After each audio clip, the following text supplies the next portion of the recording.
that is sung by the four winds, for it is the voice of our awakening, which heralds the rebirth of Ulnui.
Hey Casey Lee, thank you for the early raid, comrade. Very much appreciate that.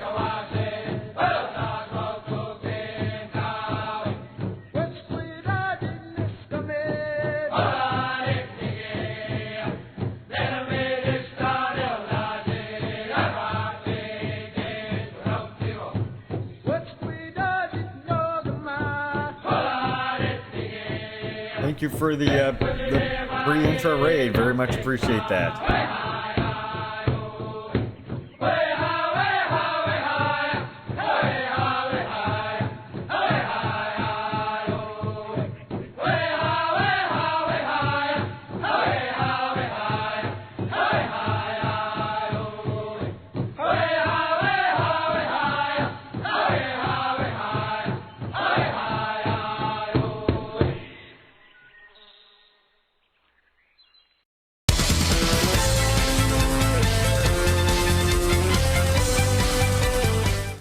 Hey, I'm Comrade Shane, and welcome to Juche Lessons.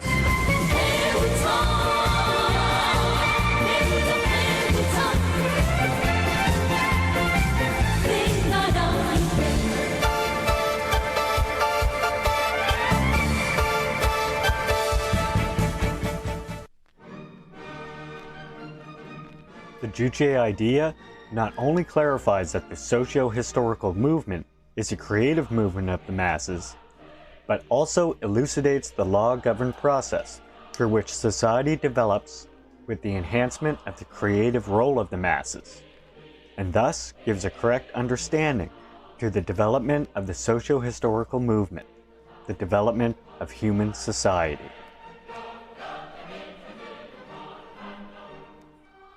As the great comrade Kim Jong-il once said, quote, "The development of society is attained in the long run with the improvement of the masses' creative ability and role." End quote.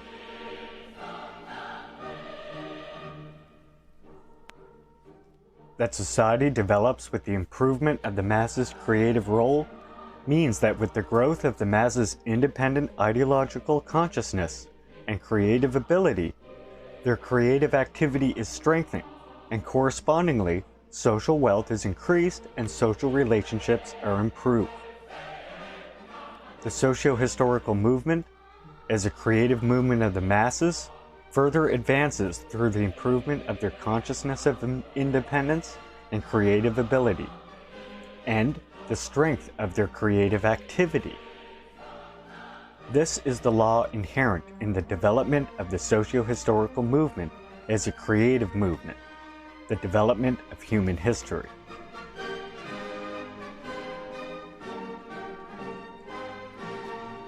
As the masses' creative activity is the process of manifestation of creative ability based on the consciousness of independence, it is impossible to have a correct understanding of the development of the socio-historical movement as a creative movement without the improvement of the consciousness of independence and creative ability.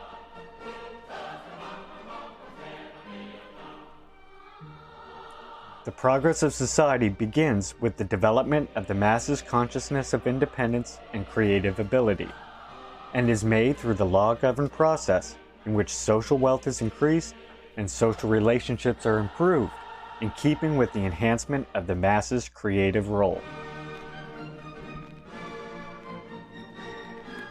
The development of society means that humanity, social wealth, and social relations develop. The progress of society begins not with the development of social wealth or social relations, but with the consciousness of independence of humanity, the popular masses. The popular masses are the performers in the development of society.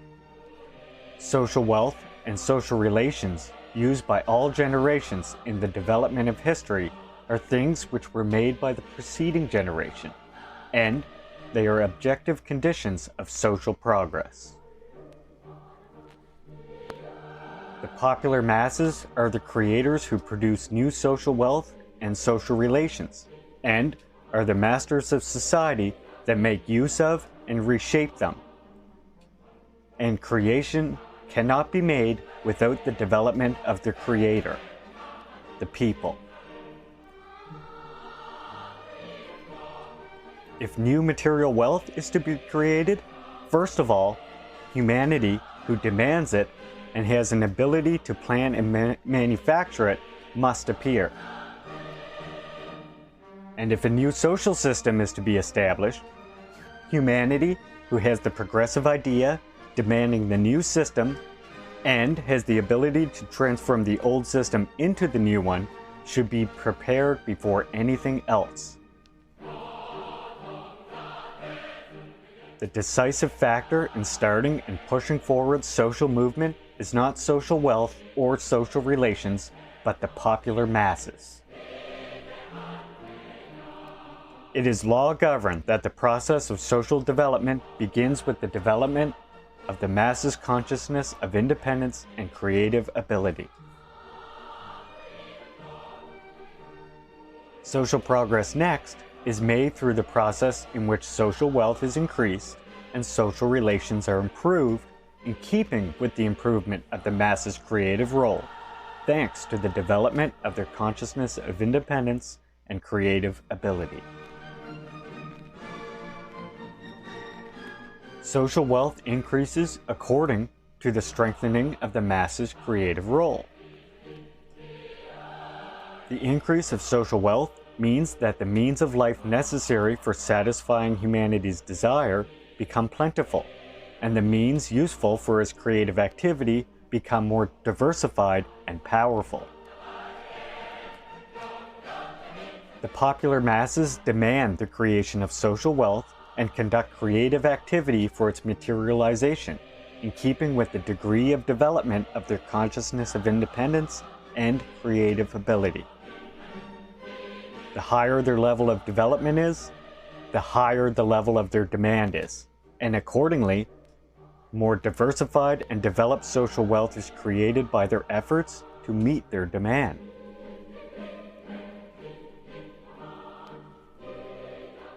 That social wealth is created and developed according to the increase of the mass's creative role is proved by the process of development of social wealth. When we observe the historical process of development of labor tools, it can be said to be the process in which the stone tool was developed into the bronzeware, which was developed into the ironware, and the hand-operated machine was developed into the power-driven machine, the automatic one, and the electric one. Such process of development of labor tools is the process in which the mass's creative role has been improved in keeping with the development of their creative ability.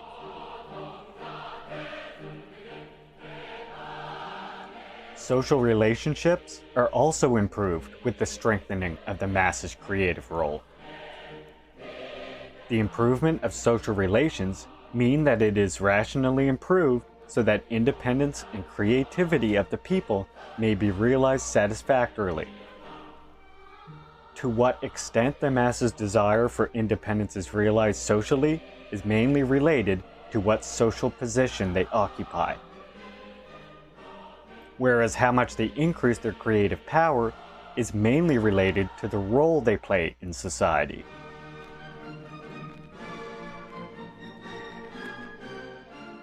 Therefore, that social relationship is rationally improved precisely means that it is improved so that the mass's social position and role may be enhanced.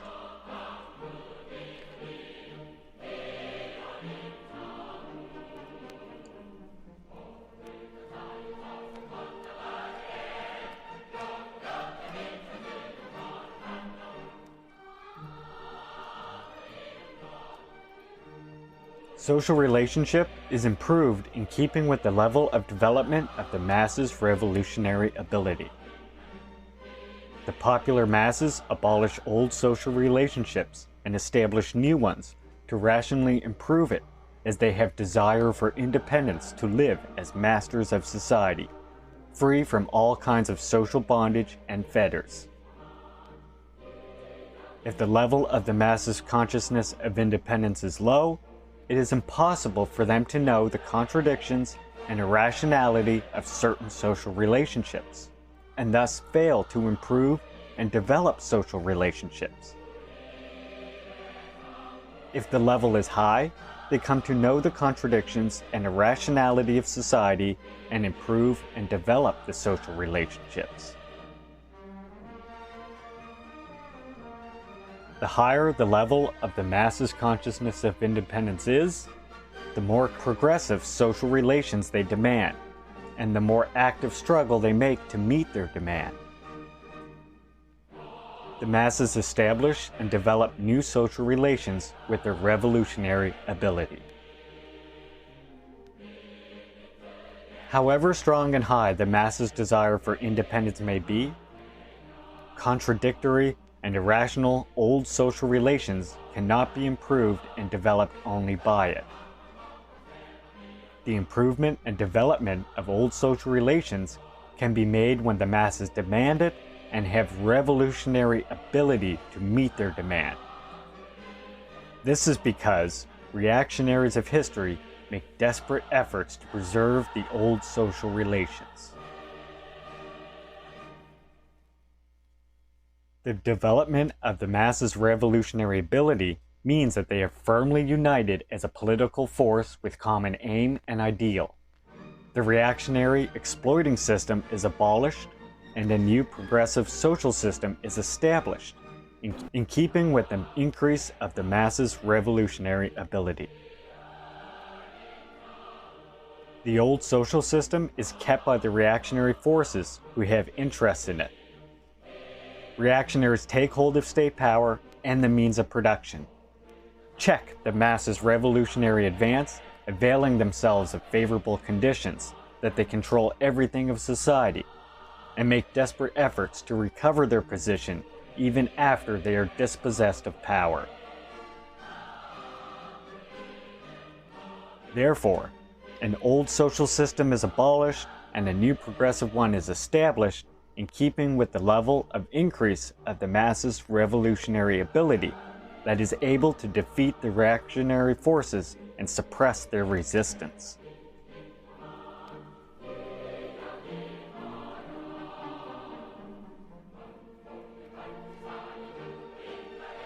In a socialist society too, the popular masses increase their creative role and administer state and society in keeping with the role, and thus display the advantage of socialist system and consolidate and develop it.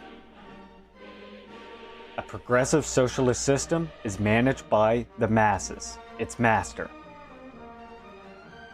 So, a socialist system is developed and consolidated as the revolutionary ability of the masses, as master of state and society, is developed, and their creative role is improved.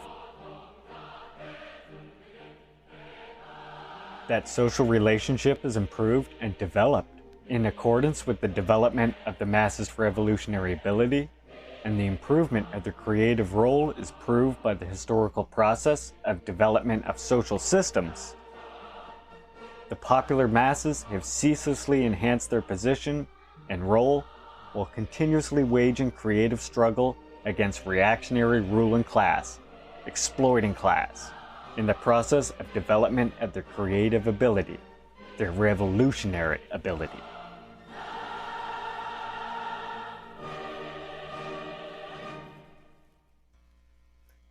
Social history has been made from the early society to the socialist one, through the slave-hold society, the feudal society, and the capitalist society, by the masses' creative struggle.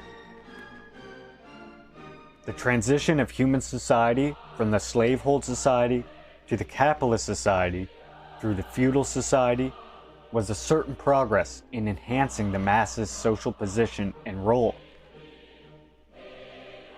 That the exploitative society had not been abolished but existed for a long time, changing its form, and the masses had been harshly suppressed and exploited, is related to the fact that the masses' revolutionary ability was not developed to the degree of completely abolishing the exploiting systems and establishing the social system free from exploitation and suppression.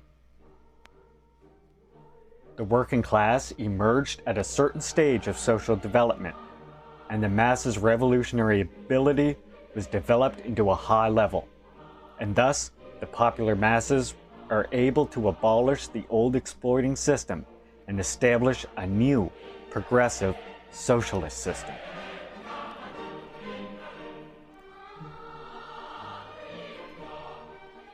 Society ceaselessly develops through the law-governed process in which social wealth is increased and social relations are improved as the masses' consciousness of independence and creative ability develop, and accordingly, their creative role is strengthened.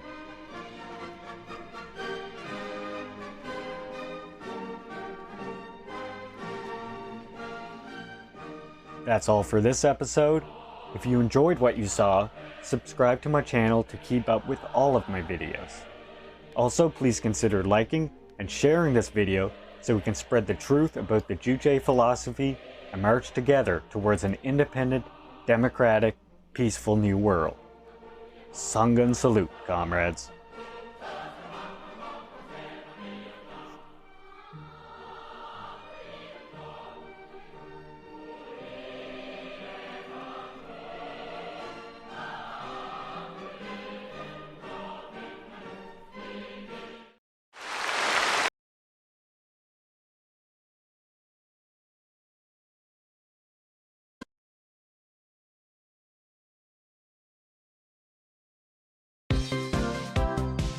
Do you tire of listening to reactionary drivel every time you turn on your television? Do you want to learn about communism in a fun and interactive way instead? Then come down to Leaping Larry's.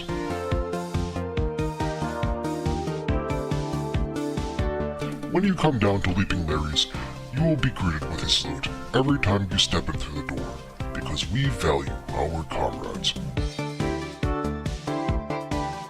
At Leaping Larry's, you will learn how communism and the Juche idea can create a more equitable and just society.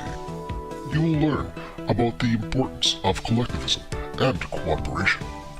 And you will learn how communism can help to create a world without poverty or hunger. Leaping Larry's, your home for communist and video game edutainment.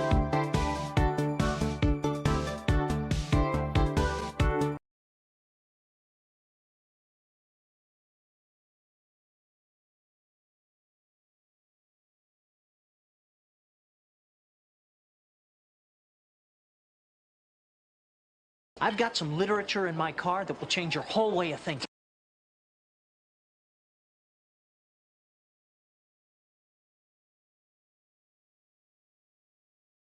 Thank you for giving Jeff Bezos money to me. I very much appreciate that, Katrina. Thank you.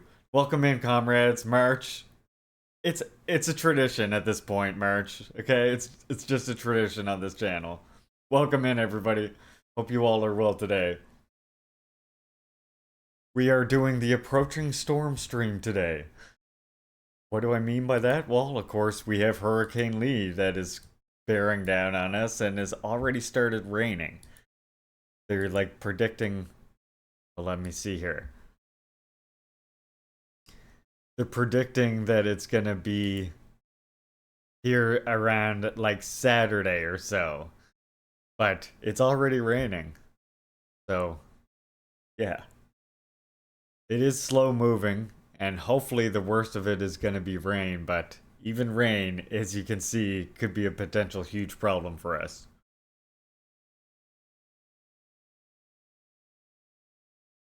Thank you, GMO. Yeah, we put everything away. Like not even that long ago though. I think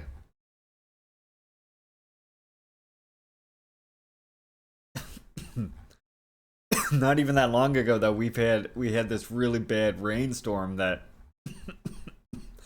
that was a good one, kind of got me by the boo-boo there.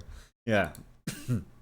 we had a rainstorm not long ago that just did this to the road to our community, so hopefully this hurricane doesn't bring rain like that. I mean, the ducks seem to like it. Weird that, huh? Good weather if you're, it's almost like that saying, good weather if you're a duck. Hey, why don't we listen to a Morang Bong, the Donks, yeah, exactly. Why don't we listen to a Morang Bong band song to start off our morning? We'll do that to begin. And then we'll do the People's News. I've got a Malma talk here that Strin Sam shared with us yesterday.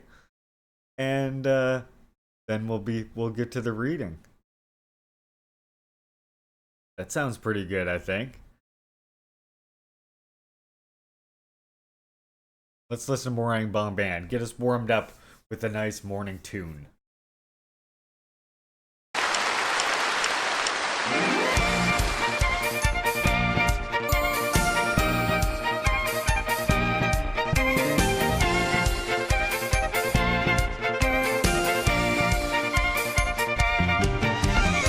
Yes,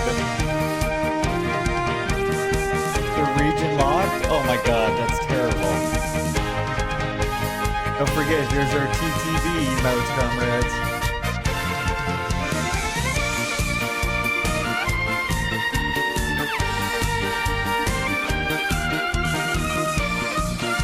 Oh, this is like a good morning song. 보람찬 시대에 청춘을 맞았네.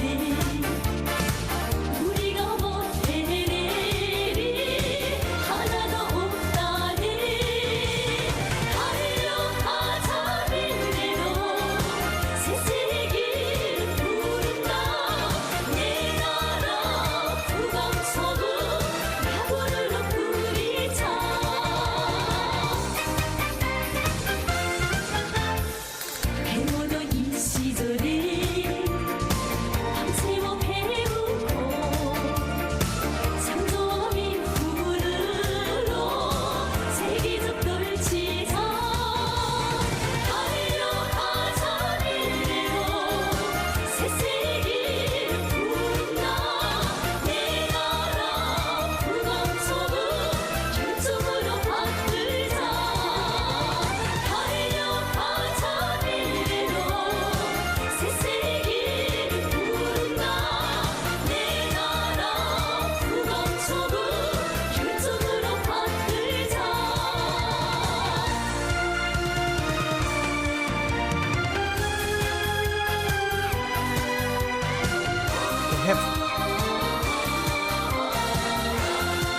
They're not quite traffic lady outfits, but I dig them, yeah.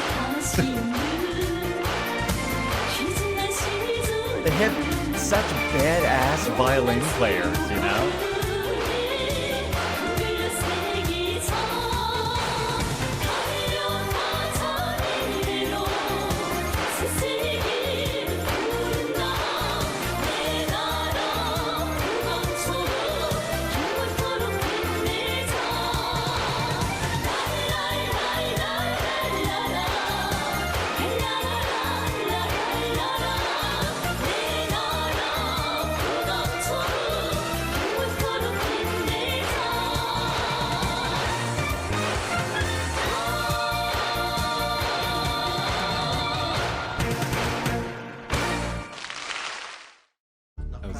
That was awesome.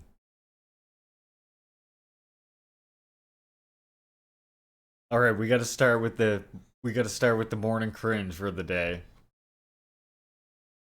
This this fucking clown here, Roy.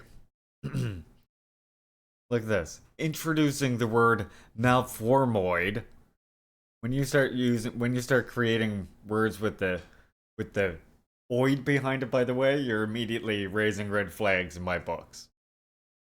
Introducing the word malformoid to a wider audience. A malformoid is one who turns his back against humanity so much that he physically loses semblance of a human being and begins looking like a spiteful mutant. And then, of course, the person he labels here as a reactionary, but it's like, oh yeah, here's my new eugenics program and the justification and language that we should be using to go along with it. It's like an important thing that I keep showing comrades, and examples that revolutionaries in the past have set is that at the end of the day, yes, we have hatred for the capitalists, of course, but at the end of the day, our attack is on capital itself, right?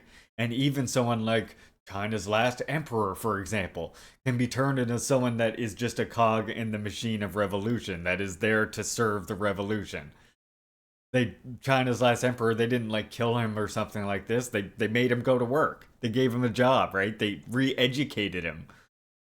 Like, and the thing is, regardless of the capitalists that are alive today, like that's the thing. That would be more humiliating and more detrimental for most of them than, I would say, than even death.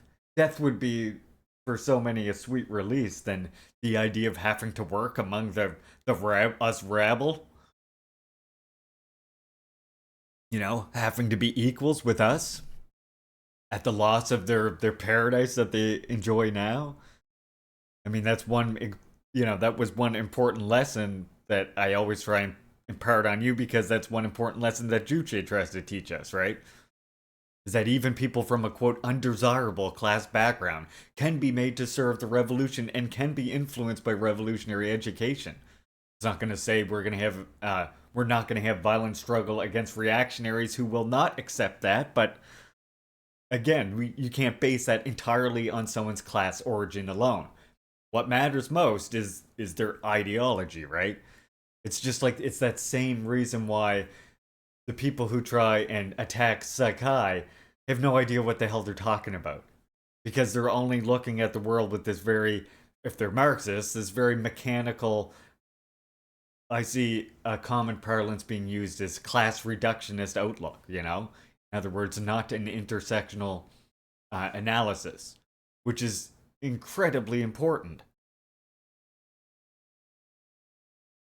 Because what you get when you don't understand the harmfulness of class reduction, you get yourself leading to the same conclusions that led to the overthrow of USSR. That is, if we achieve a socialist society, for example, you don't need to actually focus on ideological education, because people will just automatically change to socialists, right? Now they live under the new material conditions of socialism. This was a huge mistake that the USSR made. And that's the kind of mechanical thinking that leads to that. Yeah, here he is. Our Roy, everyone in the reactionary communist space's favorite rapper now. Here's my idea for a eugenics program and the ideology that surrounds it. That's why you don't see me platforming a lot of people who platform Roy. And just like, just imagine just imagine a reputable news source. All of a sudden, they start bringing on a Scientologist whose resume includes the Midas rap and dick riding sex pests for cult clout, to talk about how people who don't agree with him are malformed. He uses the name Klaus Schwab here, but he used the same verbiage to attack anyone he's opposed to. It's not exclusive to capitalists. It's not even exclusive to supporters of capitalism. In fact, it's almost exclusively aimed at working people, as we have seen him do multiple times now. And performatively aimed at people like Klaus Schwab, because he's rapidly becoming the new go-to for the Jews of London conspiracy of the LaRoucheite cult. And I mean, you know what, with Roy here, we've always seen him doing this, though.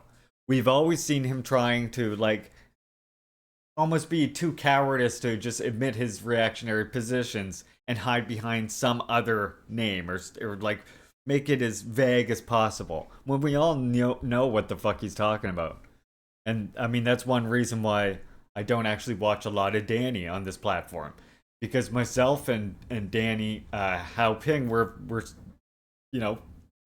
we both talked quite extensively to Roy here way back in the day, and like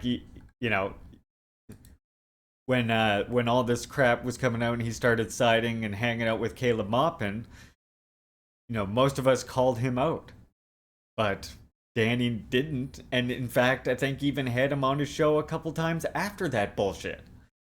So that's why you never see me watch Danny on the stream. In case you're wondering why I don't, that's why.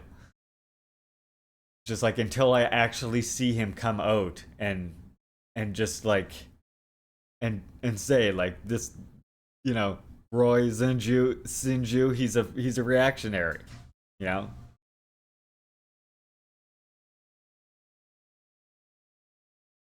Yeah. Yeah. Danny is quite problematic. Yeah. And I mean, it's not even stuff that Danny himself has said necessarily. It's that he keeps platforming and refusing to even say something about this.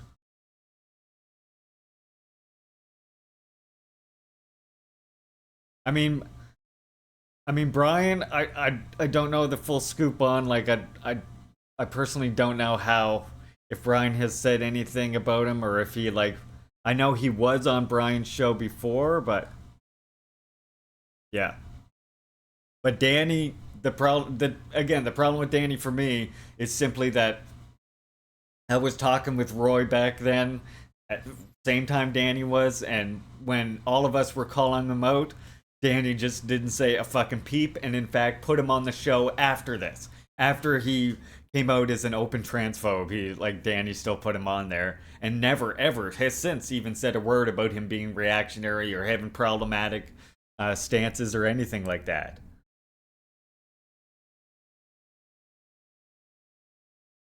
Seb's reached out to him too. Yeah, I mean that exactly.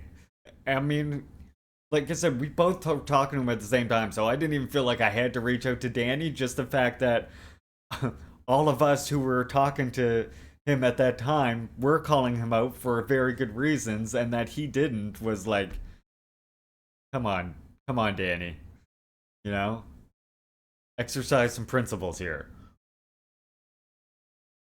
Yeah, Brian is already super close to and I don't know. That's another thing. I just never got the sense that Brian a Marxist-Leninist, or I mean, I know we don't necessarily have to only listen to Marxist-Leninists. We can get good information from other people, but I feel like I can do that by like relaying that information myself without actually putting them on the screen. Yeah, of course. The Lenny, aka our favorite Brian in chat, of course is. And if you're not already following Comrade Lenin Smash, you most certainly should be doing so. I keep talking about, I want to, taking inspiration here from Marcus's stream. I see that he's got Winston, always right here. I would really like to get a cat camera that I could basically turn on when the cat is going nuts on the cat condo wall that we got. And then you comrades could like watch the cat going nuts sometimes there. I'm not stealing from Marcus, I'm appropriating it, okay? He does a great job with military analysis, yeah. Friday or Saturday night? Wait, for me? Are you asking me something, Lennon? I saw.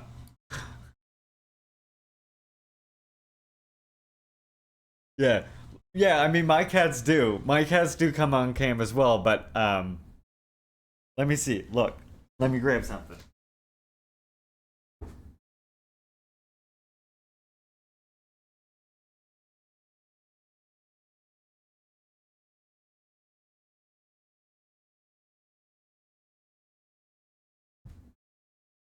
Hey, look. I gotta show you our cat condo wall, okay? Just let me post it to Twitter right quick so I can show it to you. This is where I want to get the camera set up. It's a playground for the kitties. So check this out. See, this is the cat's playground that we have. Like a wall of cat towers.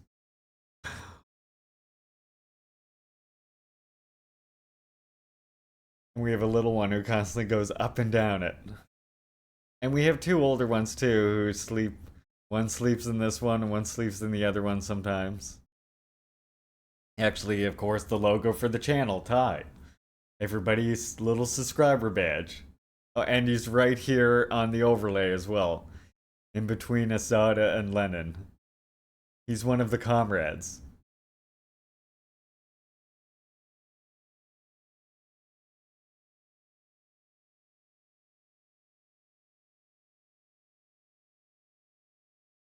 I think some of these guys draw their entire income from their content, and thus principles fall from the wayside. I totally agree, GMO. Yeah. Yeah, isn't that, but don't you think this would make a good spot, just like a camera on the other side of that?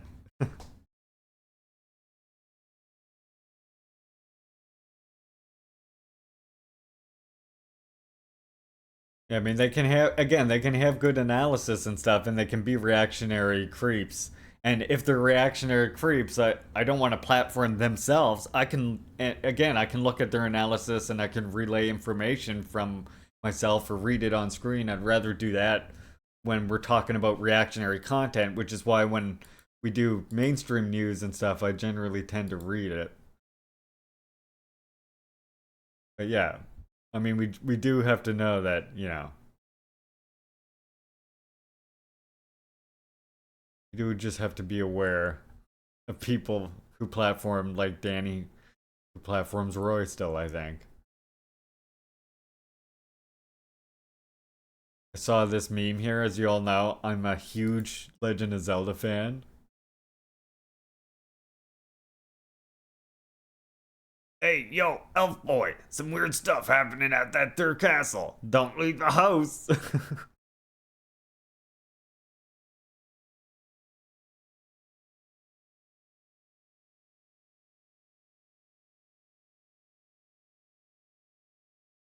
What does the second point mean, though, Sip? I mean, what does that have to do with the conversation, honestly? The first thing is one thing, but your second point there, Sip, is like LGBT is used by liberals as an excuse to attack Iran. Also, for example, yes, they also use animal rights. NGOs use all kinds of fucking means, but we call that out as being imperialist infiltration, not being something that's central to fucking LGBTQ plus people struggle for liberation, right? I mean, people within Russia who are LGBTQ are struggling also themselves against violence.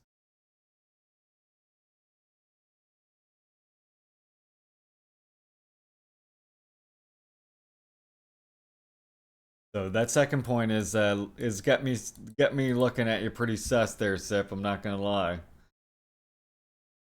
That was literally not like it had nothing to do with the conversation. We're talking about Brian. All right, check out this cute video, but I'm watching chat. I mean, Pat Socks. Sip, I'm done using the term Patsock. Knotsbowl is a fitting insult for them. We don't need to be scientific about the fucking term Patsock or Knotsbowl. Patsock is a term they gave themselves. I just say we go back to calling them reactionaries, opportunists, Nazis. If Knotsbowl makes them feel fucking upset, then use that against them.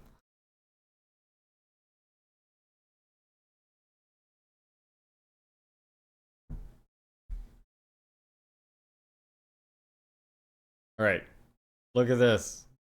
Got a funny video here with kitties, god damn it.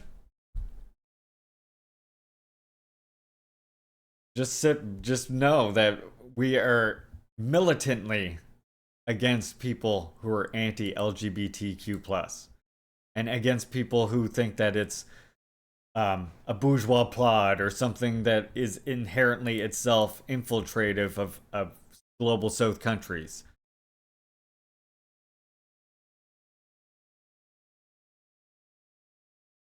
Yes, again, I know what Knotsbowls is, but it's an insult that used to upset these same reactionaries, so we use it against them. Patsock is also not used properly, so.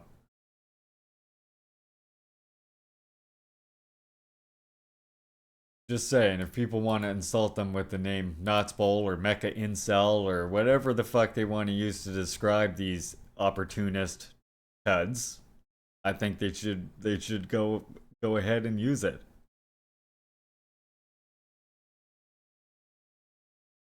Yeah. I completely agree. Lennon's got a handle on this. That's why I made you mod, Lennon. Check out this video here. Cute kitties doing cute kitty things. This is a great video.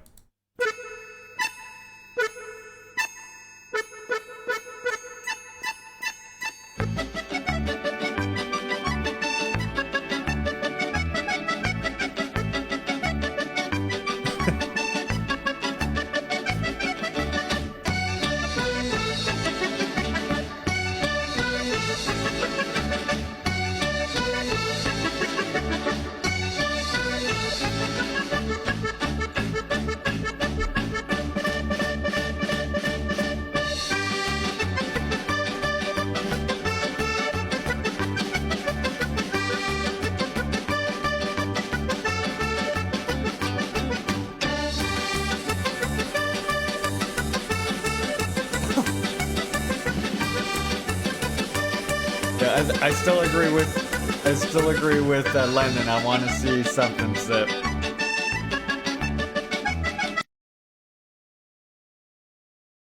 Me and Lennon share. I mean, Lennon's a mod here, so you can just let us know that you do support the liberation of LGBTQ plus people, including in Russia.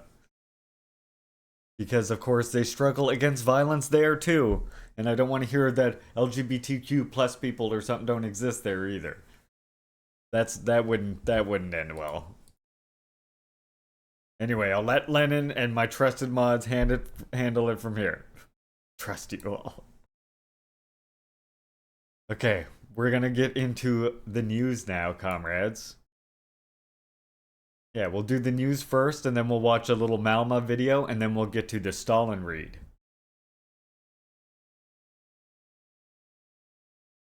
So let me just grab these news articles that I'm grabbing for you all. Oh yeah, fuck Putin, for sure. Still better than any US president, yeah, for sure. But again, we recognize that he allows laws, anti-LGBTQ plus laws, and other reactionary laws to be passed internally. I support Russia insofar as it is a force that weakens US imperialism, but I don't support Russia itself as a capitalist country necessarily, and would love to see the Russian people overturn it, just as I would like to see the Canadian people dismantle our country. or any other regime that's not socialist for that matter.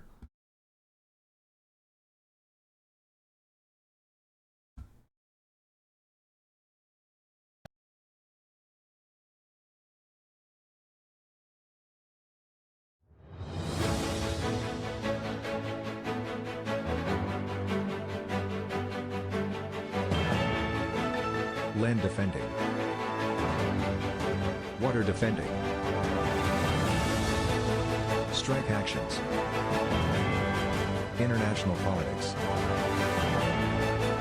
Socialist news.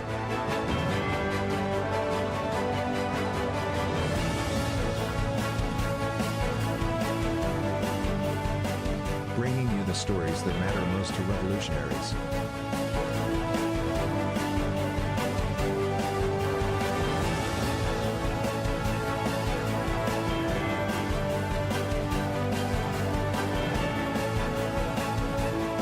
This is People's News with Leaping Larry.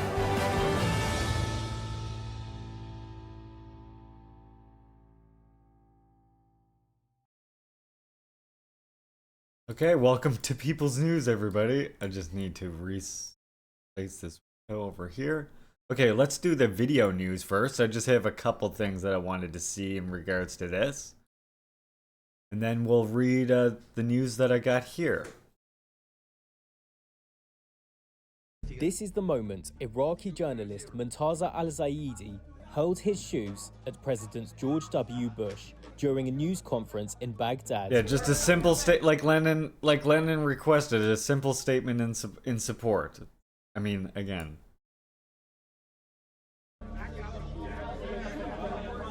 It was December 14th, 2008, nearly 6 years after US-led forces invaded Iraq.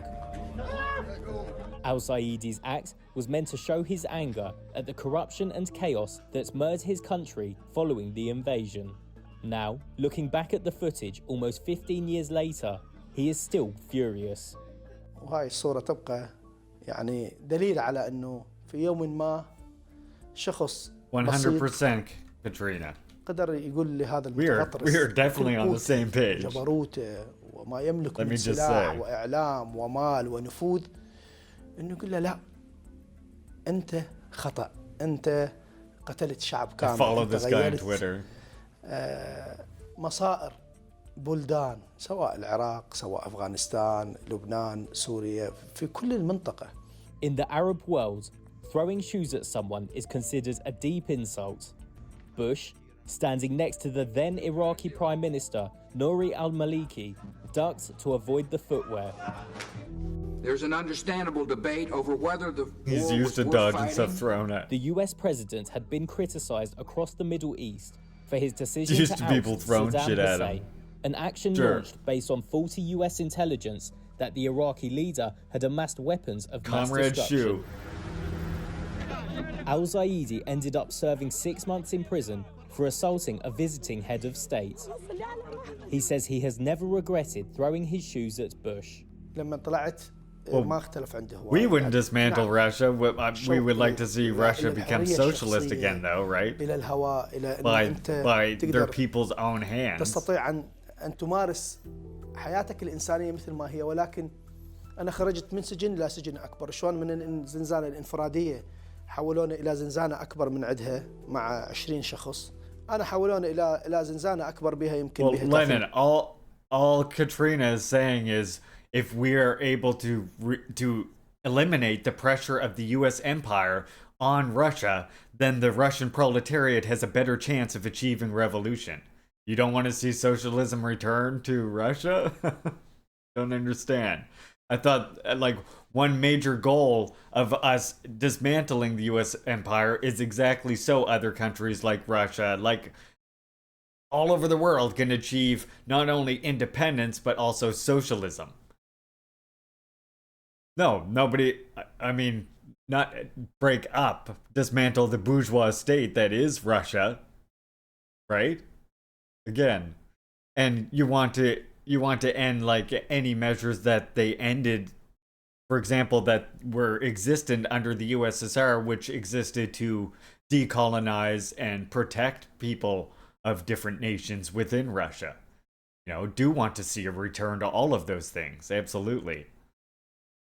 But again, we communists, scientific socialists, understand that the only way to actually get there is we can't force revolution, we can't export, we can't import revolution. Again, how many times do I say that quote on this channel? It's central to Juche. You cannot import, you cannot export revolution. Only the masses can make revolution in their own country.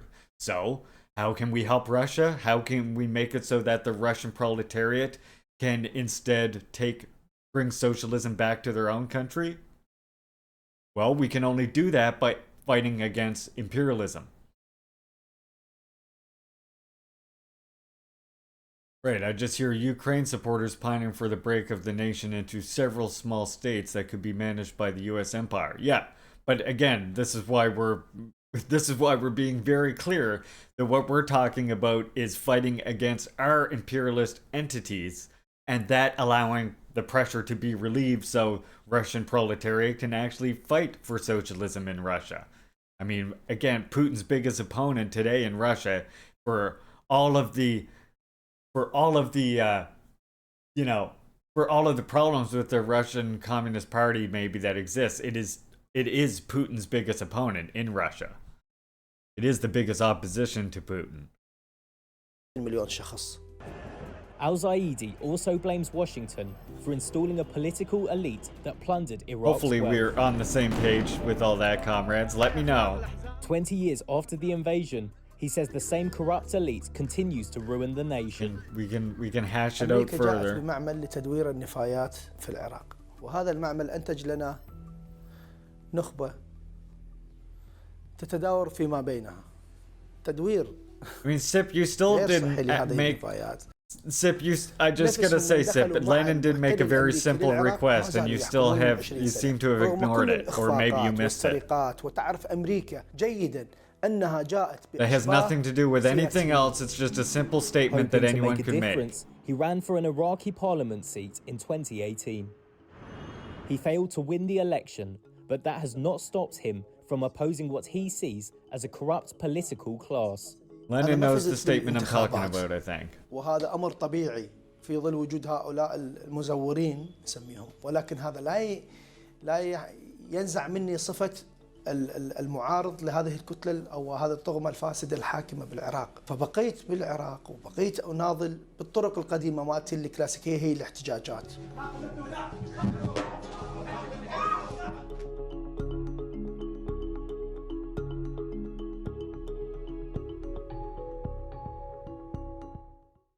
Those are the two choices that are presented to people. You get laid off, you either move to a totally different state or plant, potentially hundreds of miles away. Yes. Or you're out of a job. Out of a job.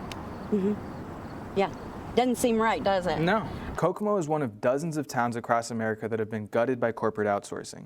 In 2017, GM's Delphi plant ceased production and closed down soon after, with the company saying that it would be cheaper to source parts from other companies, many of which are based abroad.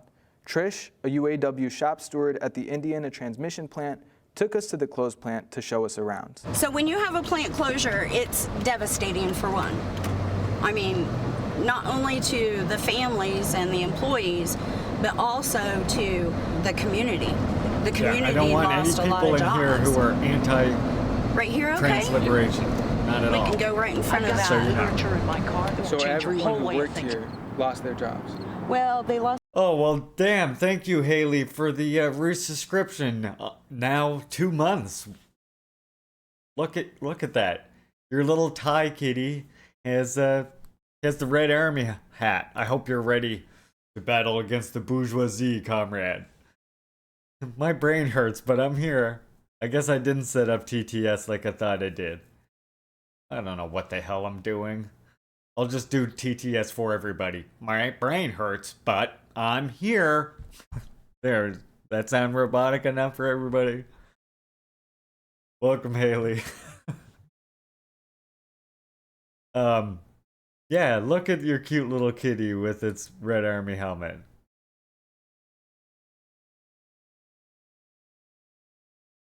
Yes, I'm not too informed about some things there in the USA, but again, Sip, okay, this is the thing that I was mentioning though, right, Sip? Like, trans people fighting for their liberation isn't something that's exclusive to the USA, right? You realize that this is a global thing, and that the idea of there being only two genders is something that was forced on much of the world to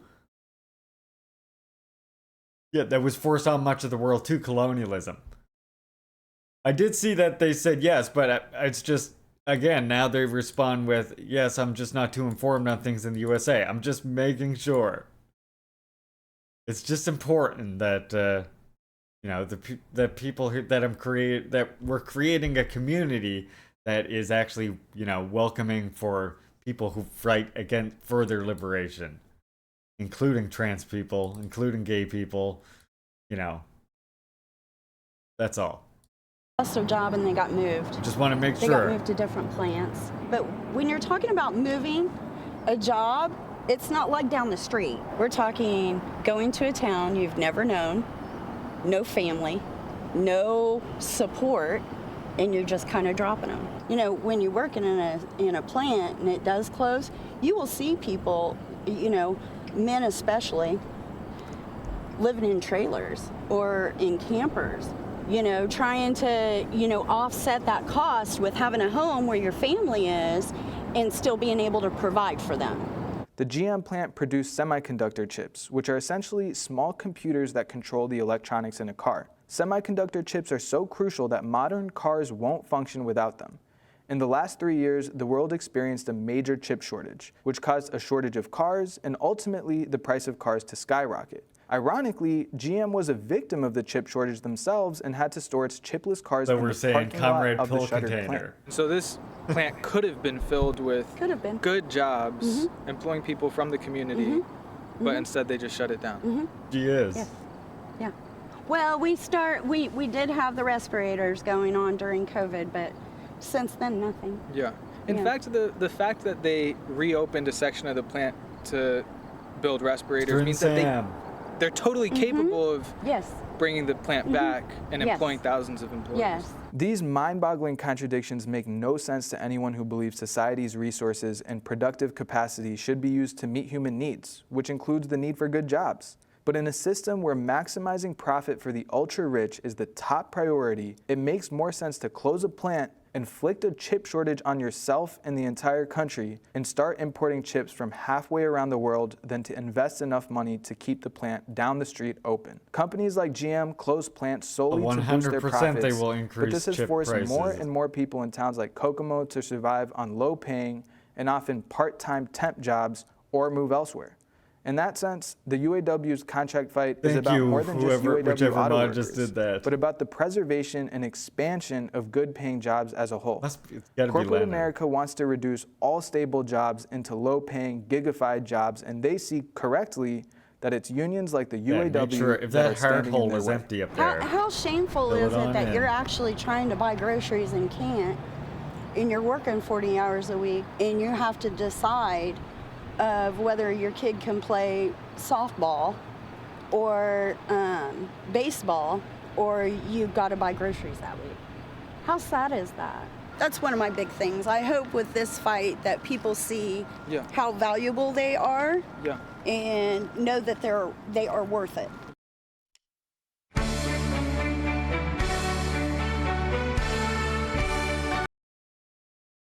Yeah, seriously, just say it. I agree, Lennon.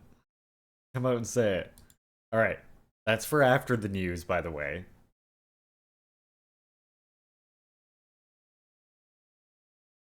People say that there's a class consciousness at the top, and they're not wrong, but also they'll compete in the marketplace of ideas and try to kill other companies off, which ultimately leads us losing our jobs. Yep. Yeah, I mean, they have class consciousness at the top to a certain degree, right? But the thing is, like, in order to be a part of that bourgeoisie, you have to make sure that even your profits take precedence over your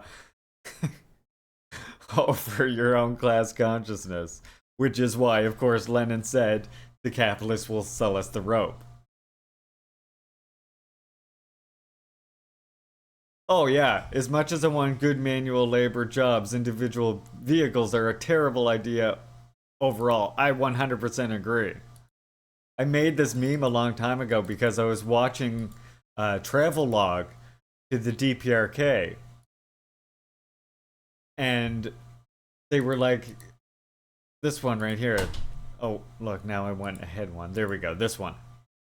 The next meme is actually a good one too, but I made this one here because I was watching this documentary, this travel vlog, and they were like, so there seems to be not as much traffic here, you know, what's up with that? And they were just explaining, oh, well, you know, we've gotten rid of the ability for anyone to purchase vehicles. The only people these days who can get any vehicles is if you like contribute a great service to the nation, like a sports star or some, you know, as a material incentive that again still exists under socialism.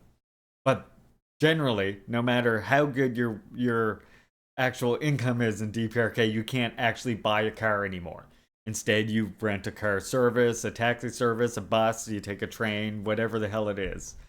And so I made this meme because it's like misguided liberals, you know? There are ecologically minded liberals.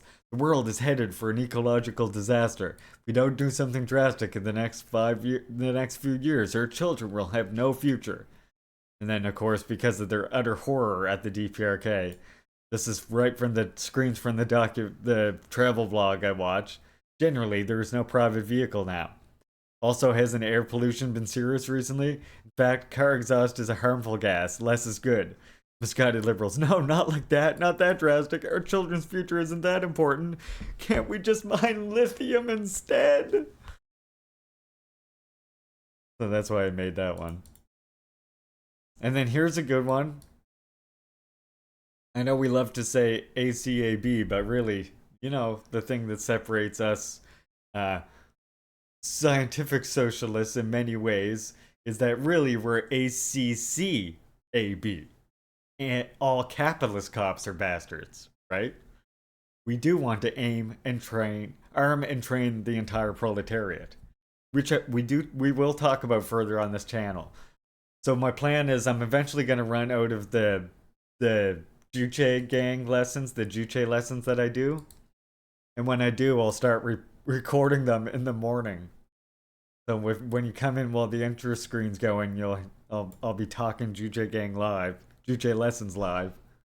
And then later I'll just throw that together with a video, put it on the YouTube as the next episode. I think that might be the easiest way to go about making more of them. Alright, so I wanted to look at a few news articles now. We got from Pyongyang Times, we got CGTN, we got Workers' World. And then I got Natalie here because I want her to help me make a point that I'm going to get to. University instrumental in environmental improvement. I make a decent salary, or so I thought, but I am still living paycheck to paycheck because all prices keep going up and no one is getting raises at the rate they should be. It's like every time I make a job move or make money to get ahead, shit gets more expensive. And I make above minimum wage. It hurts my brain and heart thinking about how minimum wage workers have to struggle and have multiple jobs to survive in most cities. And that's actually like one of the movements that I know the Canadian Communist Party here is trying to drive forward, is the movement against multiple jobs, making regulations against it that would force the increase of minimum wages, etc. For what it's worth, you know, they're trying to push that into the labor union. Unfortunately, our labor unions here in Canada are officially subordinated to the New Democratic Party, a bourgeois social democrat party. It's fucking disgusting.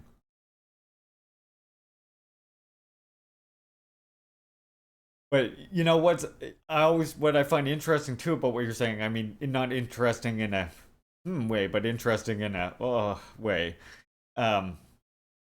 is that whenever I watch, like, you know, I'm a gamer, so I a lot of times watch like some people talk about games, and this common thing you'll see not just in gaming, but whenever people are talking about the past, they'll be like, "Oh, the price of this console back in the day in 1982 was $500, so in today's money, that would be this amount, right?"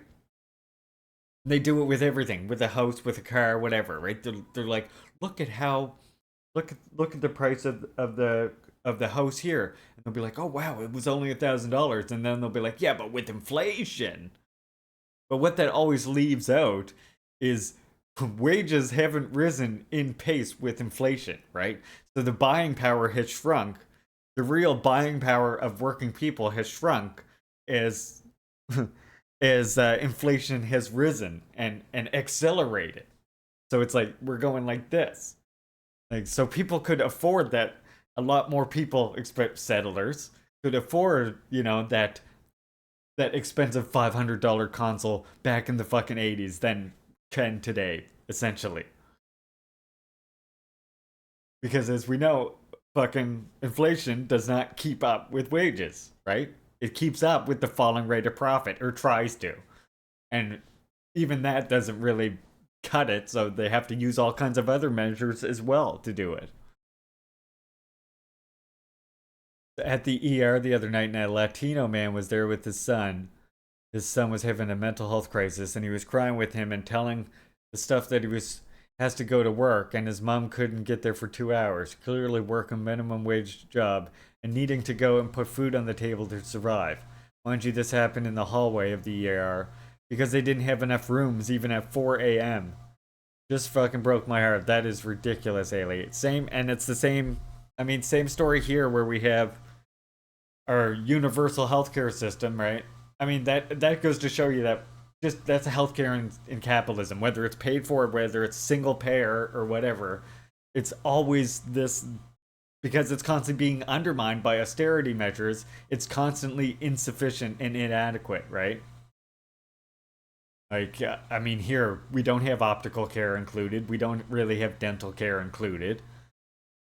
And then good luck getting any mental, like, the mental health is, but good luck getting it, Yeah. And then that's all of that, by the way.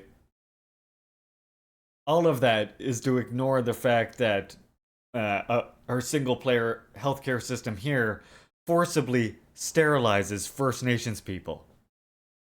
Yeah, it's still sad, and I'm sorry for them. Same here, yeah. But I mean, yeah, how can you say that we have a universal healthcare system when it forcibly sterilizes First Nations people who go in for completely unrelated things? Like, what the fuck? The UN has even talked about it, for fuck's sakes. Even the UN. But Canada's just allowed to veto shit in the UN, so, oh well. Oh, what's that? A report onto the genocide of First Nations people? Nah, we'll veto that, actually. Oh, you don't say. Colonial Canada is gonna veto a report and investigation into First Nations violence. Big fucking shock, right? Yeah. Oh, man.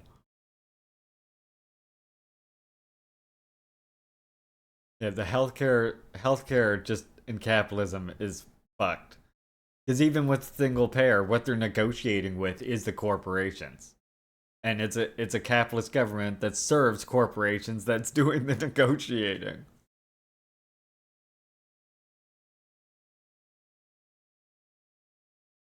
Alright, so now we got a couple Pyongyang Times articles here.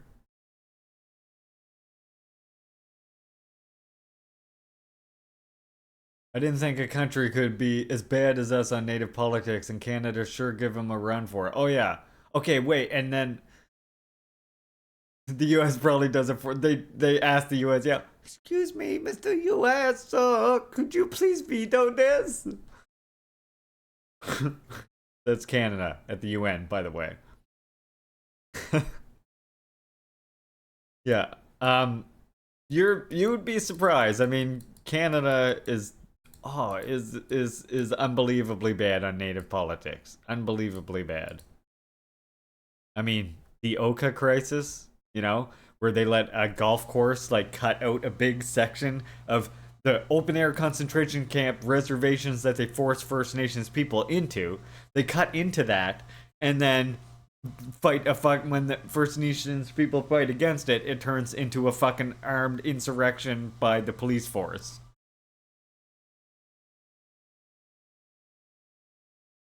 You've seen the woman sitting in a tree on her land in what is known as BC because people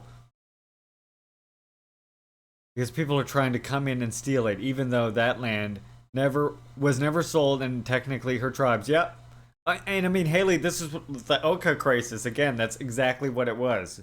It was this golf course that was next to a First Nations community reservation, open air concentration camp, whatever you want to call them. That fucking settlers forced us natives into, but it was just a golf course that didn't ask permission and just cut a huge swath out of the reservation land.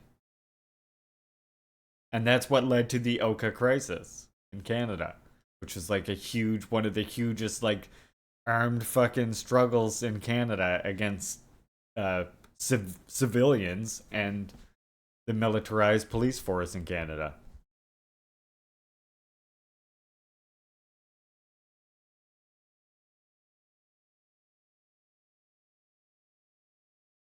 I mean, I think someone said something about not making excuses or something.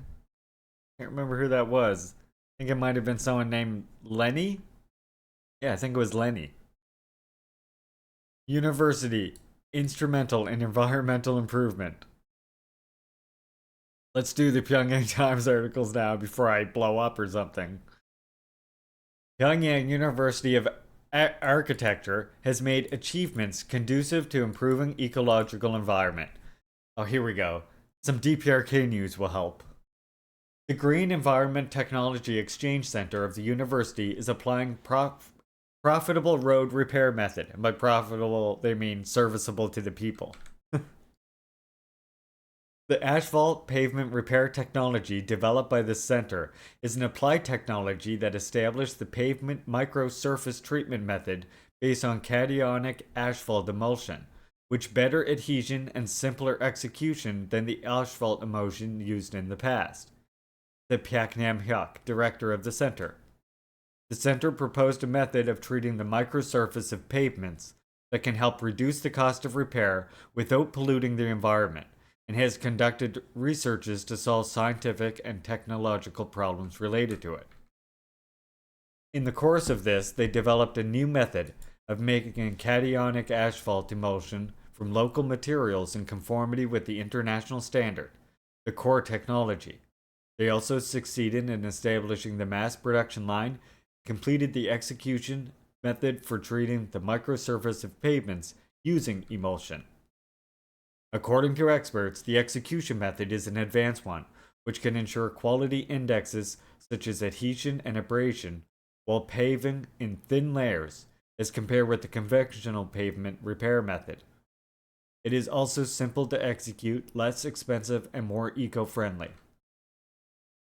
The university is also directing research efforts into water quality improvement. We intensified research into improving the water quality of the Pothong River and produced valuable findings by means of biochemical purification method, said Zhang Kyung-min, Vice Dean of the City Management Faculty. The cost-effective method can be applied to improve water quality at water parks and reservoirs, as well as rivers and streams. Building on their success, the research group is intensifying research into further increasing the purification capacity and developing a new method that can purify not only river water but also sewage. In addition, they introduce a new electrical purification method to make full purification of wastewater possible, made progress in the development of sewage sludge detoxification technology by relying on highly active ferment bacteria. From the Pyongyang Times. Well, that was nice.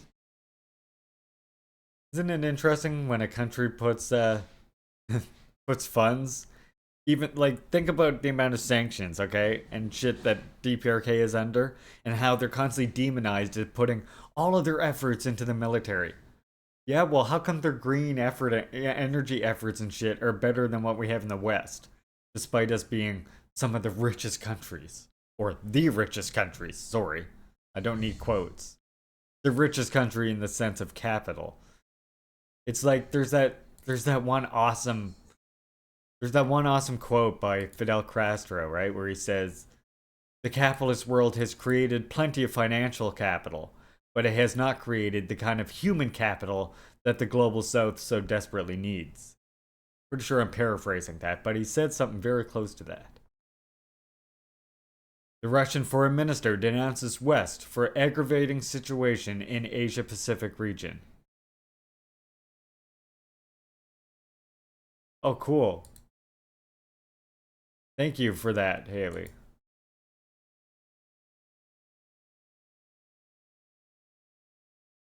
Yes, we will definitely, I imagine we'll definitely want to check this out. Thank you, comrade. Russian Foreign Minister Sergei Lavrov said on September 7th, during the East Asian Summit meeting, that the situation in the Asia-Pacific region is being aggravated due to the maneuvers of the West.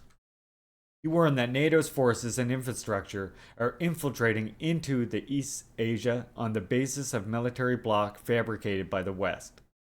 Special attention is being paid to the dangers of militarization of the region as the confrontation plan of AUKUS for deploying strategic nuclear weapons there is being pushed ahead, he asserted. He also noted that Russia is consistent in its stand to strengthen the equal and inseparable security structure in the Asia-Pacific region and ensure its development at a high level. KCNA. Finally, we have a report on the activities of Comrade Secretary Kim Jong-un.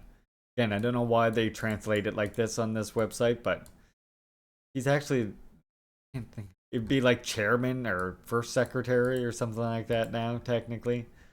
Don't matter.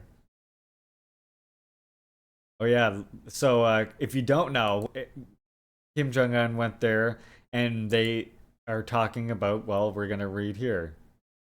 But he's touring, as you can see, the space facility.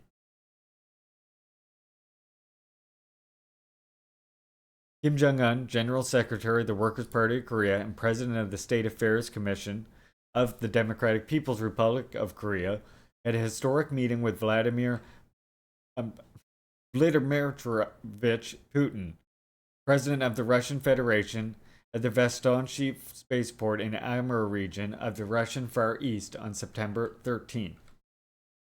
The traditional relations of friendship between the DPRK and the Russian Federation, consolidated in trials of history, generation after generation and century after century, are further developing into the invincible comrade-in-arms relations and the everlasting strategic relations, amid the deep friendship and special fellowship between comrades Kim Jong-un and Putin.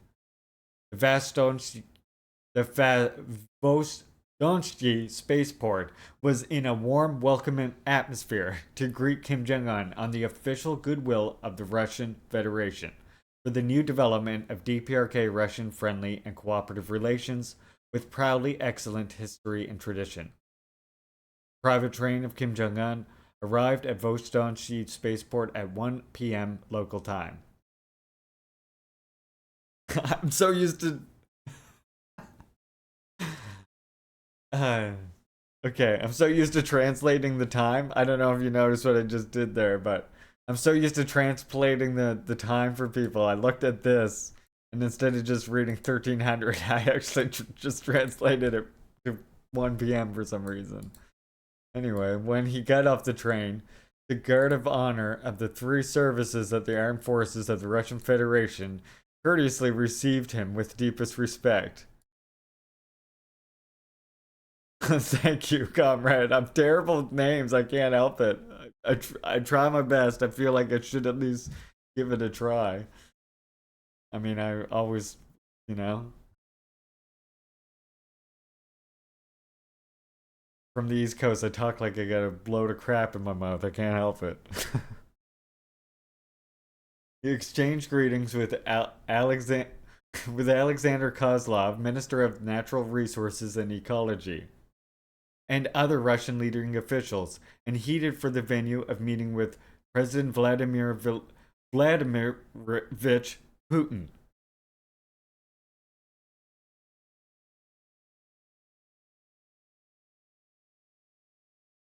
Thank you, Just. Appreciate it. Appreciate it. The vote of confidence means an absolute ton. Truly. He was accompanied by Ko Sun-hyu, Foreign Minister of DPRK, marshals of the Korean People's Army, Ri Pyuk-chol, and Pak Jong-chol, Kang Sun-nam, Minister of National Defense of DPRK, Oh Soo-young, and Pak Thae-sung, secretaries of the Central Committee of the WPK, and other senior party, government, and military officials and suite members. Yeah, I knew what you meant. The national flags of DPRK and the Russian Federation were fluttering before the carrier rocket assembly and test complex where the top leaders of DPRK and Russia would meet. When Kim Jong-un, General Secretary of WPK and President of State Affairs Commission arrived, Vladimirovich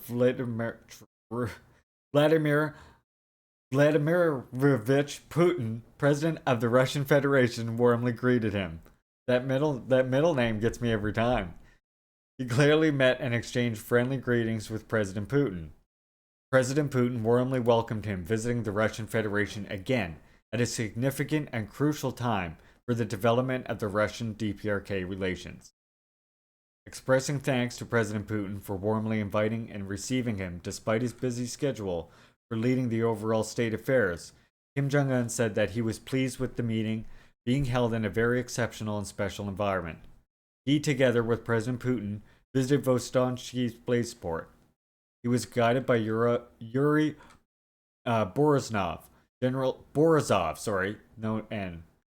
Manager of the Russian state-run media corporation, Roscosmos, and Nikolai Natechka, Director General of the Center for Operation Ground-Based Space Infrastructure. Vostochny Spaceport is a comprehensive space launching base of Russia that has contributed to the remarkable growth of space development by successfully ensuring the launches of space capsules and satellites for different applications, playing an important role in promoting the socio-economic development of Amur region and Russian Far East. Hey, Mama M Media, welcome, comrade. Lennon, if you're still active, you better give Mama M Media a shout out. Hope you were well today.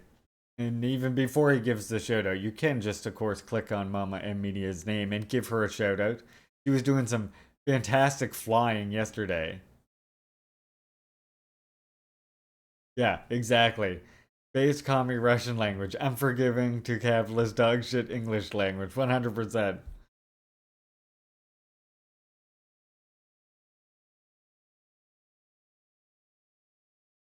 Dismantle it, I say.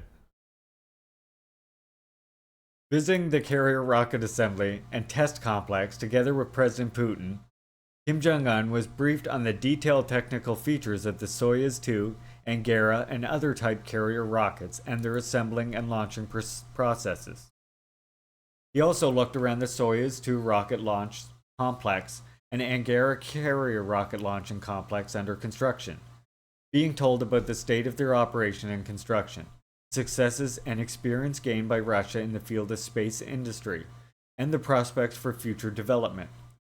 Highly appreciating the fact that the Vostochny spaceport successfully built under the Strategic Space Development Plan of President Putin has achieved invaluable successes, he sincerely hoped that the noble spirit and traditions of strong Russia, which explored the path to space, would be successfully carried forward. He expressed deep thanks to President Putin for personally organizing the visit to the important spaceport with sincerity and accompanying him during the visit.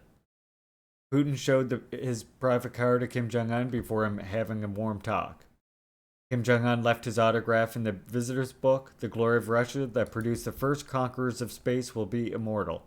Kim Jong-un, 2023, 9/13. That's from KCNA as well. And we have a related article here from CGTN. Putin accepts Kim Jong-un's invitation to visit the DPRK. More good news.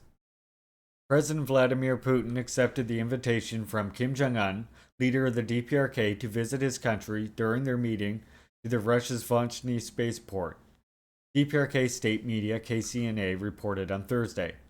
Putin accepted the invitation with pleasure and reaffirmed his will to invariably carry forward the history and tradition of Russia's DPRK friendship, the agency said. At the duo's meeting, Kim said the meeting brought bilateral ties to a new level and expressed his willingness to foster stable and future-oriented relations for the next 100 years, KCNA said. Both sides agreed to further strengthen strategic, tactical cooperation in the face of, quote, military threats, provocations, and tyranny of imperialists, unquote, it said. Kim visits rocket launch sites. On Wednesday, Putin showed Kim around Russia's most advanced space rocket launch site in Russia's Far East and discussed the possibility of sending a DPRK astronaut into space.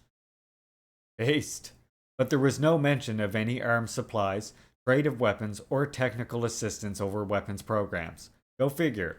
DPRK has been saying for fucking years now that they're not entering an arms deal with Russia. Again, if you want to find a more likely source for who DPRK might send arms aid to, I think you should be looking at Burkina Faso, who just recently resumed ties with DPRK and actually has a history of DPRK sending weapons to in times of aid, namely in Thomas Sankara's time. Yeah, Putin could be so awesome if he wasn't a fucking queerphobe. Exactly. Glad you said it, comrade. You know, that's what I want. That's what I hope all my comrades can come in here and just say. Anyway, because we understand that it's complex support for Russia that we have. It's that we support Russia, you know, we support Russia's sovereignty, we support its struggle against imperialism, but we also want to end our imperialist pressure towards it so that they can themselves achieve a socialist state, right? Yeah, Russia lost a lot of trade partners in the West. It's only natural for them to seek new ones and rekindle relationships that were stifled because of Western influences. Yep. It's... You know what?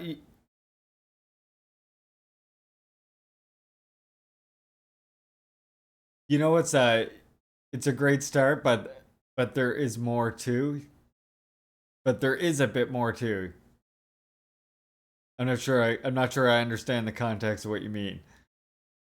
I think she is influencing him and helping Putin with these contradictions. Oh, for sure. I mean, again, we support Russia 100% on the international arena. Like, other than we don't necessarily say that the special military operation that was necessarily justified. We want to see it brought to a diplomatic end, right? But at the same time, yeah.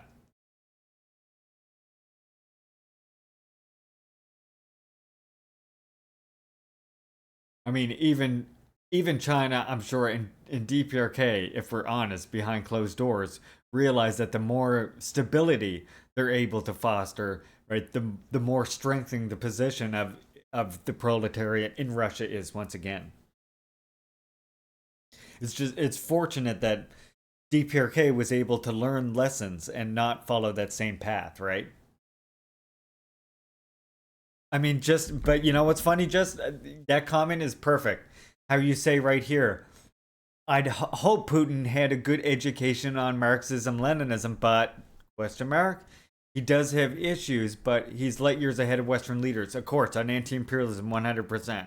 But you know what's interesting about what you say there is, of course, one of Kim Jong-il's biggest we will read Fundamentals of Revolutionary Party Building on this channel sometime, by the way, which you can get a link to by typing theory list into my chat.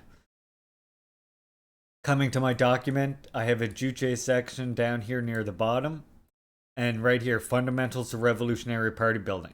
So what's funny about that statement, or what strikes me about that jest, is that one of the major complaints, or actually Kim Jong-il says the major problem, the most important thing, not that there were many other factors, including, of course, extremely dire external factors, but Kim Jong-il says, like, many of these things could have been overcome if Russia had followed the advice, basically, of Stalin and adapted the Marxist-Leninist theories for their own new situations in a socialist society.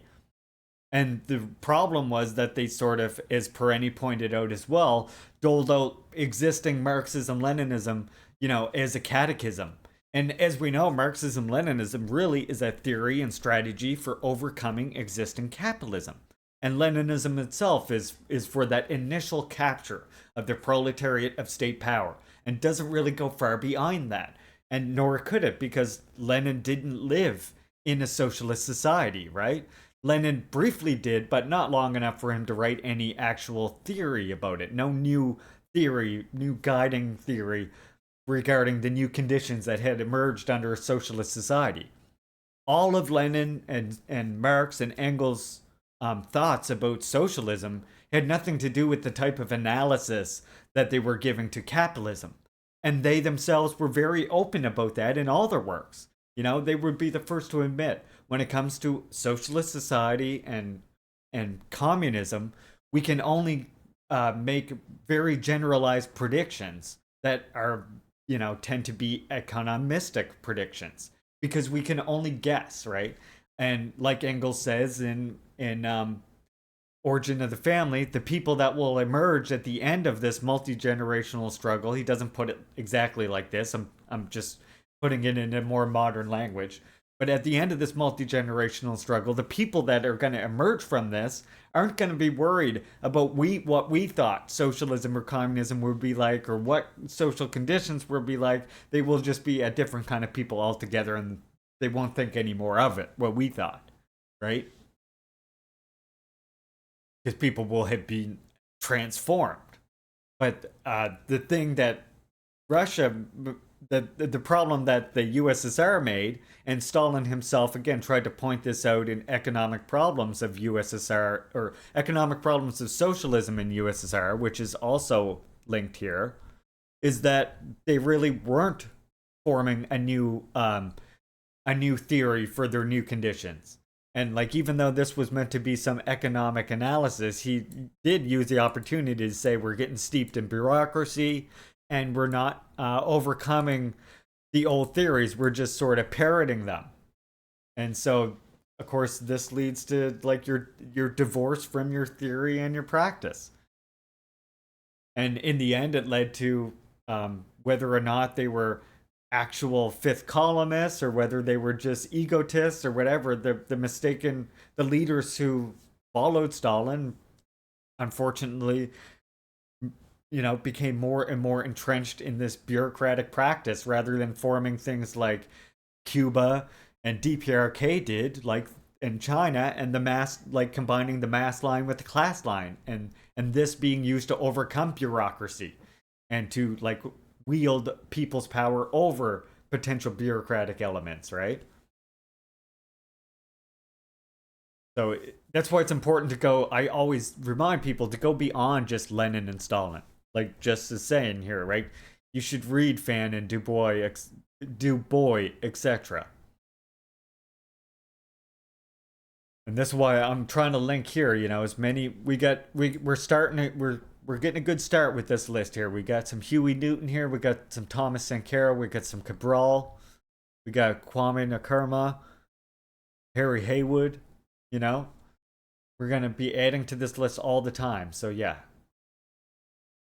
Yeah, communism can't exist in amber. And this is the mistake that I think, I mean, you see even communist parties who should know this, making that mistake in practice because they like today, because they've refused to even update the theories again, even though, yeah, we haven't achieved socialism here, we're still fighting for it, but that still doesn't mean that all the previous existing Marxist-Leninist theories are going to apply to our own situation.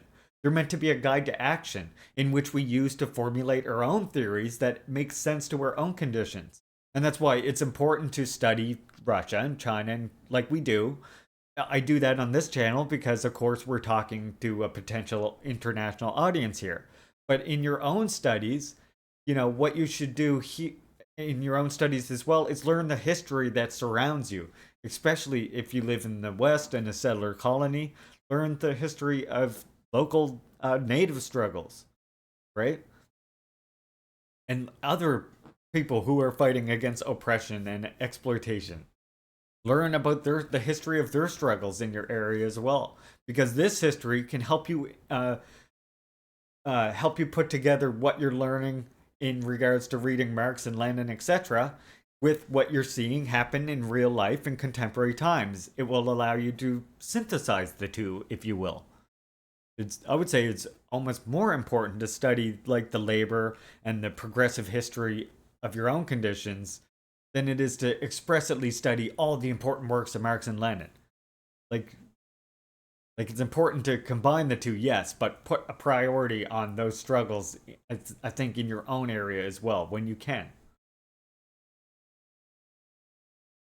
And of course, even if you can't participate in those struggles, just studying them and being able to understand them and talk about them with other people, helps those ideas spread, because we don't have the kind of mass media that the capitalists have. Instead, we have that strategy that I know I probably originated with Marx, but I know Lenin talked about where, one person teaches 10 and then 10 teaches 100 and 100 teach 1,000 and so on and so forth.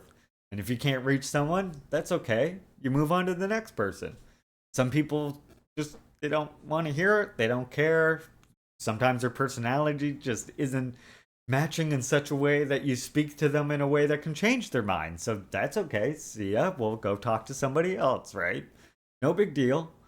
Maybe after societal pressure changes a slight degree, that slight quantitative change. Maybe then they will change their mind and become more socialist minded or more progressive or more revolutionary. Maybe they never will. But that's why it's important to not just get bogged down in individuals. We can speak to the masses, right? The masses want to move in a progressive direction, including the liberation of First Nations from settler colonialism in Canada and the US, I would argue. They do want to move in that direction. Just so many of them don't know what the hell that even means or what what the history even is. Which is why there is this militant fight against woke history, or critical race theory, or whatever the fuck the new buzzword they come up with for it tomorrow. The truth. They don't want you to learn that because of that reason. It's supposed to teach us to apply theory to reality, exactly, and develop theory further. I'm just trying to be capable of doing my part. A revolutionary must have an education first, 100%. Absolutely. And I'm telling you, nothing will wake you up. Yeah, I used it. Nothing will wake you up to the situations around you, like reading about the struggle of First Nations, of Black people, of other oppressed people in whatever area you live in, than learning about that history. Nothing will fucking radicalize you faster, I guarantee you. And then when you look at Marx and Lenin, you'll be like, oh, shit. Right? Because a lot of times, what Marx and Lenin does, when it speaks to people the most, I find, is when they're already suspicious about the world being this way. Right? And then when they read about Marx or Lenin or Stalin or Cabral or Nkrumah or Horn, they go, holy crap, I've noticed this, or I was thinking this, or, it sort of connects the dots for people. Oh god, an hour-long argument about woke? It's exhausting. It's exhausting. Woke is just a euphemism for truth in this. Yeah, I mean, I think a lot of people sort of go for it's a similar thing, right? It's like you're already in that mind that something ain't right, right? That with all these, there are militaries all over the world, like that doesn't look good. What's up with this? Like you can see it. You just when you read uh, a revolutionary communist, when you read a scientific socialist, suddenly it's like, oh shit! Now all the dots are connecting in a way that you might have suspected, but couldn't probably, put into words all on your own necessarily. Although I do say that as a community, First Nations people in their own struggles are coming to the same, come to the same conclusions, and they don't even have to read Marx or Lenin or any of that. And for some communists to act like they do in order to build a progressive or a socialist society on their own is, I think, a mistake. And we even see them doing the same attitude towards the global south in a lot of Latin America countries, right? Where they'll be like, oh, well, look at this movement here that they're trying. That's not Marxist Leninist. They're not going to make it. It's like, motherfucker, you don't know. When you look at the actual material, the actual direction they're materially fighting in, a lot of them are moving in that direction, just like in Africa, like Burkina Faso and other ones. Whether or not they explicitly say this, if you look at the direction they are heading, this is the direction, at least right now, that they are progressing in, right? Because it's important to understand that, Marx, Marx really what he did was discover that humanity moves towards communism. He didn't invent communism and say, here's the prescription for capitalism. Dr. Marx, he didn't do that. All right, Mama and Media, thank you, comrade, very much. If you don't, again, follow is this too early to do this again? It's not. Perfect. If you don't follow Mama and Media, go ahead and do so. I told you, she made a landing yesterday that I was like, oh shit, I gotta get practicing. I gotta get practicing Flight Simulator, because if I'm gonna play that on stream, I gotta be able to land like Mama.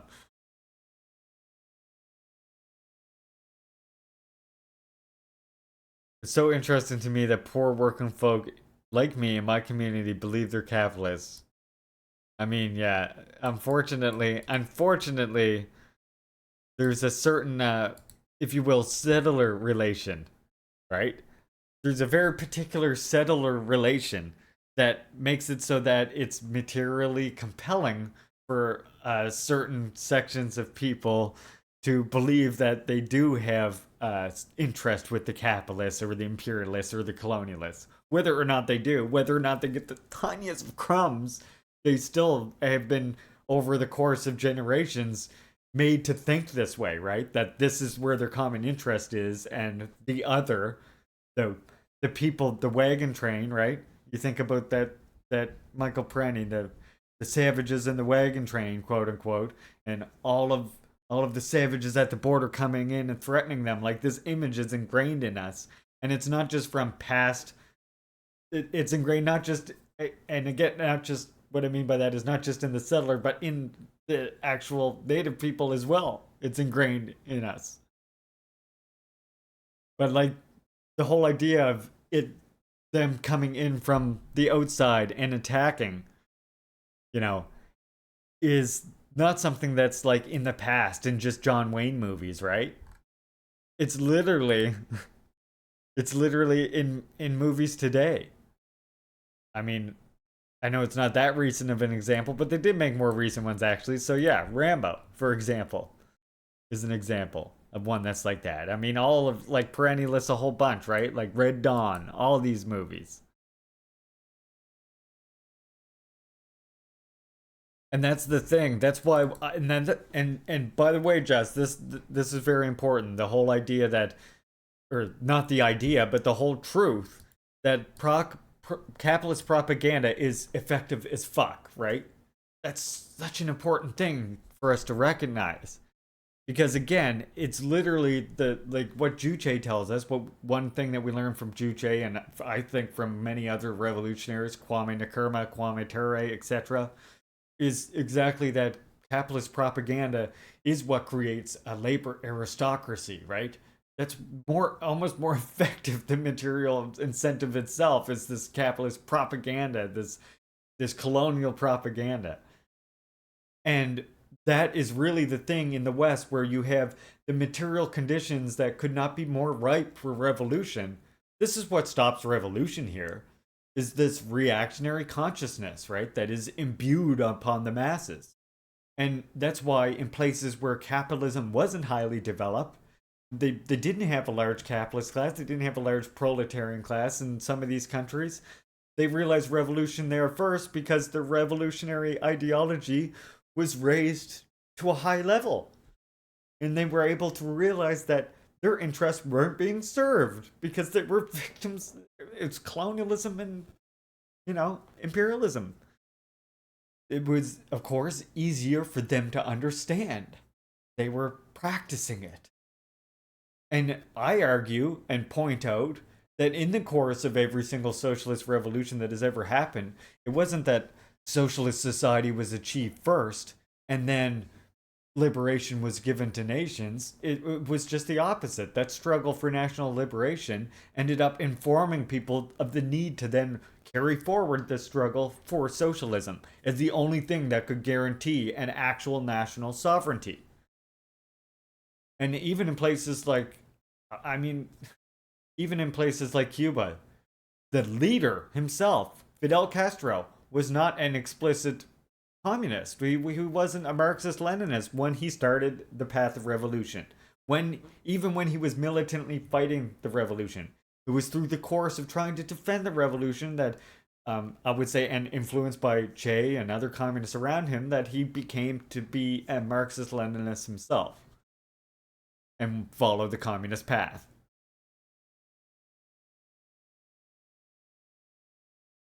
Kwame Ture is great. We like Kwame Ture and we like Kwame Nkrumah as well, and Ture Shakur. I think I never say that name quite right. I don't think. All right, finish up the news. So on Wednesday, Putin showed Kim around Russia's most advanced space rocket launch site in Russia's Far East and discussed the possibility of sending a DPRK astronaut into space. But there was no mention of arms supplies, trade of weapons, or technical assistance over weapons programs.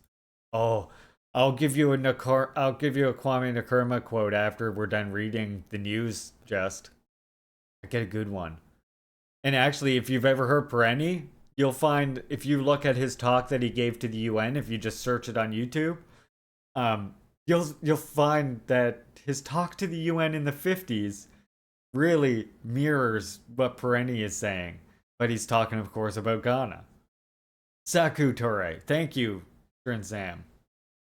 Well, fine then, we'll do the Kwame quote right now. I see comrades are spending the labor vouchers in order to push the Kwame quote ahead. So, yeah, let's do it right now. That's good enough with me. I'm gonna read you the long version of it. Fucking love this quote so much. It's a long one, but it's so good. To be sure, there's a connection between communalism and socialism.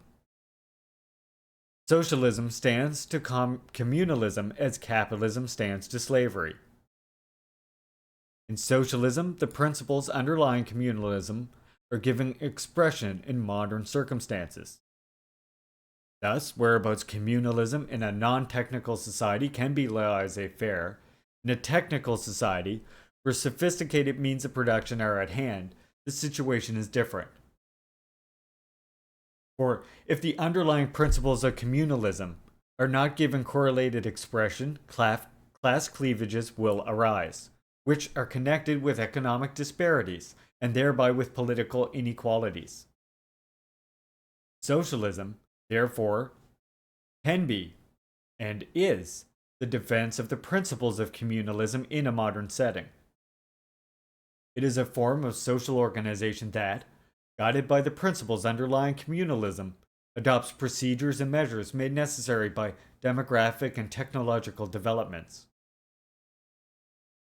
Only under socialism can we reliably accumulate the capital we need for our development and also ensure that the gains of investment are applied for the general welfare. Socialism is not spontaneous. It does not arise of itself. It has abiding principles according to which the major means of production and distribution ought to be socialized if exploited of the many by the few is to be prevented. If, that is to say, egalitarianism of the economy is to be protected. Socialist countries in Africa may differ in this or that detail of their policies, but such differences themselves ought not to be arbitrary or subject to vagaries of taste. They must be scientifically explained as necessities arising from the difference in the particular circumstances of the countries themselves. Kwame Nkrumah.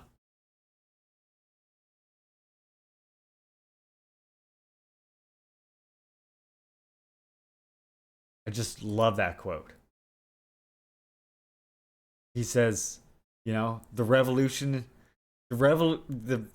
he's saying the goal of revolution is to bring love for the people into bloom, but make it scientific.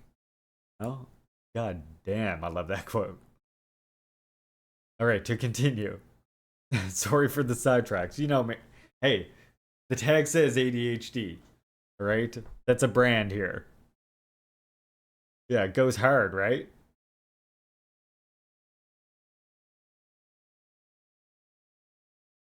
US and South Korean officials have expressed concern that Kim could provide weapons and munitions to Russia, which has expended vast stocks in more than 18 months of the Ukraine conflict. Moscow and Pyongyang have denied such intentions. After the tour, Putin 70 and Kim 39. Okay. Sorry. I want to see who reported this. It just seems funny to me that all of a sudden we're learning their ages here in the middle of this thing. After the tour, Putin, 70, and Kim, 39. Strapping young lad like myself. Held talks for several hours with their ministers. The Kremlin said sensitive discussions between neighbors were a private matter. Look, if I'm being honest with you, when people made a big deal about Kim Jong-un being young, I was like, sounds good to me. A young leader? Damn, that's all right with me. Whole ageist nonsense that people go for. Leads to what do we got? That Mitch guy who like shuts down in the middle of speeches? Looks like he like seems like he's being controlled by like one of those little robots inside his head. Like all of a sudden the robot falls asleep at the controls or something. When asked by Russian media if Moscow would help Kim build satellites, Putin said, "That's why we came here." Like 70-year-old leaders even made sense. They randomly vapor log. And I mean they're not even elders, right? They're like old war criminals. So like that's why they deteriorate so fast. Not like native elders, right? Aged like fine wine. Able to pass on knowledge that's fucking 5,000 years old. Look what happens to the goddamn settler fucking elders. They rot. Sorry.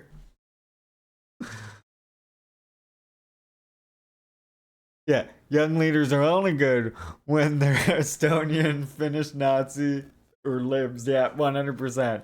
Yeah. When they're African though, they're extremists potentially. Yeah, they're extremists because they want to take away your fucking ability to fucking steal their labor, land, and resources. Estonia lady. Oh no, don't. I'm reading more. I'm done. I'm not looking at that. No, not thinking about her. Wait, it was Estonia or Latvia that had that lady that was like the honorary NAFO woman. Oh no, stop! I don't want to go back to that. Right. Kim also said before a toast at a state dinner with Putin that he is certain certain that the Russian people and its military will emerge victorious in the fight to punish the evil forces that ambitiously pursue hegemony and expansion. Oh God. Oh God, March, I'm sorry to hear that, comrade. I did not mean to make you think about her. Apologies. Apologies. I'm very sorry. Never did I ever intend to make you think about your prime minister. I'm so sorry. It's okay, I have to think about Justin Trudeau, you know? Fucking Fidel Castro's illegitimate son.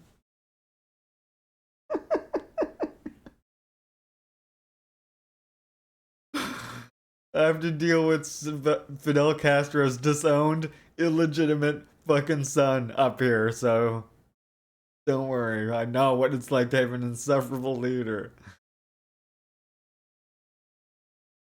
We need to forget that time he went to a party as Aladdin. Jesus fuck. Without naming Ukraine, Kim said the Russian military and its people will inherit the shining tradition of victory, confidently demonstrate invaluable dignity and honor on the fronts of special military operation.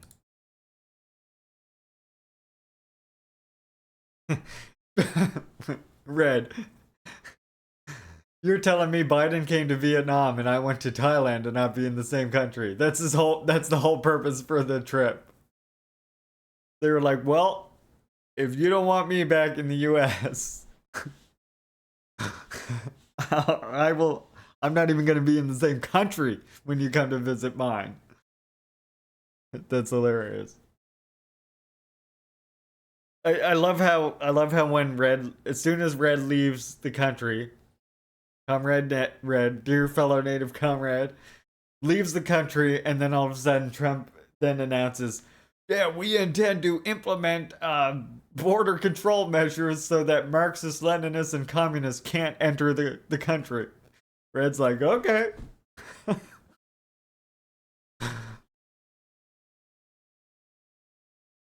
I like how this part, though, says, without naming Ukraine. Like, why do they have to name Ukraine? It's pretty clear what the fuck they're talking about here, ain't it? Russian military and its people. What the fuck? Don't open that. I don't want that. Russian military and its people will inherit the shining tradition of victory, confidently demonstrate invaluable dignity and honor on the fronts of the special military operation. Who the fuck do they think he's talking about? NATO and Ukraine, clearly, right? I will always be standing with Russia, Kim said. Putin and Kim were offered a menu including duck and fig salad, crab dumplings, now I'm getting hungry, sturgeon, and beef, with a choice of Russian wines, according to Kremlin reporters. Putin said Kim now planned to visit military and civilian aviation factories in the Russian city of Komsomolsk-on-Amur to inspect Russia's Pacific Fleet in Vladivostok. Russian Foreign Minister Sergei Lavrov said we'll visit Pyongyang for more talks next month, the Kremlin said. There you go. Putin is gonna come to DPRK again. Alright, and I wanted to do this article as well because, you know, we always hear about the Chinese is always stealing our tech here, hardy her.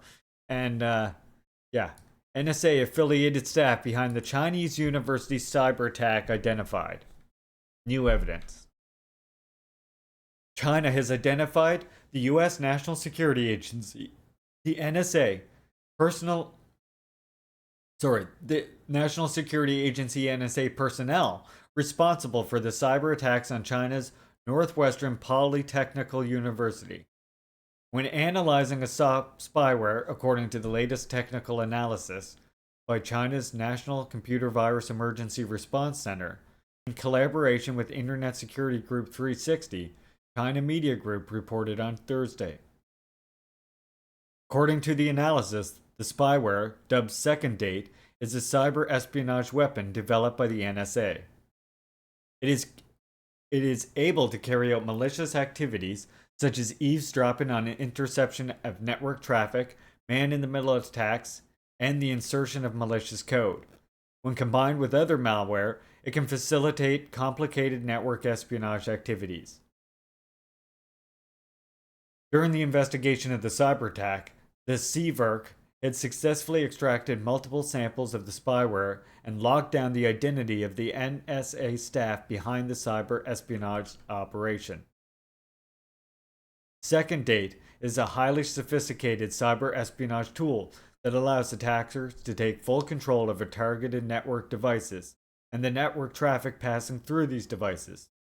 Du Zhenhua, a senior engineer of the CVERC, told CMG, Chinese Media Group, quote, that enables long-term data theft from hosts and users in target network, and at the same time, it serves as a forward base for the next stage of attacks, allowing more cyber attack weapons to be delivered into the target network at any time, unquote, said Du. The spyware can be widely applied as it supports various operating systems including Linux, FreeBSD, Solaris, and Juno OS. Jun OS, and is compatible with a wide range of architectures. It is usually used along with various tools of the NSA's Office of Tailored Access Operation, TAO, for exploiting vulnerabilities in network devices, such as firewalls and routers, said Du. Quote, once a vulnerability attack is successful, the attacker obtains the control over the target device and can implant the cyber espionage software into the target. The report reveals that the Second Date spyware and its derivative versions remain covertly operating in thousands of network devices across countries and discloses jump servers controlled remotely by NSA, with the majority located in Japan. It's in Japan first, Germany, South Korea, India, and China's Taiwan region. With the concentrated effort of industry partners from multiple countries, our joint investigation has achieved a breakthrough. The true identity of NSA staff who launched the cyber attack on Northwestern Polytechnical University has been successfully identified, said Du. On June 22nd, the Chinese university, leading in its aviation, aerospace, and navigation studies, announced that hackers from abroad were caught sending phishing emails with Trojan horse programs to teachers and students at the university, attempting to steal the data and personal information. Afterwards, the cyber attacks were traced back to the TAO, which used 41 tools to breach the firewalls, plant remote control backdoors, steal critical data, and erase the tracings of doing so. Thank you, Common, for that redemption. By the way, everyone, look at who's here.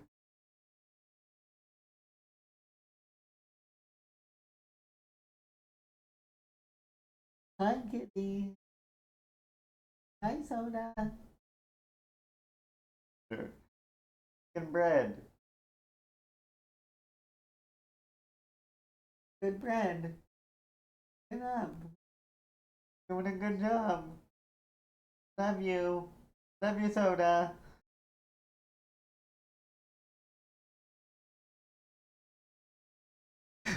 She just sits there kneading that bed and she sits there kneading that bed and squinting at me.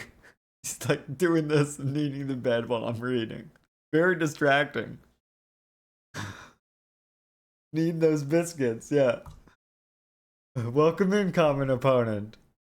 Oh boy, my favorite program, Leaping Larry's Laborious Learning Lighthouse. We're here to light your way to communism. I'm just kidding. We're talking now. We're doing things. She's making the people's bread. Exactly. She's warming up for some wire chewing later. Totally. You know that's what she's doing. Yeah, when she was doing the remote blinking, I was like, yeah, you all, that means she wants to say hi to everybody. I mean, by the way, that's why I want to get that camera again.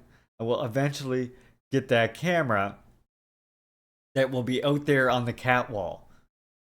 You know, the cat wall that I showed you? This is my goal. If I earn enough one month that goes that like, you know, we can get everything we need to survive and eat and all that kind of thing, then my goal is to have a webcam set up looking at this thing. Because she likes to run up and down, she goes in all the different homes. We got 2 other cats that hang out in them. So I think that would be good to have like a live camera down there where the comrades are. And when she goes there, the camera will like turn on and come up right there. That's my plan. That will probably be more feasible than the duck camera, which will take a lot longer to do. As you know, I do still want to do the duck camera someday. It just is, it's gonna be, of course, harder to set up. There's some of our duckies. We have a different male now though. But yeah, we also want to do the duck camera as well. So duck and cat camera are a goal of the channel. It's just I don't want to put it as a particular sub goal because again, I gotta, once I get something in, I gotta get everything that, you know, we need to eat and all that, and then yeah. See, there's the mascot of the channel taking a well-deserved rest. That's Tatai. That's your subscriber badge. He's tired from serving in the Red Army this month. Lots of comrades have the Red Army hat this month. I was looking for the ducks though. Yeah, here we go. This is the new male. This is the new Drake that we got. Look at him. This is Eddie, and he's the Drake. He's still a baby basically, but he's a big baby. He's also a big baby because he's scared of one of the smallest hens, the one of the smallest ducks that are in there. He's absolutely terrified of her. It's hilarious. Yeah, you like the color. This is what's called you get different variations with Muscovy. They always though are either blue, white, brown, or black. And then you can either get pied, which is what he is, right? With the pattern is always different, or you can get a solid one where he would be all blue. But now if it's pied, they're always going to have pied ducks. In order to have solid color ducks, you gotta make sure that all your ducks are solid colors. And then there's another type as well that's not pied. I can't never think of it, but there's slightly different patterns. They're beautiful ducks though. They're technically not ducks though, also. Technically they're not ducks. They're as related to ducks as they are to geese. If we're going to be technical. Because all ducks come from the mallard, technically. These aren't descended from the mallard. They're descended from a whole different, their own thing. Which is why they kind of look like geese as well, right? And it's hard to see it here, but he's even got like a hair. And when he stands this up, it's like a mohawk that he stands up. Yeah, his beak is goosey, right? They got the goosey stuff that this will like, you know, grow out. Yeah, they're goosey. They eat wood. They like to eat wood. Say goodnight to Ty. Yeah, crest or something. I don't know what they call it. Everyone say goodnight to Ty. Night, night, Ty. Oh yeah, they eat wood. I've seen them do it. They eat him in particular. Yep. Apparently there's some sort of nutrition in wood that I don't understand. A plumage crest. Okay, cool. Thank you. Yeah, I'm telling you, they bite off the little pieces of the stems that are rotten them. Eat that right up. Termite duck, yeah. Don't bring them in your house, I guess. Unless I guess if you're drywalled, you're okay. Okay, we got one more news article. This one is from Workers' World. The left's reaction to the BRICS. The author is editor of journalist Diev Devida. Jesus, what is going on with me? A Portuguese Marxist web magazine. Published September 4th, 2023. This article is translated into English by John Catalinoto. Otto. One of those two. Unable to stop the expansion of the BRICS, Brazil, Russia, India, China, South Africa, Argentina, Egypt, Ethiopia, Iran, Saudi Arabia, United Emirates are scheduled to become members on January 1st, and the growing prestige that the organization has gained in the dependent world outside the imperialist centers. The West had tried to diminish their importance through negative propaganda, omissions, or the usual anecdotal coverage. Denouncing these maneuvers is important in order to clarify what is at stake. Sorry, there's a hurricane coming. But it is also essential for the left to reflect on its political responsibilities at a time when the world is clearly changing.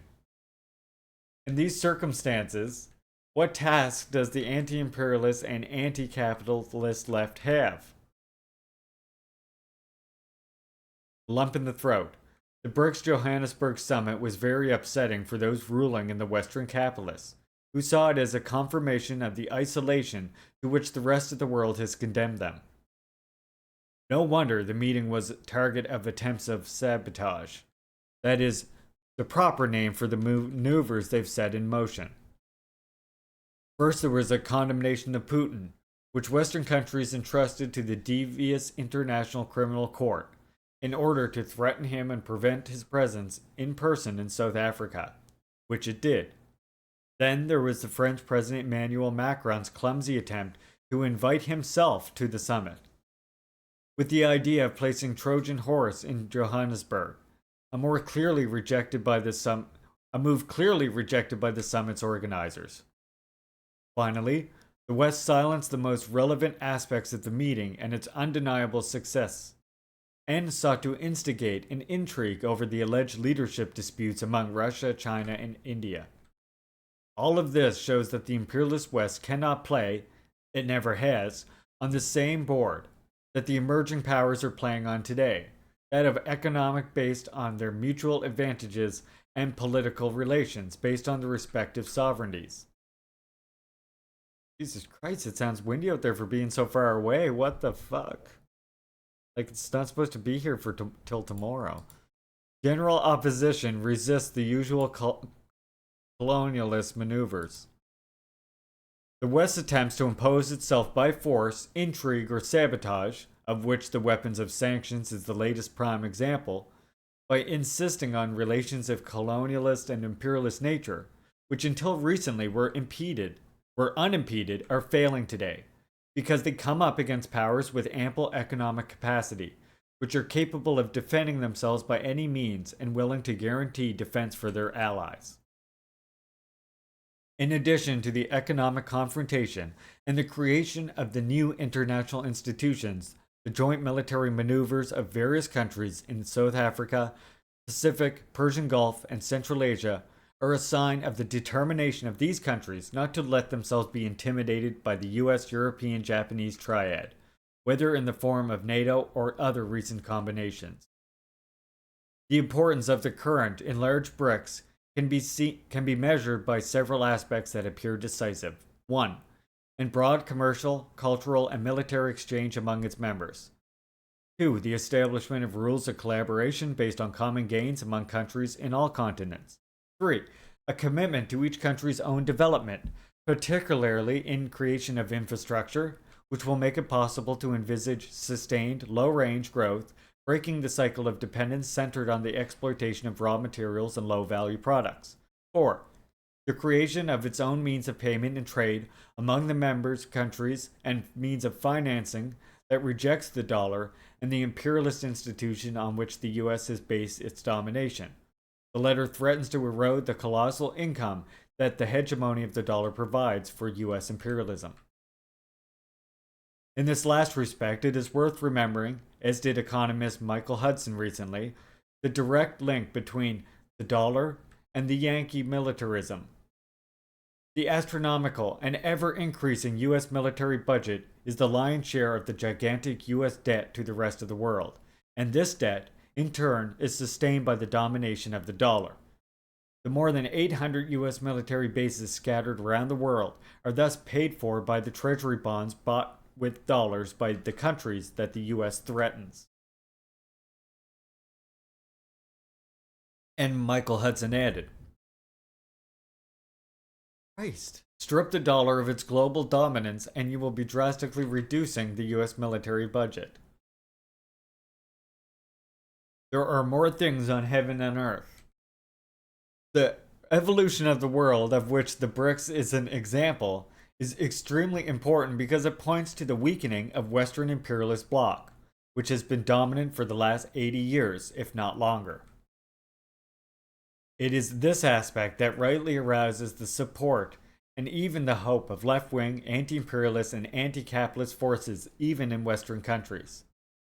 There is indeed a shift in the world's balance of power, the likes of which has not seen since the victory of the Chinese Revolution in 1949, but that is not all. On its own, this movement will not change class relations in each country involved in the transformation, or in the world as a whole. For the time being, the same ruling classes remain in power. The capitalist processes of development retain their basic aspects. The reactionary character of various political regimes continues. The regimes in place may even become more legitimized in the eye of their people, should significant progress be made in the countries concerned, till now held back by the hegemony of monopolies and imperialist institutions, and to the extent that the people experience improvements in their living conditions. This is, however, an objective revolutionary factor in this process. Millions of workers, proletarianized, will be brought into the arena of class struggle in its most modern form, that of full confrontation with capitalism, providing a clarification of the different class interests at stake.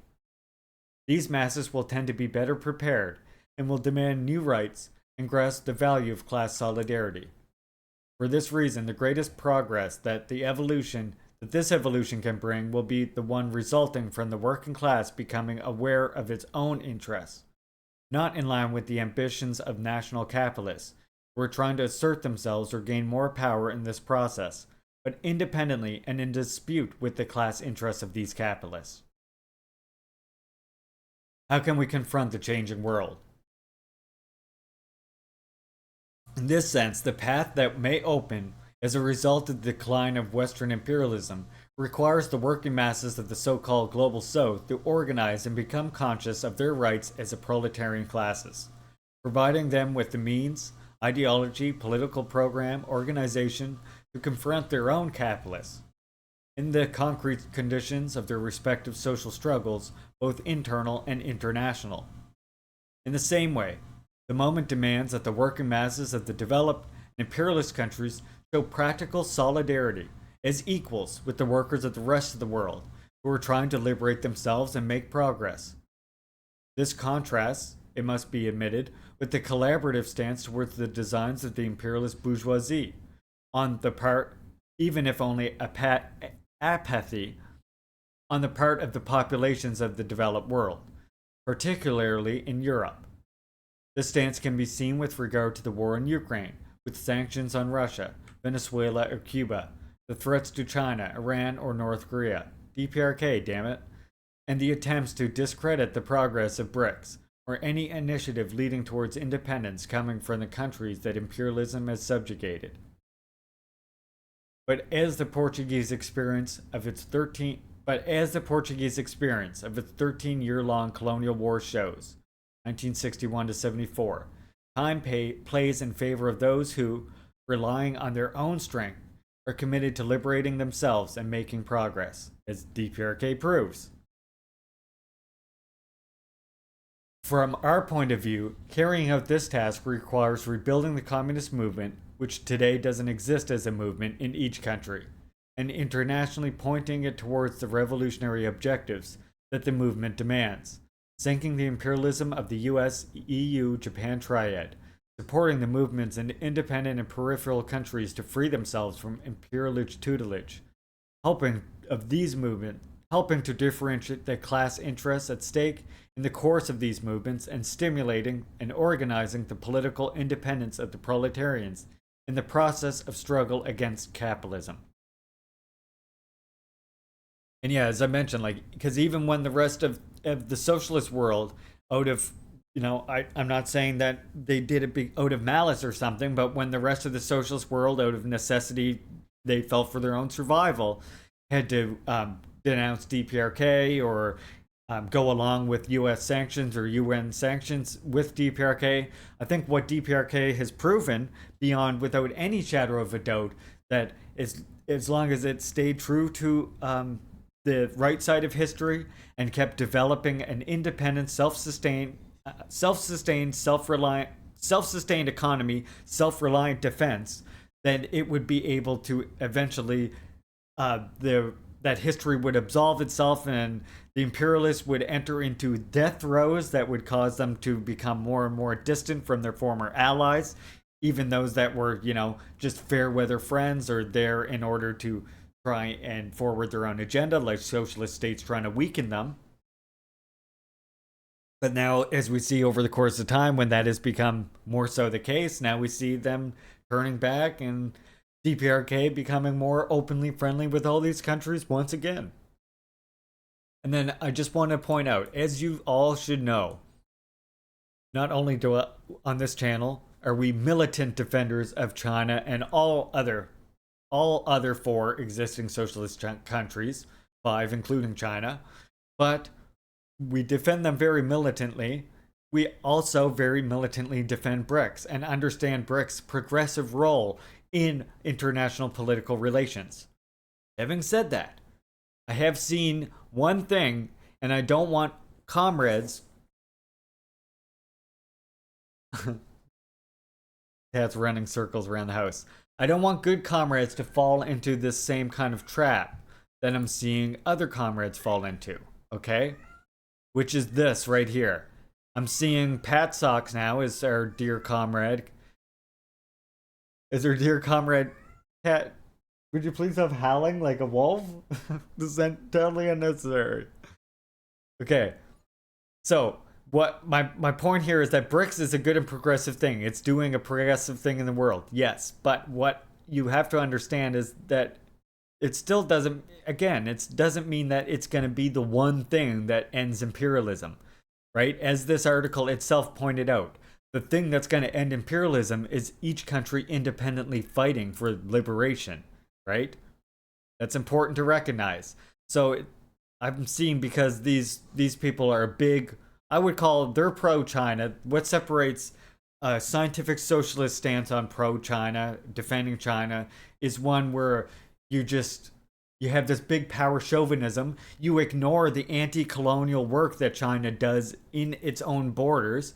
You ignore how the Communist Party focuses on ideological education and has very militant ideological education standards that they try and implement in their party, and then their party tries to go among the masses and so on and so forth and learn from them, but also teach them at the same time, as a good Communist Party does. Okay? We understand all of that stuff.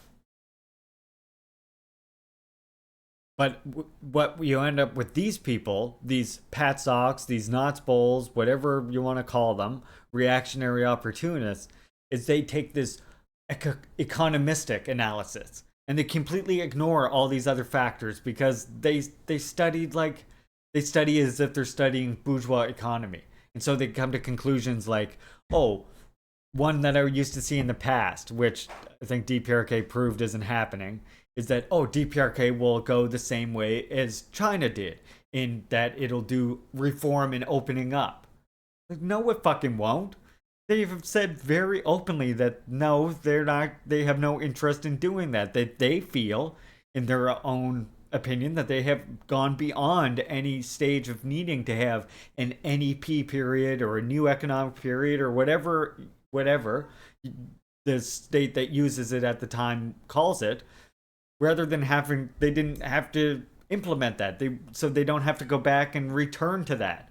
And in fact, that was the mistake that USSR made, Kim Jong-il argues, that the NEP period in Lenin's time was absolutely necessary, right?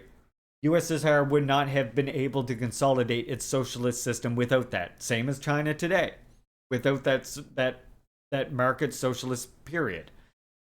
But then the thing with USSR is it overcame that period in Stalin's time, in part to the tragedy of the war, but it did overcome that time.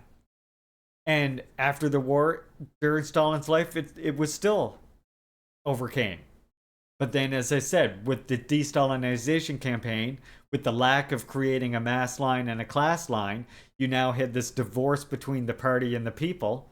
You had this entrenching of bureaucracy. And that's when Khrushchev says, okay, well, the people aren't being encouraged anymore. Productive capacity is lowering. We need to encourage the people somehow. So what did they do? They reintroduced market reform rather than focusing on ideological education. Whereas Kim Jong-il's criticism of this was that in Russia's particular conditions, what should have happened is, as I mentioned, Stalin was trying to point out, Russia could have focused on ideological education of the members of the broader society, and this would have allowed them to identify renegades and reactionaries in their ranks and use the people's power that was available to them to oust them and get rid of renegades and reactionaries that were occupying the leadership. But they couldn't even identify it because, as I said, there was no analysis, no scientific theory that existed to explain how society is under socialism. And many new questions arose that, of course, nobody had answers to because USSR was the first one. So just to preface that. And now they're saying, instead of saying DPRK is going for the market reform soon, now they're saying Korea is interested in joining BRICS. Yeah. I'm glad that Natalie just shared a screenshot rather than actually sharing these people. I was curious. Because, yeah, I'm willing to bet there was no citation. They just posted a random picture. But it's like, this never happened. Another weird lie from the mega communists to fit a narrative. The DPRK is correctly analyzed. BRICS is shifting the international balance towards a multipolar world and de-dollarization, which is to be very welcomed. Still ain't joining BRICS, and I like BRICS too. Me too. I like when countries get bricked up. I think it's a positive step. But again, it's not happening. And let's not forget to add additional context. That we should also note that the last statement by BRICS concerning the DPRK was condemning their country in 2017 for exercising their legitimate sovereign rights to self-defense and existence. So yeah, don't hold your breath waiting for that application to come in. Okay, and that doesn't mean that DPRK doesn't support China or doesn't support what China's doing. As you can see, China and DPRK are building extremely close and friendly relationships. It's just that you look at the other countries that are on BRICS, and DPRK doesn't necessarily agree that they're all non-interference countries. And DPRK doesn't necessarily agree that, that's all I need to say. DPRK doesn't agree that they're non-interference countries because of the simple fact that they have supported sanctions, several of them, which is why enough of them in BRICS have the pressure to condemn the country for launching missiles at a time when the US was exercising war games. So again, BRICS, positive and good thing. DPRK joining BRICS? It doesn't matter. They're trying to DPRK can go together cooperatively without DPRK joining BRICS, and that's still based. So we don't need DPRK to join BRICS to celebrate either one, right? Let's use some nuance. And let's not fall into this mega communist trap that I see them trying to set of Korea's interested in joining BRICS.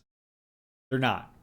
They're interested in being mutual friends on equal relations with anybody around them, but not necessarily entering into any kind of alliance like this. The only kind of organization they're in that's like this is the non-aligned movement.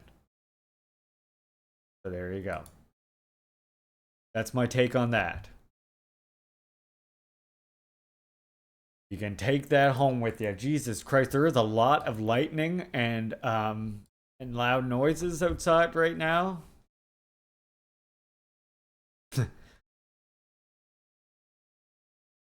Wow, I thought like the storm is supposed to get here. Okay, we got Hurricane Lee coming in right now. Jesus Christ. Yeah, we got Hurricane Lee coming in right now.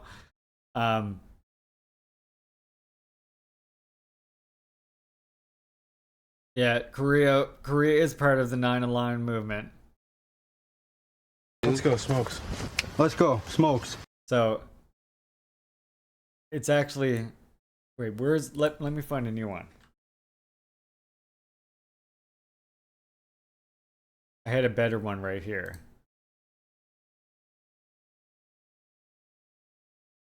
Yep.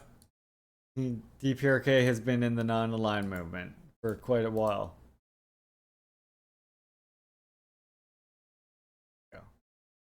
So here we go.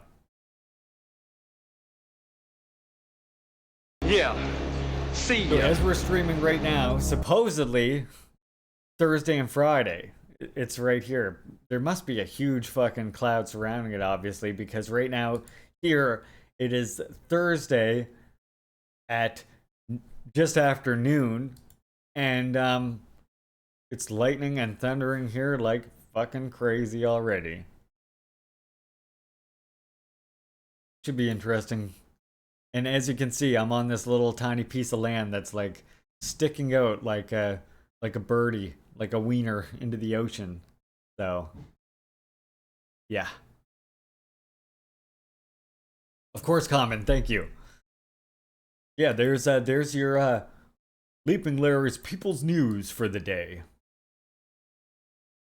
Yeah, I'm in trouble. Tell me about it. That's why this is the approaching storm stream, comrades. It's right in the title. Stream of the approaching storm, that's why. And if you saw what, I mean, you saw what happened already from just, this wasn't even a hurricane, right? You saw this, I'm assuming. I'm guessing a bunch of you saw earlier that we just a while ago had 2 months of rainfall. And there's this other Hurricane Margaret that's just over here. But like not even that long ago, we just had 2 months worth of rain fall in one day. And it fucking, this is what it did to the road, to our community. So it's not gonna be good. I don't think it's gonna, we might want to hunker down. Look at it. That was just the rain that night. Yeah, just thunderstorms right now. Yeah, hurricane's coming. It'll probably be raining and thundering until the hurricane gets here. Which is lovely because, I mean, you can see the quality of our roads. I'm sure you can imagine the quality of our power infrastructure. No, this is actually part of the system. They're saying it's gonna rain and thunder now up until the time the storm gets closer and reaches at the actual like meat of the storm actually gets here. Apparently it's got a big fucking thing surrounding it, I guess. I don't know. They said it's connected though. I do remember hearing that in the weather. This is the driveway. Look, what the fuck?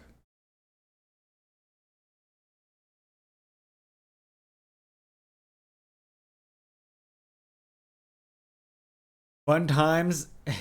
Here's what we say. We got. Yeah, oh, it totally is, Jess. As we say here, look, we got a saying here in the Maritimes. It's called oh,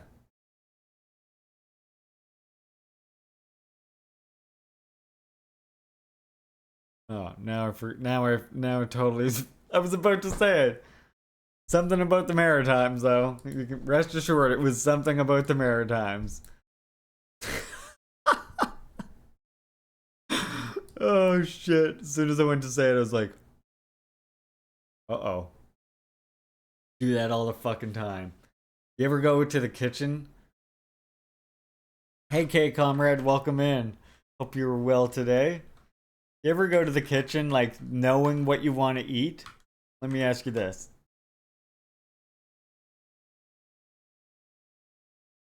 Okay, I'm gonna ask you a very serious question here, comrades, okay? Yeah, that was an ADHD bonus. That was an ADHD bonus for you all right there. Okay, I'm gonna...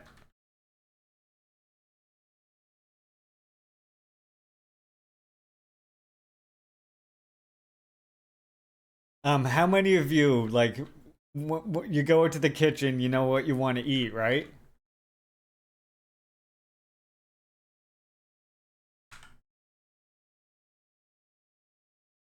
You know what you want to eat, you go to the kitchen, you go out there to try and make yourself something to eat, but as soon as you get out there, you can't remember what the hell you wanted to eat. Does that happen to anyone else, or is it just me? There's a poll in chat, but you only have like 30 seconds. You only got like 30 seconds to actually answer the poll, so you better hop to it so I can actually get to know you as comrades. Never. People are saying never? Wow. Wow. I'll be like, I'll sit in my chair, I'll think to myself, I'll go out and get myself a bag of chips, get out to the kitchen, I'll fucking open the pantry, I'm like, huh? The hell, what did it come out here for?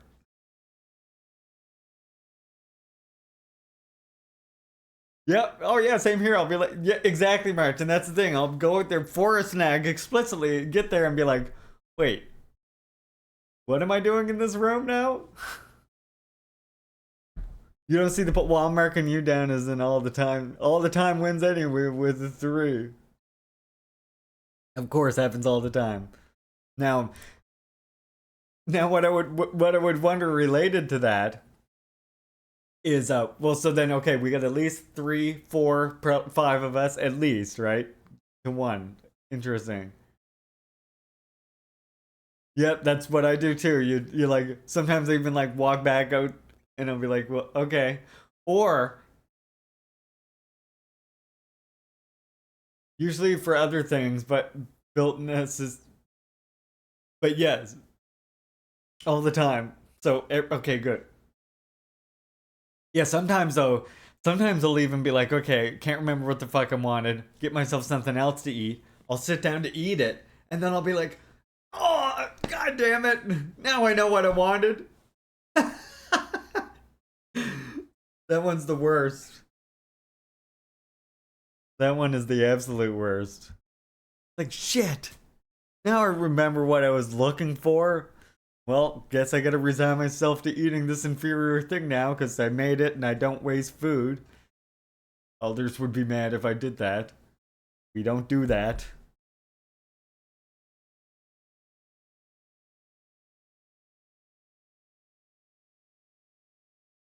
Let us listen to another Morang Bong Band song, shall we? And then we will, I think we'll do a little bit of our read. And then if we still have time at the end of reading some of the Stalin work, this chapter is even bigger than the last one. So, I doubt very highly we're going to make it through all of this chapter, okay? I would have been friends with Stalin. Exactly, we would have been. And then if we have time after we read some of that, we'll see how my vocals chords hold up, you know? The old... Depending on how good that goes, we'll then watch EFF. This SABC leader speaks, or SABC speaks to EFF leader Julius Malma. We're always down for some Malma content here. Yeah, go to the store specifically to get X. Think about if there's. Think about it. The whole way, shop, get back home, didn't get X. Absolutely. Absolutely. Literally going to the store just for X and getting everything but X, right? And then realizing, oh shit, Now I can't afford X. Like, ow, I just ruined supper for the next week.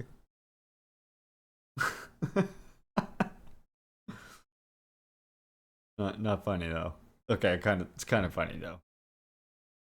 All right, Morang Bong Band, everybody.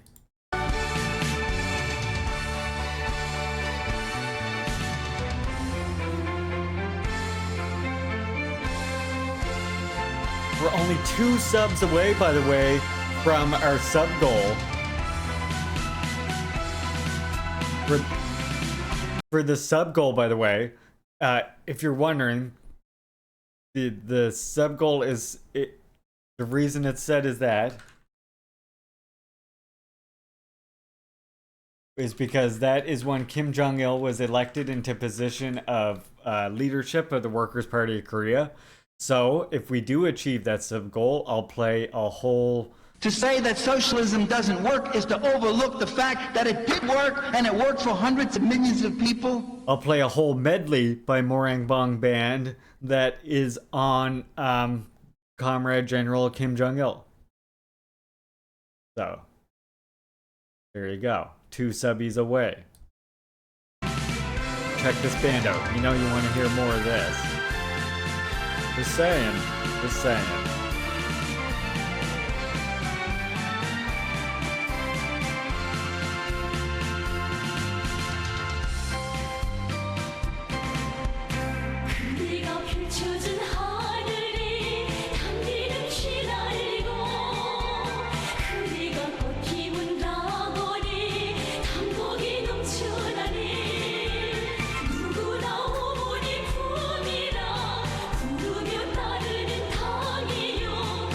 I don't know if London's still here, but I accidentally jumped in your voice channel for like a split second for some reason. Whoops.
Love Morang Bong Band.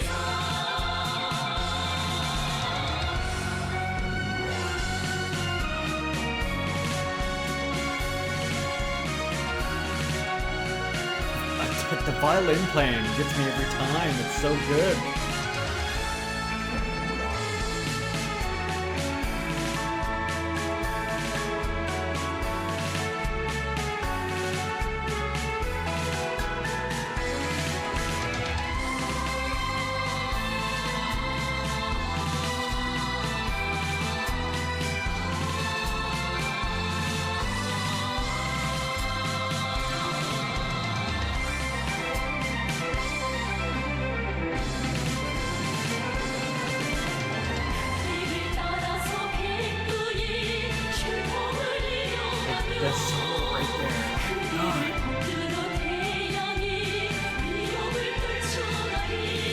How many of you have heard them on guitars yet, but guitars are amazing too.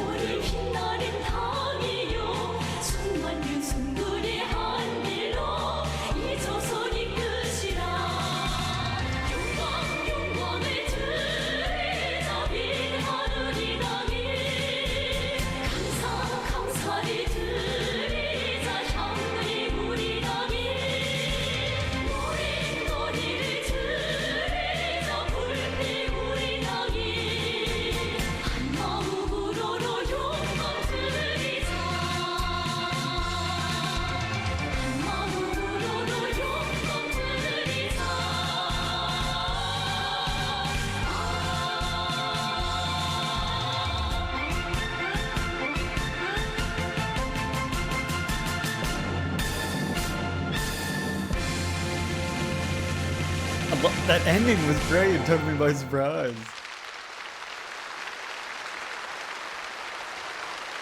That's cool. Yeah, come on now. 12. So if you want to hear 17 minutes straight of that, I think it is. I think that's how long it is. 17 minutes straight of that amazing band singing about Comrade General Kim Jong-il. 2 more subscribers and we're there. And then after that, I gotta figure out what we can set it as beyond that. 100 something that has to do with some sort of communist anniversary. Figure out when that, what was that Haymarket riot is or something. Maybe that's what we'll set the next one to.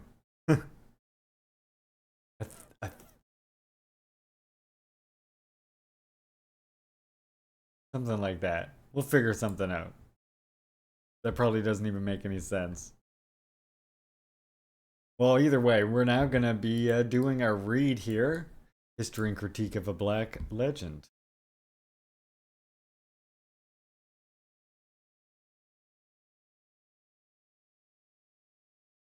Get this adjusted so that a optimal reading position for you all. And, you know,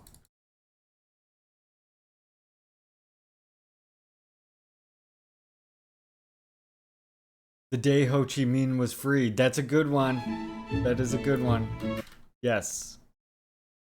I approve.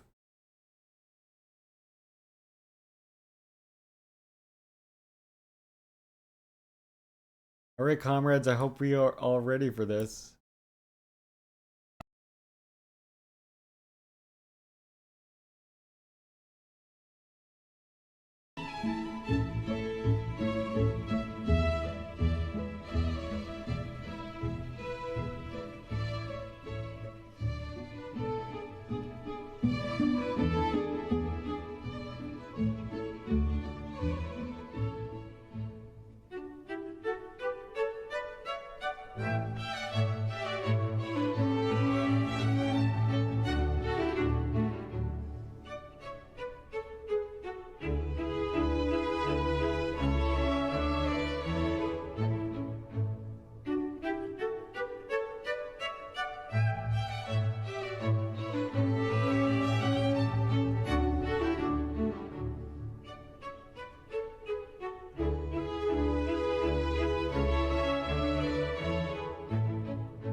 Welcome to Leaping Larry's Revolutionary Reading Theatre.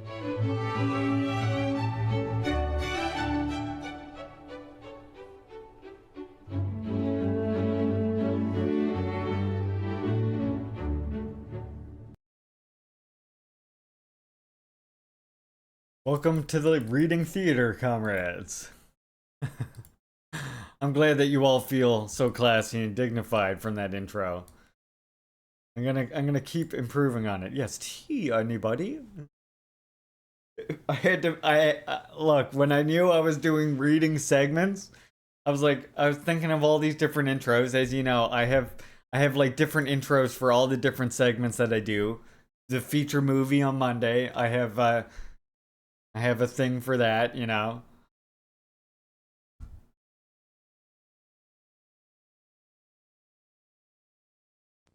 And now, our feature presentation.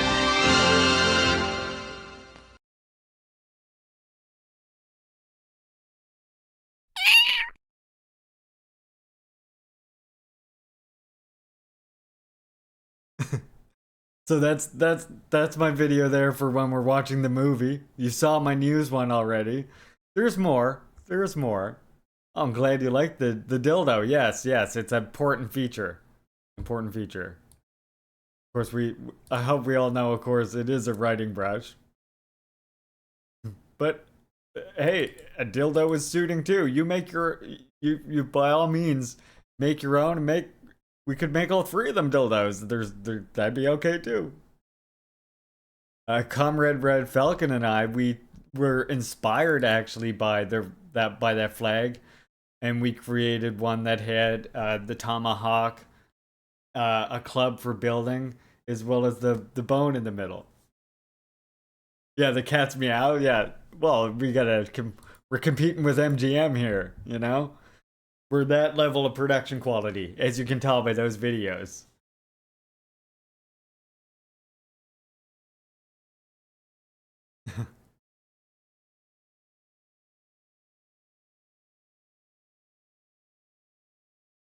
Yeah. Yeah, well, me and Falcon worked on that together. And like originally, look, you want to see, this is secret.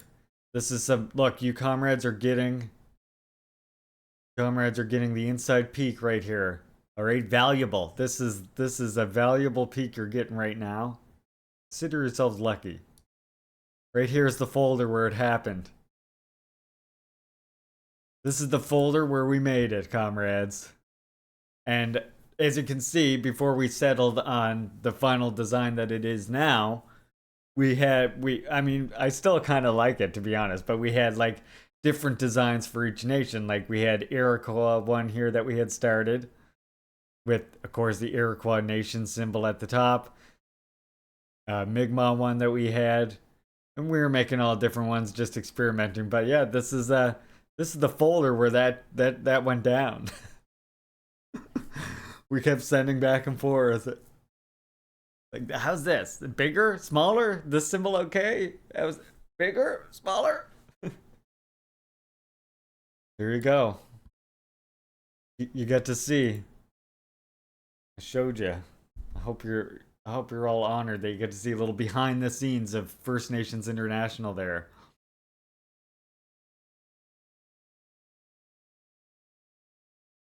A little sneak behind the media team. Now you see why when I was now you see why when I was added to that Discord, when I was added to the Chunkaluda Discord, you see why I was just immediately added to the media team. It may be corny, it may be like graphic design is my passion type level of stuff, but hey, at least I'm trying. All right. Let's do this. I don't know how far we'll get, but we're gonna see how far we get into this. This is a very long chapter. So this might be our first two-parter chapter. We shall see. Eraser of history and construction of mythology. Stalin and Hitler as twin monsters. My efforts are much appreciated. Not corny? I mean, they're corny. I'm not gonna say they're not. I know they're corny, but I do appreciate that you all appreciate the work and the effort and even the results. It's fucking humbling and means a lot to me because I know I put like it's yeah. I put a lot of work into it for as simplistic as it looks like.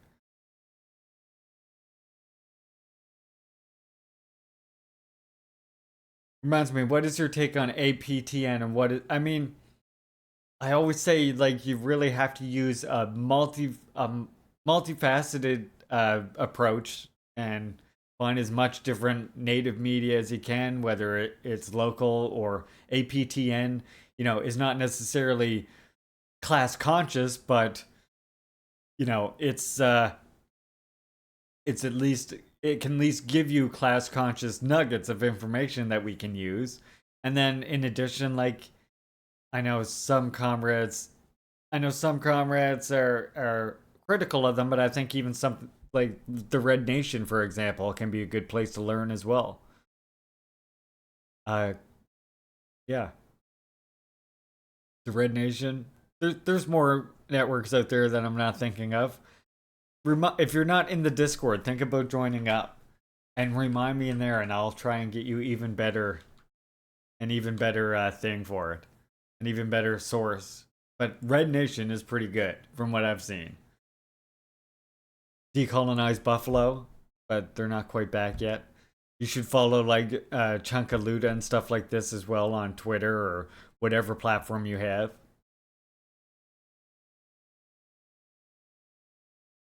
It's like the Aboriginal People's Television Network.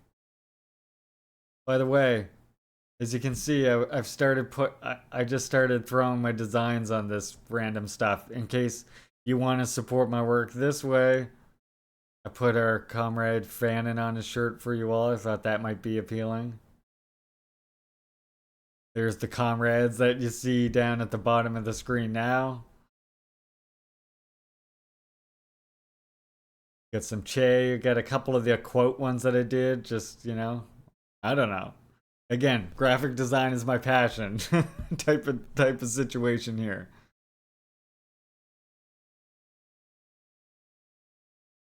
I think the Juche gang looks like it'll come out good on the patches though. And then the pom pom too, because you know it's getting cold. This one has the Juche gang logo and the channel logo on it as well.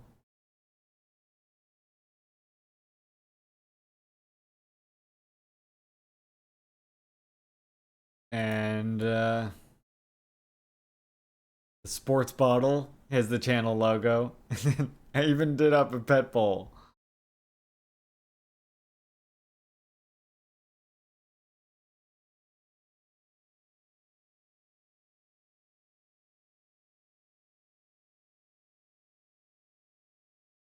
Yeah, I think something tells me that Katrina knew what it meant, Sip. I think it was a joke. I would guess. Yeah, right? I mean, that's part of the reason why I did the Fannin shirt. So that people will be like, hey, who's this on your shirt? And you can be like, Fannin. That's Fannin. Yes. No worries, Sip. Honest mistake. I'm just letting you know that I think they knew and it was a joke. I had this one that I cut out from that an awesome poster. I fucking love that picture. All the comrades behind DPRK while they kick him out. And like the trucker hat. Like tell me that for some reason that Juche gang emblem looks like it would be so good looking embroidered. I'm gonna have to order it for myself one day when I have enough money, and then I'll be able to show it off on screen. Yeah, exactly what I figured as much. Erasure of history and the construction of mythology. Stalin and Hitler as twin monsters. Cold War and reductio ad Hitlerum of the new enemy. With the outbreak of the Cold War, both antagonists seek to brand the other as heir to the Third Reich that had just been overthrown by both parties. Nobody today, Lucas observed in 1954, will presume to claim that either the ideology or the procedures of Hitlerism belong entirely to past history. Unquote. Indeed, on the two sides seem to argue. Indeed, on this, the two sides seem to agree without difficulties. While the communist philosopher, using the category of imperialism, juxtaposes Truman and Hitler on the opposing side of the category of totalitarianism, is used to subsume under it both Nazi Germany and the Soviet Union. Both categories are wielded as a weapon of battle. The attempt to equate the new and the old enemy is not limited to the denunciation of imperialism, i.e., totalitarianism. After describing as a process of destruction of reason the ideological path leading to the triumph of the Third Reich, Lucas felt the need to subsume under the category of irrationalism also the ideology of the free world, led by the USA.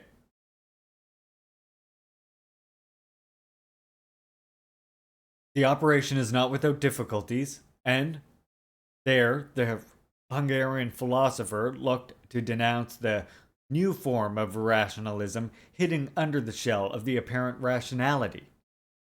Yes, in the new situation that had arisen, it is perfectly natural for a Marxist pragmatist rather than German type of irrationalism to reign in philosophy, of which Wittgenstein, Carnap, and Dewey, among others, would have been its exponents.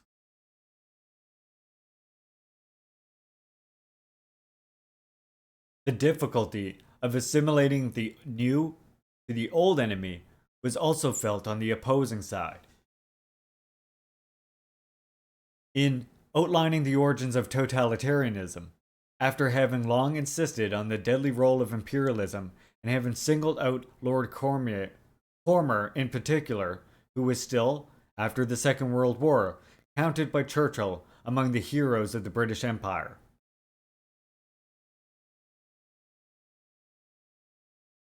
Arden completed the comparison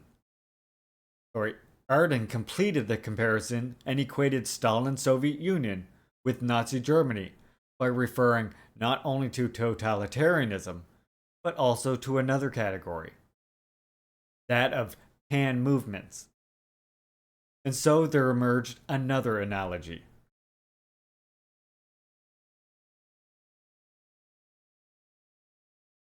The pan-Germanism of the second of the two countries compared would be marched with the pan-Slavism of the first.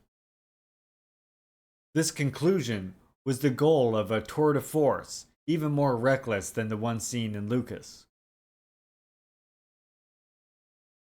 We will see Churchill comparing the communist movement to a church characterized by expansionist universalism, and whose missionaries are in every country and in every people.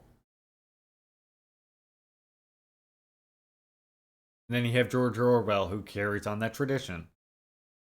In any case, the alleged Stalinist pan-Sovietism called on the peoples in the colonies to sweep away the domination of the master race, considered instead natural and beneficial by the pan-Germanism theorists.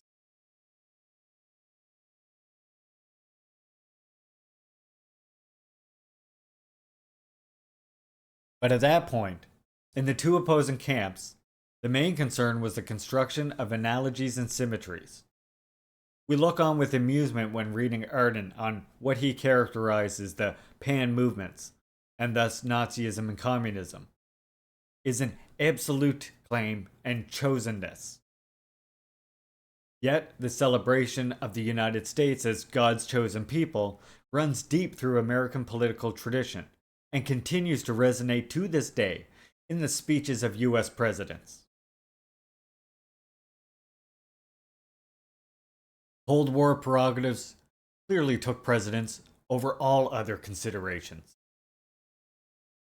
This is confirmed by the intervention in 1950 of a prominent American historian.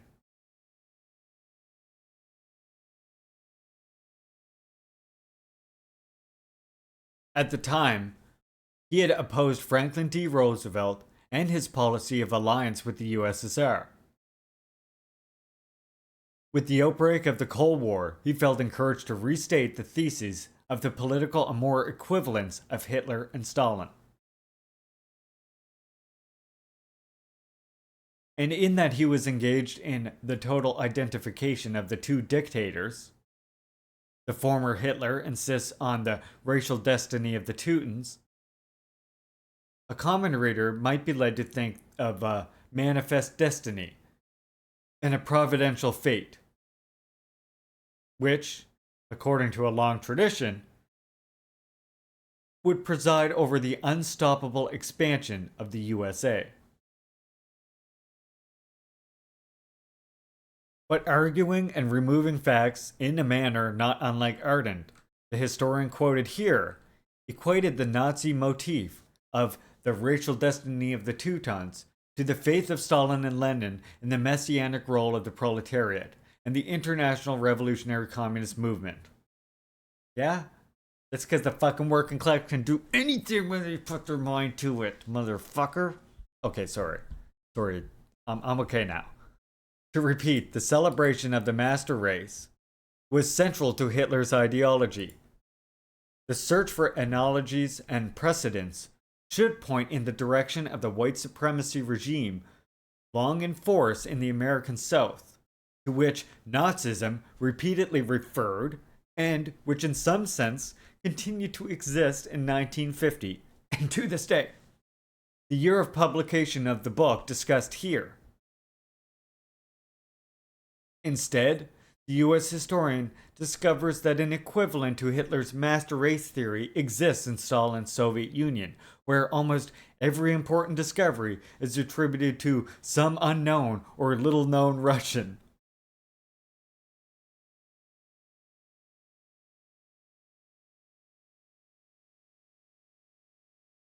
You mean the people?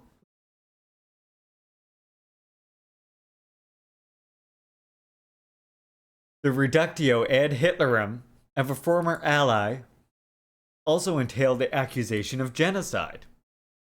The first to move in this direction was perhaps the front hegemonized by the communist movement and the Soviet Union. In 1951, in New York, the black lawyer William Patterson, leader of the Civil Rights Congress, an organization engaged in the fight against McCarthyism on the one hand and the white supremacist regime on the other, edited a book that is at the same time an appeal to the UN to become aware of the tragedy that raged on African Americans. In the US, particularly in the South, the regime of discrimination, humiliation, racial oppression, and social marginalization continued to operate, and continues. Rapes, lynchings, legal and extra-legal executions had not ceased, and police violence raged on. In 1963, Martin Luther King will still speak of the unspeakable horrors of police brutality. Outlining this long list of injustices and torments, referring to the convention approved by the UN in December 1948 against the crime of genocide, and making use of the fact that, according to this convention, genocide does not necessarily entail systematic annihilation of an entire ethnic group. The book bore a decidedly provocative title, We Charge Genocide. Apparently corroborated by the strong opposition encountered by this convention among US politicians, the indictment was translated into many languages. In the USSR, the work appeared with an introduction by the Jewish intellectual Ilya Aharonberg, who compared the Third Reich and the USA as both suffering from a genocidal or potentially genocidal racial delusion. Of course, there were furious reactions to the book in the US, and the accusation was reciprocated. A member of the committee calling for the approval of the UN Convention declared, quote, "In communist countries, it is the official policy to wipe out entire groups on the basis of their racial and national origin," unquote. If the beginning of the Cold War saw each of the two antagonists branding each other with a new version of Nazism, and the crime of evincing its genocidal madness, as the triumph of the West progressed, the analogy's game tended ever more exclusively in the direction favored by the victor. In particular, it has become an exception in the dominant ideology to equate Stalin and Hitler in the most complete way possible, to the point of presenting them as twin monsters.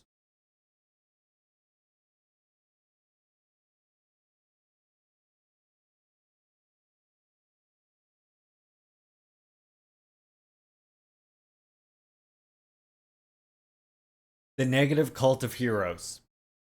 How was this achieved? Well, the attention is focused exclusively on the Soviet Union and the Third Reich. Gandhi equated colonialist England and Hitler's Germany, British and Nazi imperialism, and attacked both in his condemnatory judgment. Scholars, not suspected of anti-Westernism, have repeatedly compared and even explicitly theorized the treatment of colonial populations by the liberal West through the genocidal practices of the Third Reich. This comparison has been applied to the deportation of the Cherokee people ordered by Andrew Jackson, the President of the United States, the country visited and celebrated by Tocqueville, to the attitude taken by Theodore Roosevelt towards the inferior races, quote unquote, to be met with a war of extermination in the event of rebellion against the superior race, to the treatment inflicted by England on the Irish people, treated in the same way as indigenous people of the Americas, and still in the mid-19th century condemned to die en masse of starvation. There is more. The key terms nowadays used to describe the horrors of the 20th century already emerged from studies investigating the liberal world of the 19th century, with reference in particular to the development of industrial capitalism in England. It has been argued that the Gulag is not an invention of the 20th century. A totalitarian society was founded in Australia as it swallowed up deportees from England, often wretches condemned for petty theft, to which they had been driven to by hunger. With regard to the tragedy of the indigenous populations in America, Australia, or the English colonies in general, authoritative scholars have spoken respectively of American Holocaust, i.e. the final solution of the Amerindian question, the Australian Holocaust, and the late Victorian Holocaust, not to mention the Black Holocaust, the deportation and enslavement of the survivors, 1 in 3 of 4. To which African Americans seek to draw attention. Finally, as we have also seen, the Canadian Holocaust. Blame Canada. Oh, wait. Even when it comes to the events unfolding before our eyes, authoritative media outlets report that in Afghanistan, a country under U.S. protectorate status, captured Taliban are amassed in a place that resembles the Auschwitz Nazi concentration camp, and that Guantanamo is a sort of modern-day Gulag is at work, according to Amnesty International's characterization, that is. Finally, it is worth noting that the most prejudiced American historiography has not hesitated to establish a comparison between Anglo-American annihilation from the air of entire cities, Dresden, Hiroshima, and Nagasaki, on the one hand, and genocide of the Jews on the other. But all of this vanishes as if by magic in dominant ideology and historiography, just as if reality of the concentratory universe, and that in the course of the Second 30 Years' War emerged even in the countries with a more consolidated liberal tradition, and even after the defeat of the Third Reich, was kept up for some time as anti-Soviet and anti-communist measures, and that in any case were developed further in the colonies and semi-colonies. As I said, has not ended. Many cases. I mean, they like to tell us, right, all the time. One of the most popular things that we hear here is, which is disgusting in itself, that the last First Nations residential school system closed in 1996. But I like to point out that while it may have closed the last door in 1996, all it really did, the state just privatized it, right? It went from being church-run to being state-run, endorsed by the state both times. And now it's state-run with privatization, as in now when they capture First Nations children, They either put them in a group home or foster care, and at best, those children never have access to their culture, to their heritage, to their families ever again, never see them again. Or, at worst, they're abused and even killed by their new families, their new caring families. And they're taken from places where, although they might live in poverty thanks to settlers, they would have been cared much better for by a community that recognizes raising children is a community, not an individual thing. Something, by the way, that us communists are fighting for.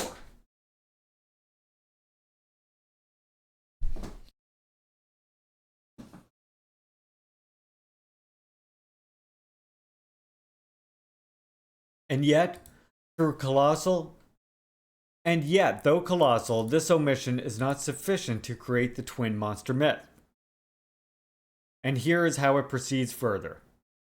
From the comparison between the USSR and the Third Reich, we slide into the comparison between Stalin and Hitler. One and the other described by abstracting from their respective historical contexts and political projects. Once the explosive contradictions characterizing on the one hand the Second Time of Troubles and on the other the Second 30 Years' War have been dispelled, Stalin's terror appears as the expression of gratuitous violence, motivated exclusively by totalitarian ideology, or even by the bloody paranoia of a single personality. Similarly, Hitler's own historical context is suppressed. He was born at the time of the 19th century, the most painful century in human history, the century of colonies, and above all, the century of races, has not yet ended and sweeps away once and for all the naive idea of the 18th century with regard to the brotherhood of nations. And the mythology of the common origin and unity of the human race, the ideological paraphernalia to which the socialists pathetically cling, despite the resounding denials of history and science. In 1898, the Anglo-German author Houston S. Chamberlain, who would later become particularly dear to Hitler, but who at the time was acclaimed through the West, expressed himself in this way. Jesus. Why that name? Why does it look so... The Anglo-German author, is he related? Like, does anybody feel like looking up? Is he related to Neville Chamberlain in any way? Right? That seems too... It just seems too close to be a coincidence the way they're mentioning it here. Am I wrong? Neville Chamberlain. What? Is Houston S. Chamberlain related to him? I gotta look this up in a minute. Because that's sus as shit, right? Because Neville Chamberlain, if you don't know, is the British leader that practically handed over fucking territory after territory to Hitler on a silver platter.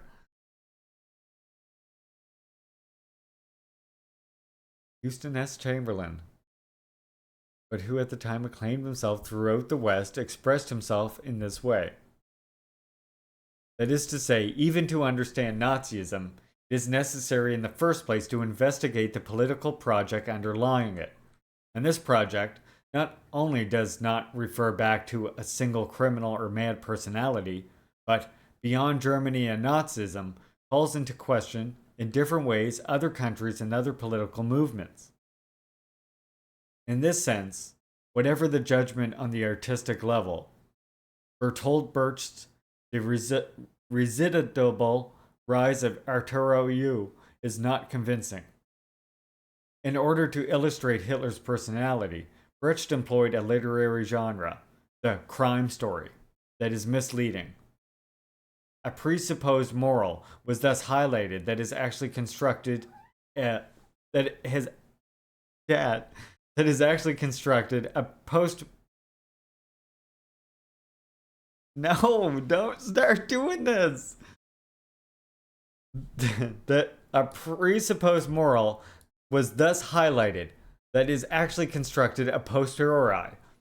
Nazism has its roots in a historical period in which the evidence is constituted by, if anything, the hierarchization of races and colonial expansion based on genocidal practices.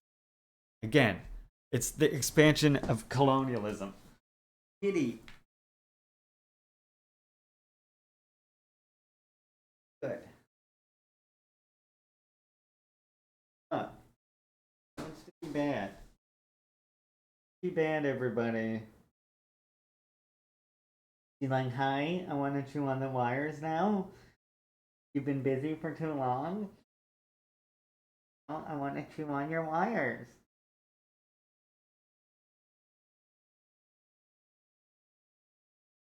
It's me, I'm trouble.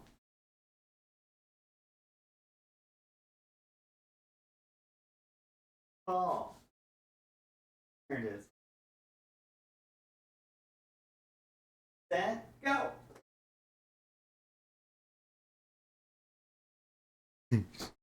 She wants the forbidden noodles, god dang it. It's forbidden spaghetti time. We knew it was coming. We knew. Most of chat predicted that the cat would come and chew on the spaghetti. God dang cat. Always looking for that spaghetti. The spaghetti. Mom's is sweaty, mom's spaghetti. In other words. That old Italian saying I mentioned yesterday. Palms are sweaty, mom's a spaghetti. Kitty, I just told you about the spaghetti. Goodness. Kitty.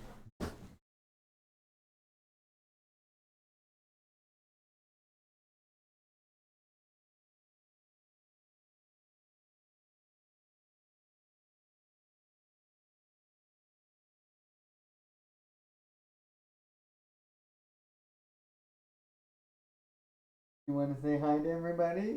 And you want to go back and get the spaghetti. Let's go see.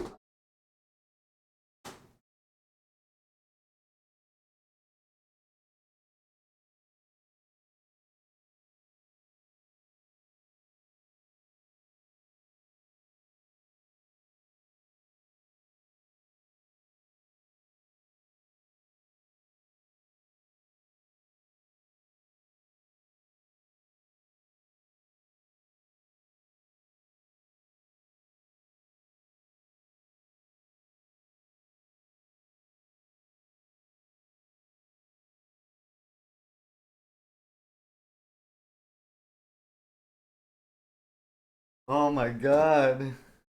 You love her? I love her too. Look, she is trouble, but I do love her. Make no mistake. It is true. I threw her in at the fiance and was like, here, keep her busy. She's napping. That's why she's so bored now.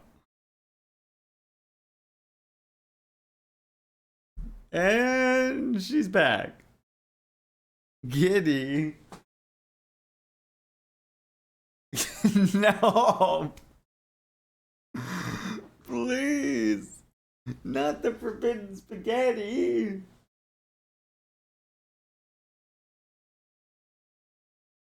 Look.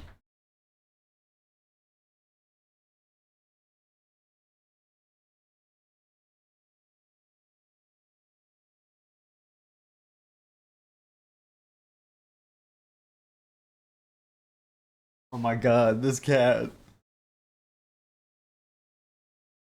Okay.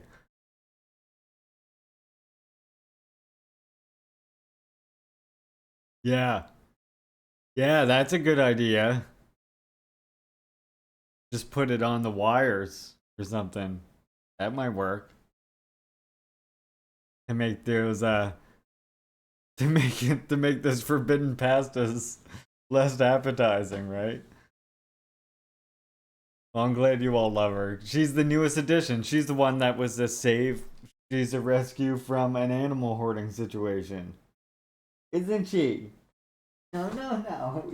No, no, no. You're so bad.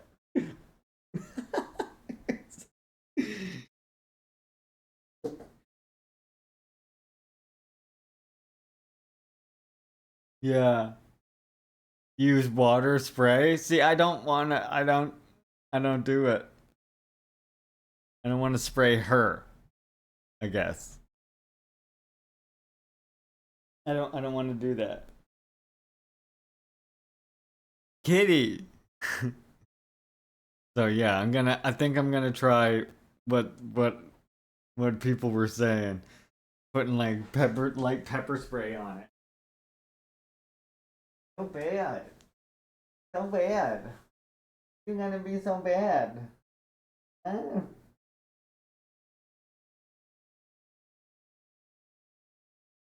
You gotta be bad.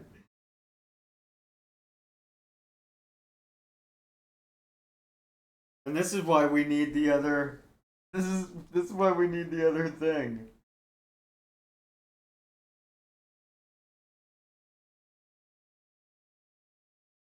That is exactly why we need the next webcam, so that we can have one for her. And then what I'll do when she does this, like, this isn't gonna end. Clearly this is not gonna stop. So then when she does this, we'll go in and play with her maybe? That'll become part of the stream. When Kitty comes hungering for chords, it's time to play with the kitty on stream or some shit. I don't know. Because I don't think it's gonna stop. Just brainstorming here. Alright, now to continue after that long distraction. I think she's distracted by something else now, finally. Of course, to inherit such a tradition, at a time when it was beginning to be harshly contested, and to radicalize it to the point of wanting to implement it in Eastern Europe as well, is a horrid escalation. But it is an escalation and not a phenomenon arriving ex nihilo. Widespread in the 19th century culture was the idea of racial extermination, which, Disraeli pointed out, is an expression of an irresistible law of nature. At the end of the century, Spencer lamented, "We have entered upon an era of social cannibalism, in which the strong nations are devouring the weaker ones." In the US, at the turn of the 19th and 20th centuries, there was no shortage of appeals to a final solution, and to a final and complete solution of the Indian question and the Black question, respectively. At the same time, in Canada too, an authoritative figure from the administration called for the final solution of our Indian problem.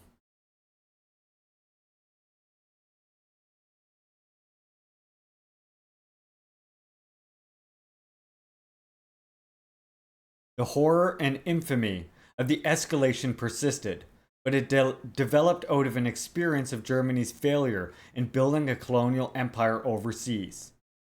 This project immediately swept away at the outbreak of the First World War by British naval superiority, which imposed on Germany a devastating and deadly naval blockade, even for the civilian population. And therefore they asked themselves, would Germany continue to be exposed to this terrible danger, or build a continental empire at any cost, resorting, yes, to massacres and genocidal practices, but to the detriment of inferior races, and in any case by following the classic and established Western model of colonial expansionism?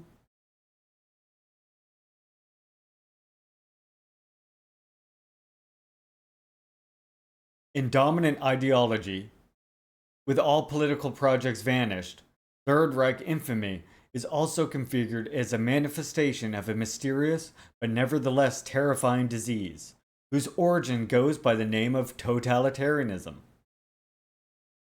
The way this is paved for equating Stalin to Hitler. Even the analogy between Pan-Slavism and Pan-Germanism, on which Arden insists, becomes unnecessary and perhaps cumbersome, and does not seem to enjoy particular success today. Everything revolves around two sick and criminal personalities, whose biographies are sometimes treated in joint fashion. What is most striking in these contexts is the absence of history, and even, in a certain sense, politics. Colonialism, imperialism, the world wars, the struggles for national liberation, and the different and opposing political projects all disappear. Nor do they ask about the relationship between the liberal West with fascism and Nazism, former pretending to be champions of the most authentic and significant ideas of the West, nor of its relationship with the old Russian regime, whose contradictions had been tending for a long time to precipitate into a huge catastrophe. All this is substantially overshadowed by the absolute centrality conferred to two creative, albeit wickedly creative, personalities. The dual personality theory. How many of you have seen dual biographies like Hitler and Stalin, twin madmen, or something like this at your local library or something? I've actually seen, I think I've seen history specials that were literally like that, treating them like it's a double biography and they're intertwined among each other in some way rather than intertwined with the various systems that were around them and the various social relations that were around them. The colonial reality. Again, remember that Stalin himself was a member of one of those targeted nations by Russian imperialism.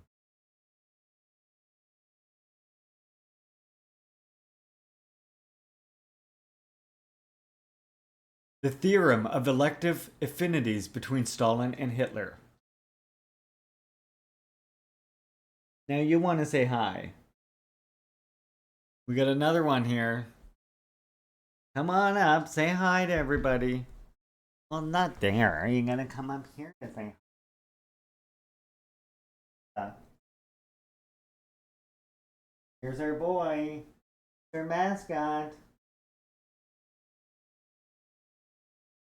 Say hi, Ty.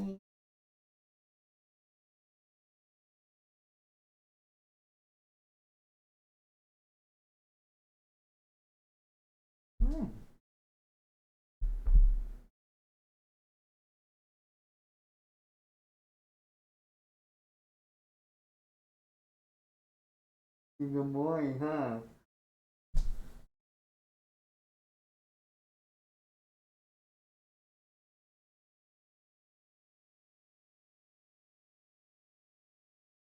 He's a good boy. You don't need to go on that table, though. That's my mouse pad. That's my mouse pad. No, you don't need to go on the table, though. That's my mouse pad. There. How about that? How about that? That works. That works. That works. Was that not good enough? You gotta... Where do you want to go?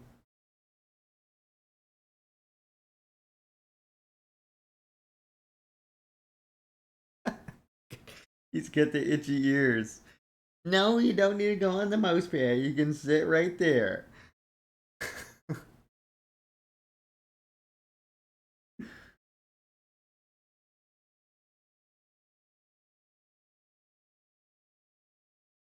Okay. Back to the dang reading. Right, kitty?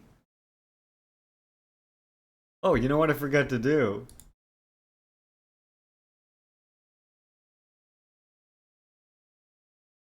Forgot to pin this. There we go. That's better. Ouch! Tie your teeth!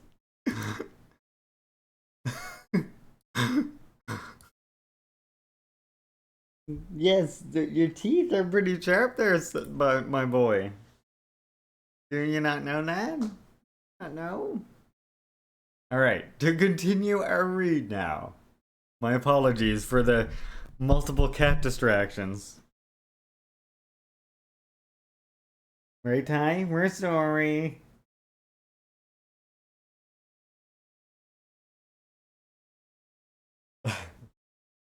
The theorem of elective affinities between Stalin and Hitler.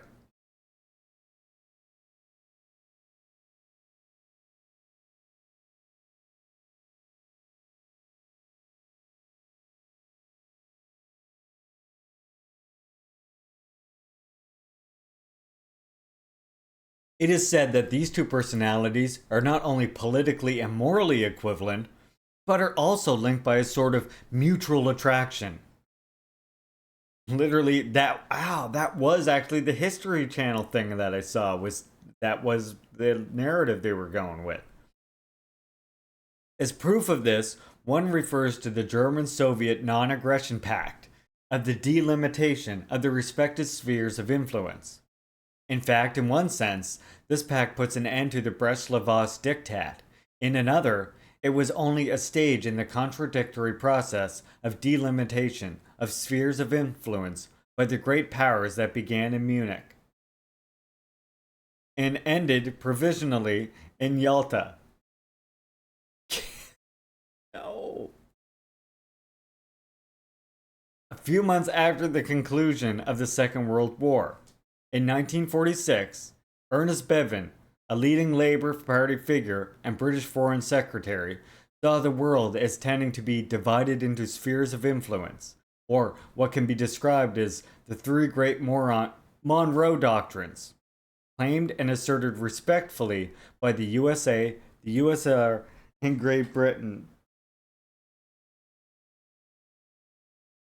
If the British Monroe rapidly crumbled, even in 1961, John F. Kennedy, fresh from the inglorious adventure of the Bay of Pigs, in the course of the conversation in Vienna, protested to Khrushchev about the results and dynamism of the Cuban Revolution.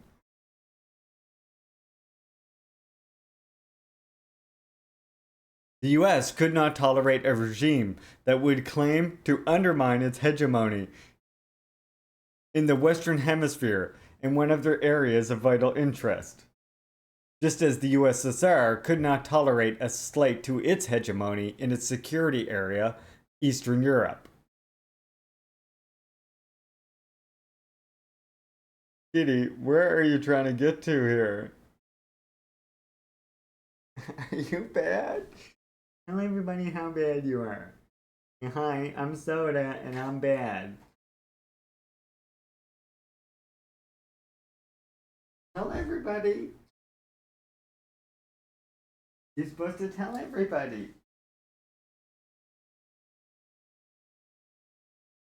Oh, sorry. You all might mistake me. You see, I grew up in the 90s, and when we say bad, we actually mean good. It's a thing that we did.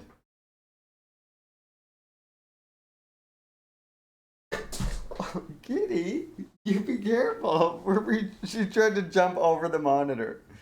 Okay, chat allows it. Excellent, excellent. You're not chewing wires under there, though. Don't be doing that.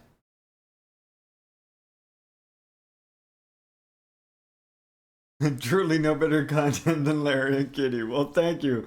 Because obviously kitties are going to be a regular distraction on this stream, aren't they? Why do you keep... You want me to throw your ball, don't you?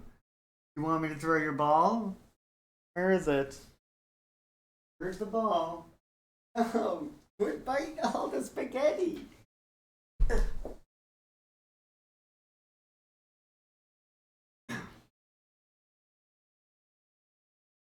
He wants to be on camera again, god dang it.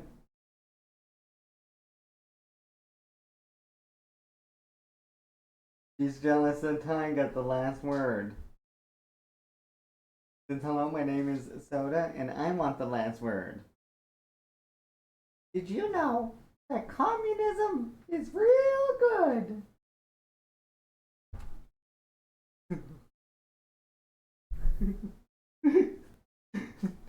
Look at the way she acts.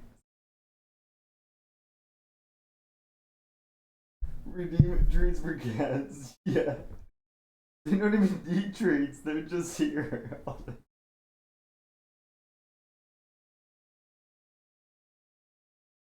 Like, hi everybody, I like communism. Communism is great.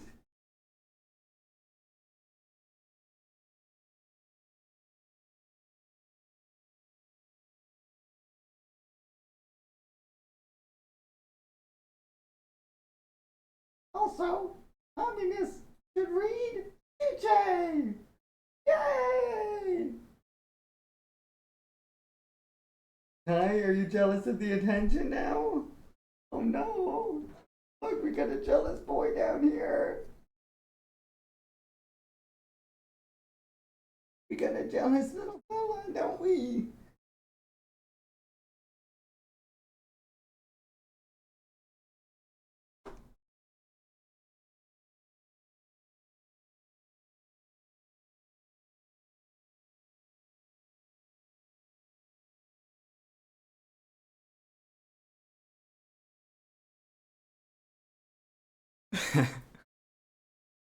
Okay, instead of treats, I think what would work better for these cats actually is catnip, because we do grow fresh catnip here. So maybe instead of treat redemption, it'll be like I'll get a little catnip leaf and bring it to Ty, and you can watch how they interact with their catnip. Because he's still here, isn't he, Ty? Say hi.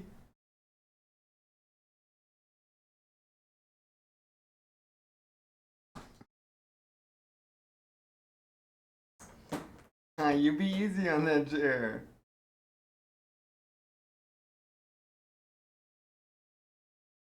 You be easy on the chair.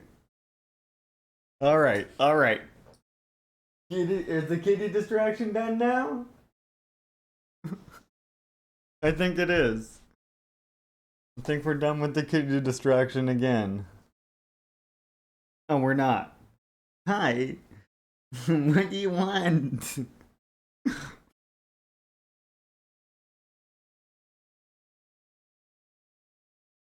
Okay.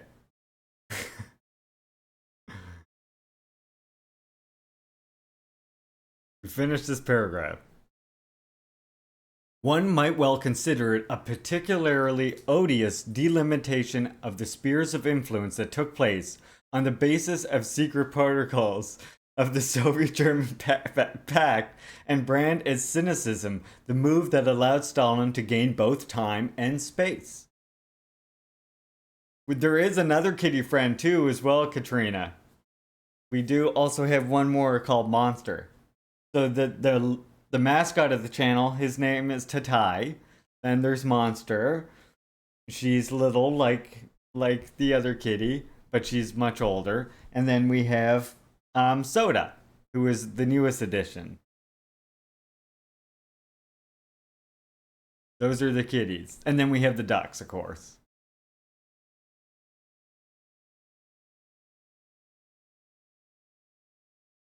Alright, I'll read this one.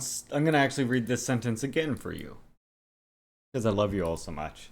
One might consider it a particularly odious delimitation of the spheres of influence that took place on the basis of the secret protocols of the Soviet-German pact and brand as cynicism the move that allowed Stalin to gain both time and space.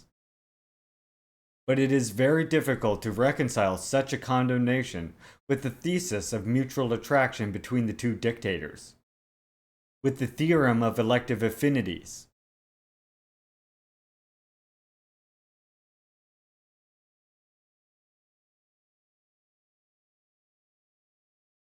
Well, let me tell you, the story, the reason why she's named here, Katrina, I actually do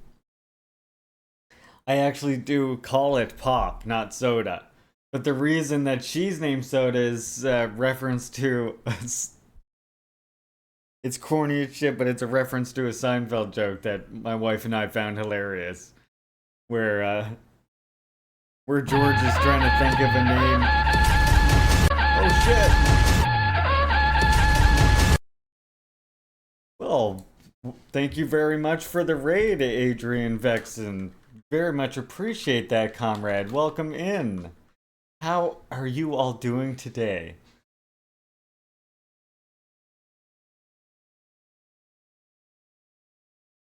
Wait, trying to give you a shout out. Here we go. This is the shout out I'd like to do.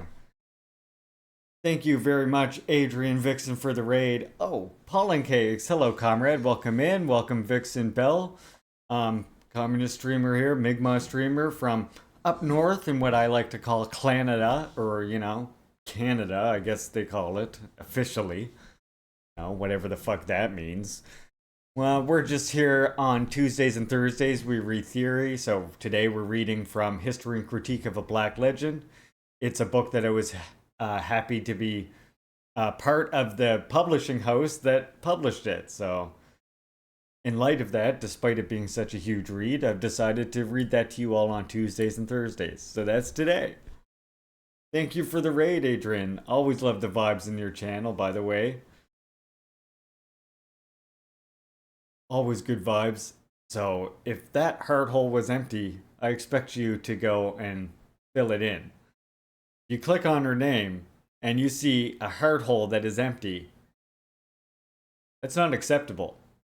And you're defying party orders of the Juche gang. And I expect you to fulfill yourself and follow and serve the people, goddammit. By following Adrian Vixen. Right now, damn it. All right. Thank you. Welcome in again. Yeah, on this channel, Tuesdays, Thursdays, we got theory reading. Mondays, we got movie watching. Wednesdays and Thursdays, Wednesdays and Fridays, I kind of just wing it. I'm gonna think of something for it though. We got news. Leaping Larry's People News. And then, of course, late afternoon, I like to round off a lot of times with a little bit of gaming. Weekends, I also do crowd control gaming. So, you know, you're looking at this face and you're thinking, I would like to punish him in video games. Feel free to come join me on a Saturday.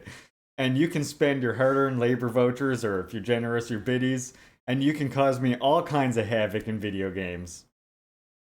We've done Legend of Zelda Link to the Past before, and Comrade, one of the mods and other comrades, they activated the floor is ice so many times that the floor didn't stop being ice for the rest of the playthrough.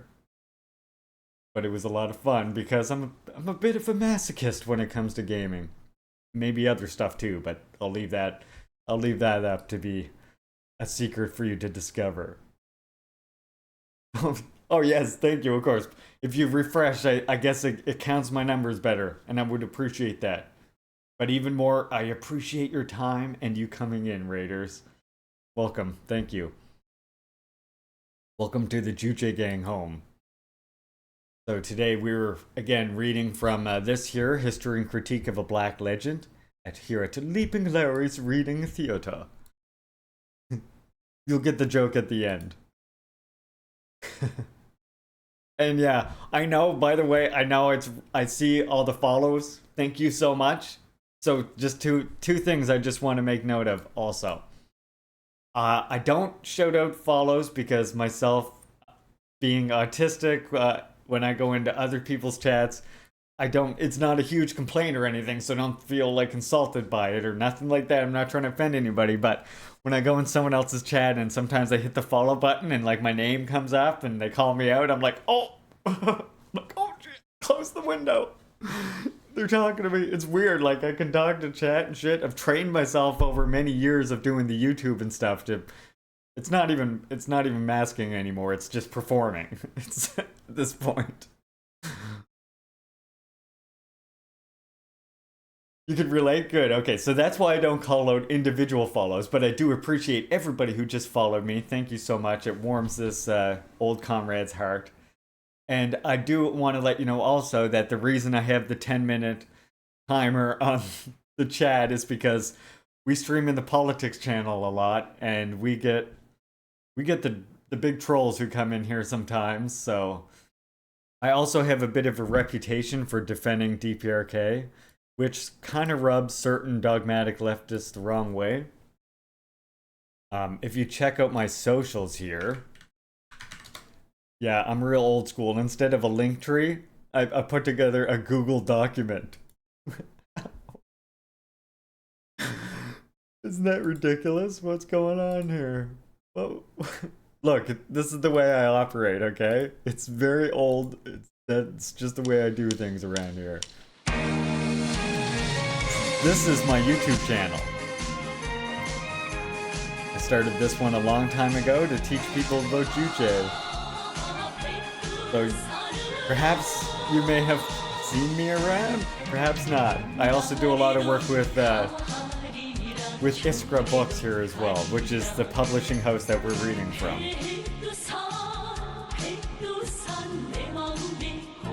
I love doing videos like this, by the way. Perhaps I'll show you all after the read that I had this weird urge for the channel. For all the segments I do with the movie watching, the reading, I wanted to have a different intro theme for every single segment I do. Right? I don't know. It's the autistic urge to separate everything into a category for me, and then do it all in a particular order, and have, like, particularly separating things for each one, right?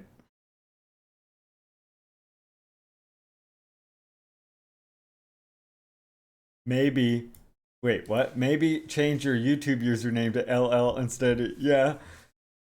It's, but, I mean, what's the point at this point for me, Common? This is the thing. Look, I'll show you why I say that, okay? Let's go to Iskra Books here. Or actually, I guess more accurately, Autism Gang. Autism comrades, rise up. Flash those Juche Gang signs if you got them. Now, here's why I say it doesn't matter, Common. We come here to Iskra. Actually, I guess it's more accurate to go to Peace, Land, and Bread. So come here to Peace, Land, and Bread, right? Go to the journal. Actually, I think it's there as well. It's not even brand integrity at this point. It's just a matter of, like, look.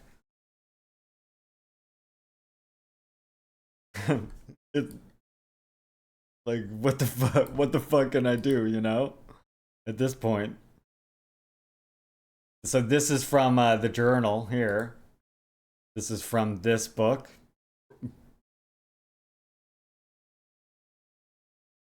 And yeah. My name is plastered over these journals already, so it is what it is. My name's out there.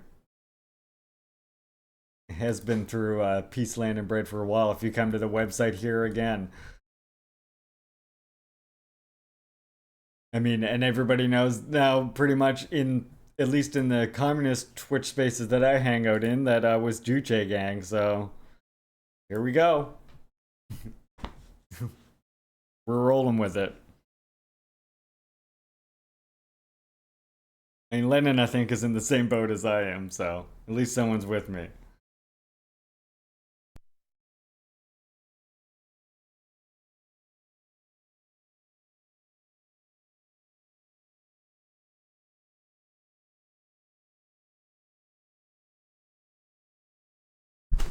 Well, let us get through this part, Gibby. And then we'll stop. Yeah. Well, you throw her ball for her. She just wants you to play. You play with her, she'll be distracted and happy. She doesn't want to eat the cords. She just wants me to grab her because she's eating the cords. That's what's going on here.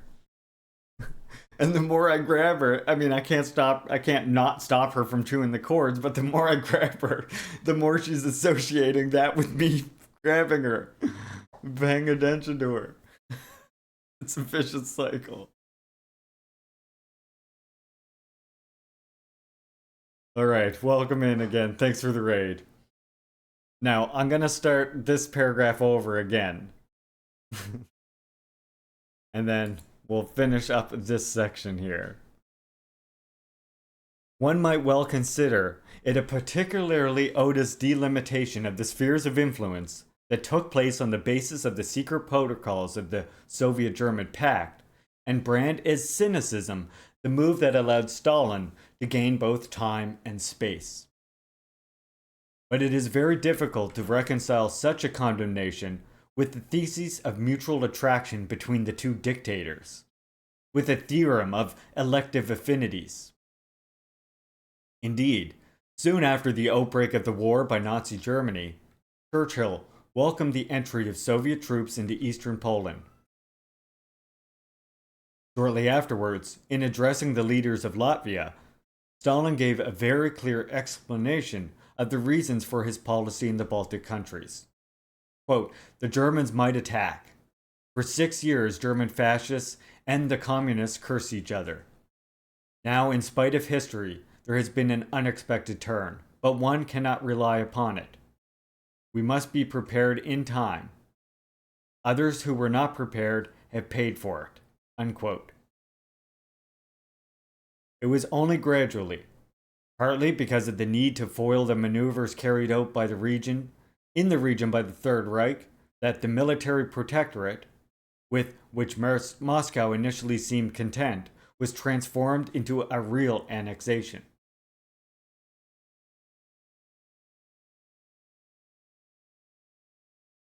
In amputations suffered by Soviet Russia in the period of its great weakness, were thus radically called into question, while at the same time the new ruling group's tendency to take on the legacy of the international policy of Tsarist Russia without excessive limitations was accentuated.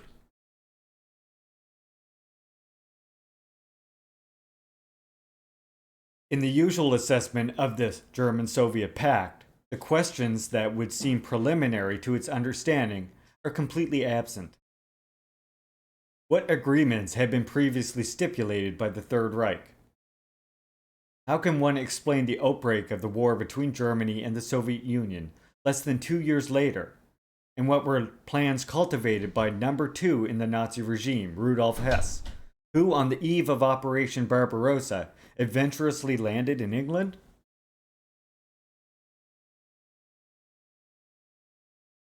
In the race to reach a compromise, or an agreement with the new regime installed in Berlin, Stalin arrived decidedly last. Which is always left out, by the way. We always hear the Molotov thing, and they leave out everybody else. But I digress. On 20th of July 1933, the Concordat between Germany and the Holy See guaranteed the fidelity of German Catholics to the new government established according to the Constitution. An acknowledgement that came shortly after the launching of exceptional laws, with recourse to terror, and the emergence of the racial state, with the first 2 measures against officials of non-Aryan origin. 2 weeks earlier, the Catholic Zentrum dissolved itself, whose militants had pledged to provide positive collaboration to the National Front directed by the Reich Chancellor. As for the Protestant world, it must not be forgotten that the Duchess Christian sided with Hitler immediately after his coming to power, and took up that position by adapting Christianity to the needs of the Third Reich, reinterpreting the Protestant Reformation in a nationalistic and even racist key, in order to theorize a church fused with the German popular community, and founded on the recognition of the diversity of peoples and races as an order willed by God.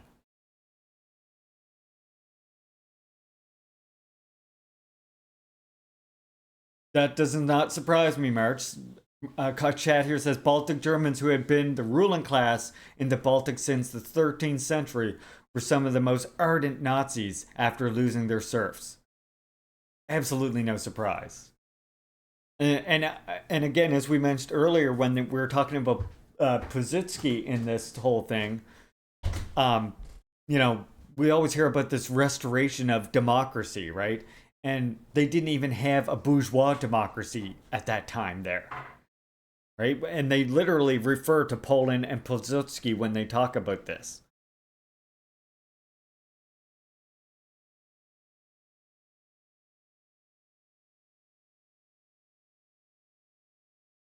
The Zionist movement also showed similar readiness to seek the favor of the new rulers. The organ of the former, the Judas Redenshow, which remained substantially immune from the wave of prohibitions and persecutions that hit the German press immediately after the Reichstag fire, a few weeks later, on April 7, 1933, called Zionists and Nazis to be honest partners. It all culminates in a 1935 agreement to transfer 20,000 Jews to Palestine, authorized to take with them almost $30 million, with a strong impetus to colonization and to the process that would later lead to the formation of the State of Israel. By the way, if you want to learn more about that and about Israel in general, I will say that Juche Gang does highly recommend this video right here by the comrades over at Subversive History. If you want to learn more, this is a great start, is this podcast right here. And I highly recommend just following Subversive History in general, to be honest.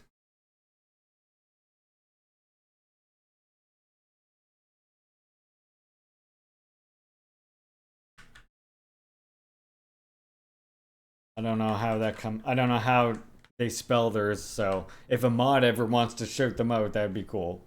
If there's mod in here right now. Otherwise, cool. But yeah, you should follow them. Subversive History. They also do the reading like I do. That way you all don't have to. You're still getting the reading in this way. That's one reason why I started doing e-readings. I mean, starting on the YouTube, but I like doing it this way because then people can ask questions if they need to. Well. Later, reacting to the transfer agreement, the Grand Mufti of Jerusalem also tried to integrate himself with Hitler. Let us now turn to the political parties aligned in opposition. Decidedly weak. Yeah, that's it. Wait now. I just need that name will work good enough. Now I can go shout out. Right? Yay! Yeah, follow Subversive History. They also do the reading as well.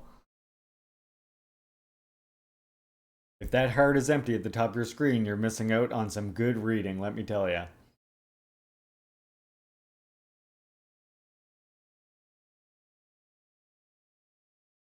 Decidedly weak is Social Democratic Deputy Otto Will's speech on the occasion of the Reichstag session granting extraordinary powers to Hitler. It is primarily the Communist and Stalinist Party that was warming of organizing resistance against the barbarism now in power. Hey, Dead End Joker, welcome, comrade. Great to see you in here. Again, sorry for the long delay on allowing comrades or allowing people to chat when they come in. But again, people, for some reason, when you stream in the politics category and when you defend DPRK for long enough, you get all kinds of reactionaries trying to come in and say a bunch of bullshit. So we like to combat that as much as possible. Maybe we'll reduce it someday and see what happens. I feel like we're getting a more solid community now. I'm getting enough mods on board and stuff.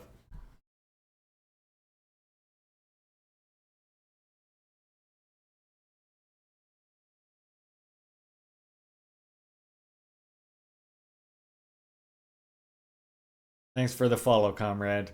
And whoever in the raid, I'm sure was a collective decision, so thank you all. Yeah. Yeah, this is all, yeah. Here we go. This is gonna dispel a lot of it here, right now. The year 1935 was also when the naval agreement between Britain and the Third Reich was concluded. How many people have heard about the naval agreement?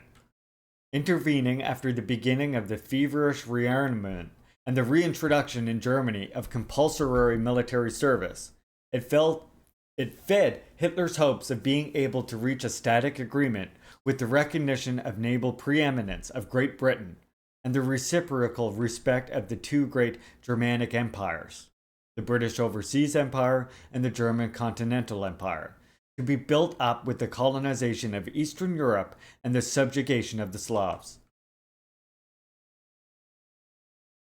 It has rightly been described as a cynical attitude on the past of the London government, who gave the impression of endorsing an infamous program, already spelled out in clear letters in Mein Kampf.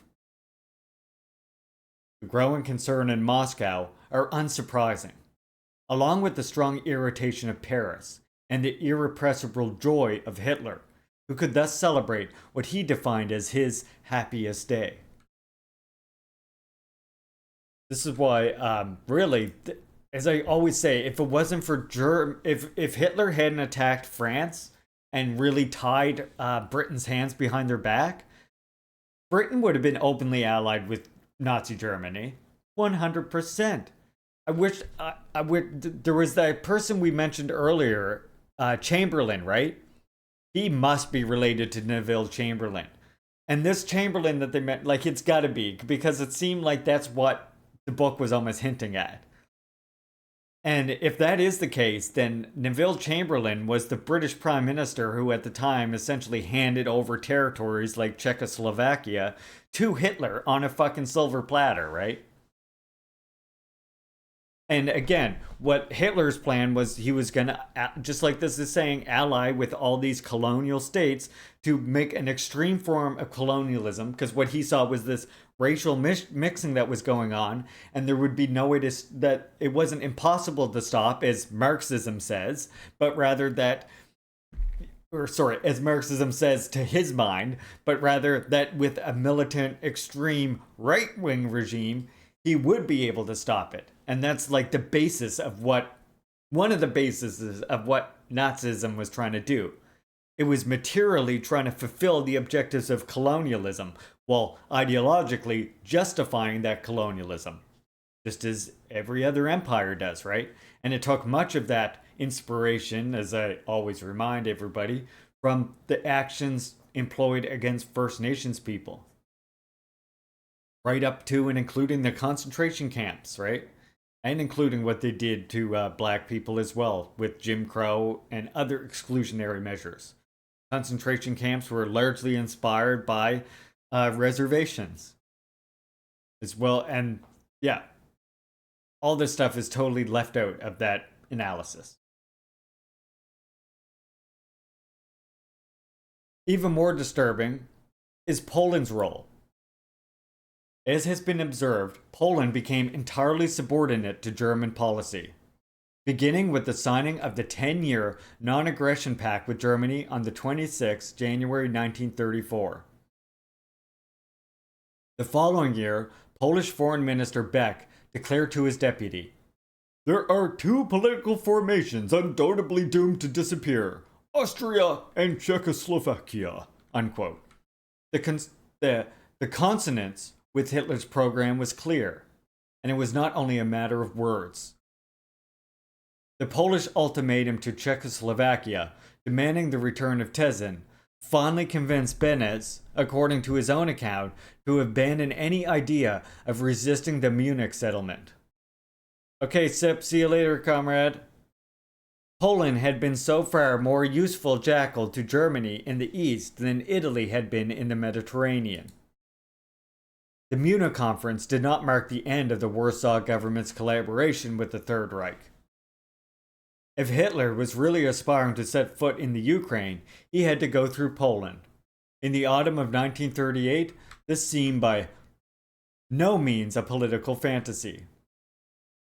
There even seems to be an encouragement for this from Warsaw. In January of the following year, during a conversation with Hitler, Beck declared that Poland does not attach any significance to the so-called security system, unquote.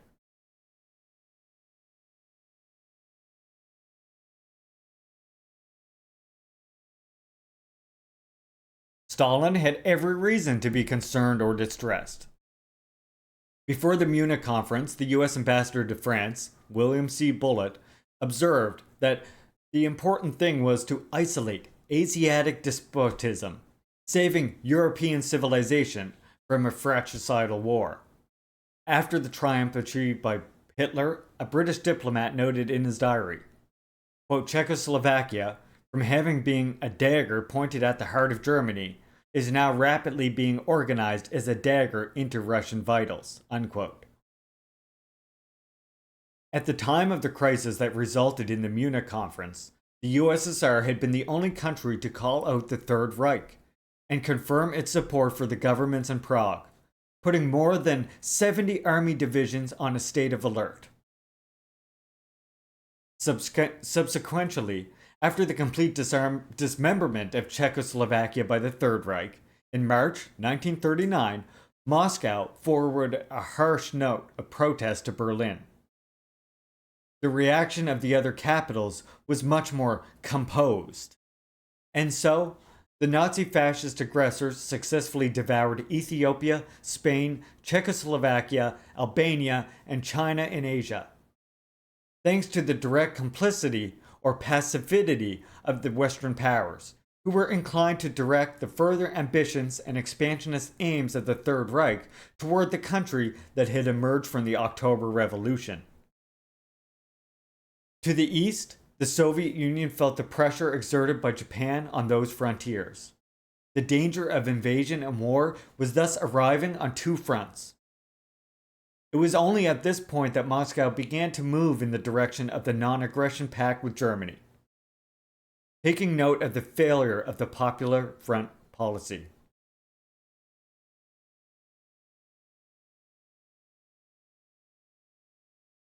Carried out by Stalin with conviction and decisiveness, the Popular Front policy had cost not a little.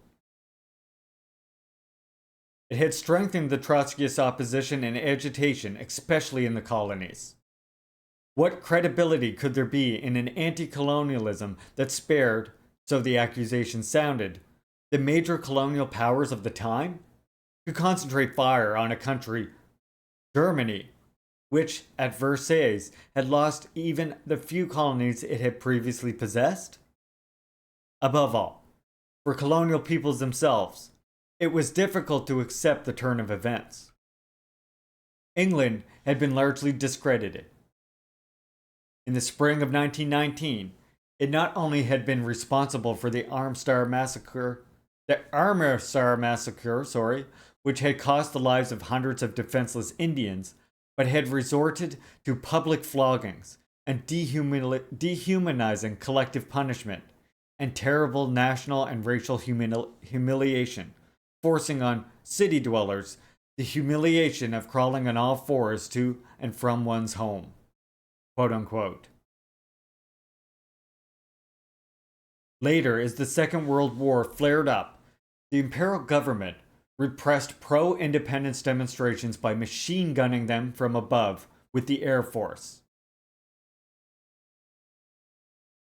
These were the years when Gandhi stated that, in India we have a Hitler-run government, albeit disguised in milder terms. And again, Hitler was Great Britain's sin. Hitler is only an answer to British imperialism, unquote.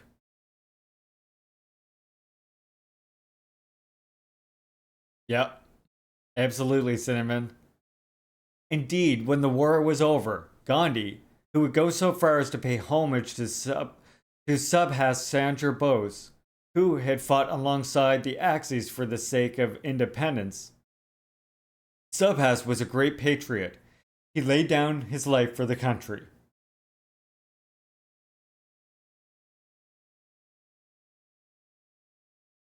In conclusion, it had not been easy for the USSR to get the idea accepted that, despite appearances, even for the people of the colonies, the main danger was still constituted by the Nazi-fascist coalition, by the Germany-Japan-Italy axis, and in particular by the Third Reich, which was determined to resume and radicalize the colonial tradition, even resorting to extreme means. For countries like England and France, the policy of the Popular Fronts entailed much lower costs, and yet they sabotaged it. At this point, the USSR had no choice but a pact with Germany, a move that has been defined as a last-minute dramatic improvisation, to which Moscow resorted in the absence of any other alternative, on the very eve of a new European war.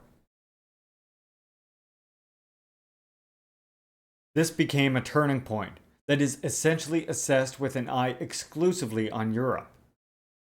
But there is no reason to ignore the repercussions in Asia.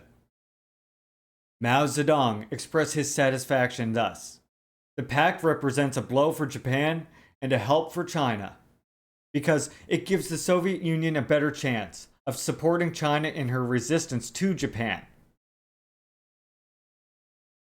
Precisely for this reason, the Japanese government considered Berlin's behavior to be treacherous and inexcusable. In fact, flows of Russian arms and ammunition into China become very substantial. The attitude of the West was quite different.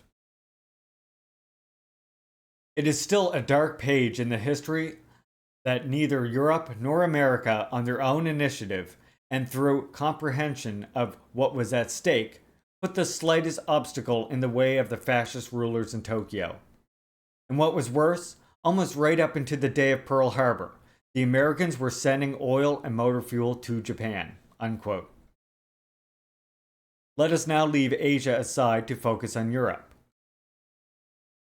The mutual diffidence between the Soviet Union and the Third Reich, and the preparations of both for frontal confrontation, never dissipated, even during the months of the Non-Aggression Pact. Even before signing, speaking to the High Commissioner of the League of Nations in Danzig, Hitler made it clear, quote, "Everything I undertake is directed against Russia. If the West is too stupid and too blind to comprehend this, I will be forced to reach an understanding with the Russians, turn and strike the West, and then after their defeat, turn back against the Soviet Union, with all the forces united through me." Unquote.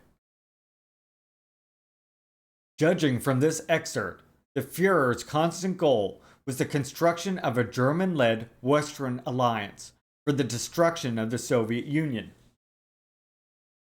If this alliance could not be stipulated by means of a prior agreement, then all that remained was to impose it on the reluctant partners after defeating them. The transitional agreement with Moscow was merely a ploy to achieve victory, and thus bring about the Western alliance necessary for their final showdown with Bolshevism. The Non-Aggression Pact was instrumental to the achievement of the main and permanent objective of the Third Reich, to unleash Operation Barbarossa, presenting it as a crusade for Europe, to which European countries and peoples were called upon to contribute, and in fact did contribute, to varying degrees with human or material resources. Now let me ask you something. Does any of this sound familiar? Do you recognize any of this rhetoric that is being spewed right now by Western powers regarding the conflict in Ukraine, for example? Anything sounding familiar here in this? The way that Ukraine has to stand up for not just Ukraine, but for all of Europe, right? Against that other force, Russia, which is not European. No, it's Asiatic, quote unquote. Just like we're seeing here, it's the same thing, right? It's the same colonial mentality.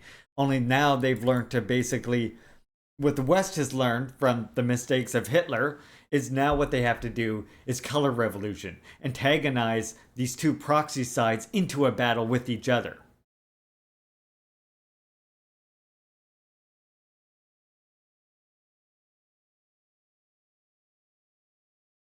Yeah, either fight them over there or we will have to fight on our shores, pretty much. Yeah. But you see how this same rhetoric is exactly employed with Ukraine, right? It's and even if it's not fighting and even not without ignoring that, right, Sam? Here's something else, right? Like setting aside that whole either fight them over there or we'll have to fight them here. Set aside that for a second, right? It's even worse. It's even worse. What it really is these people need to be colonized and they're standing up. They're resisting that colonization. They're not subservient to the master race.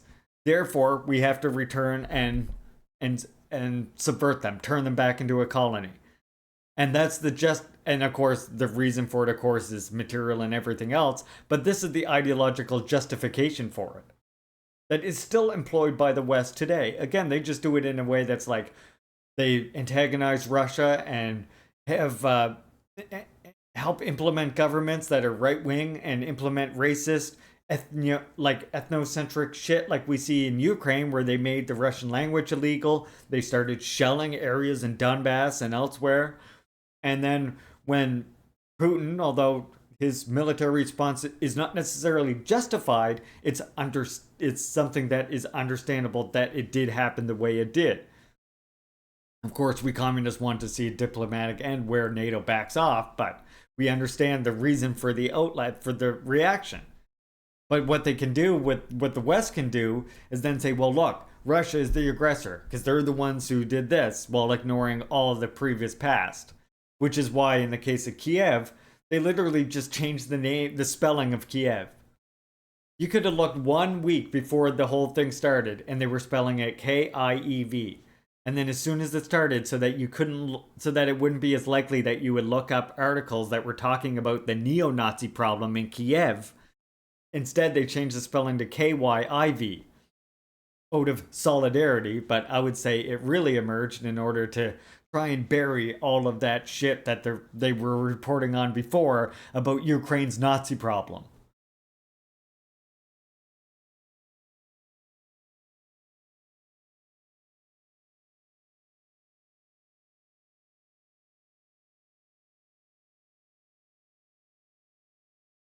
Was Stalin counting on an eternal or lengthy duration of the pact? In fact, from the very beginning, he was well aware of the inevitability of confrontation with Nazi Germany. Quote, we will be spared war a little longer, unquote. He took advantage of the time thus gained to consolidate his country's position. As early as November 1939, in Hitler's eyes, the communist-ruled country appeared committed to military strengthening and was willing to comply with the pact only according to circumstances and convenience. It was a point reiterated by the Führer 2 months later. Stalin is cautious. He is well aware of the balance of power, but he is clearly looking forward to a difficult situation for Germany.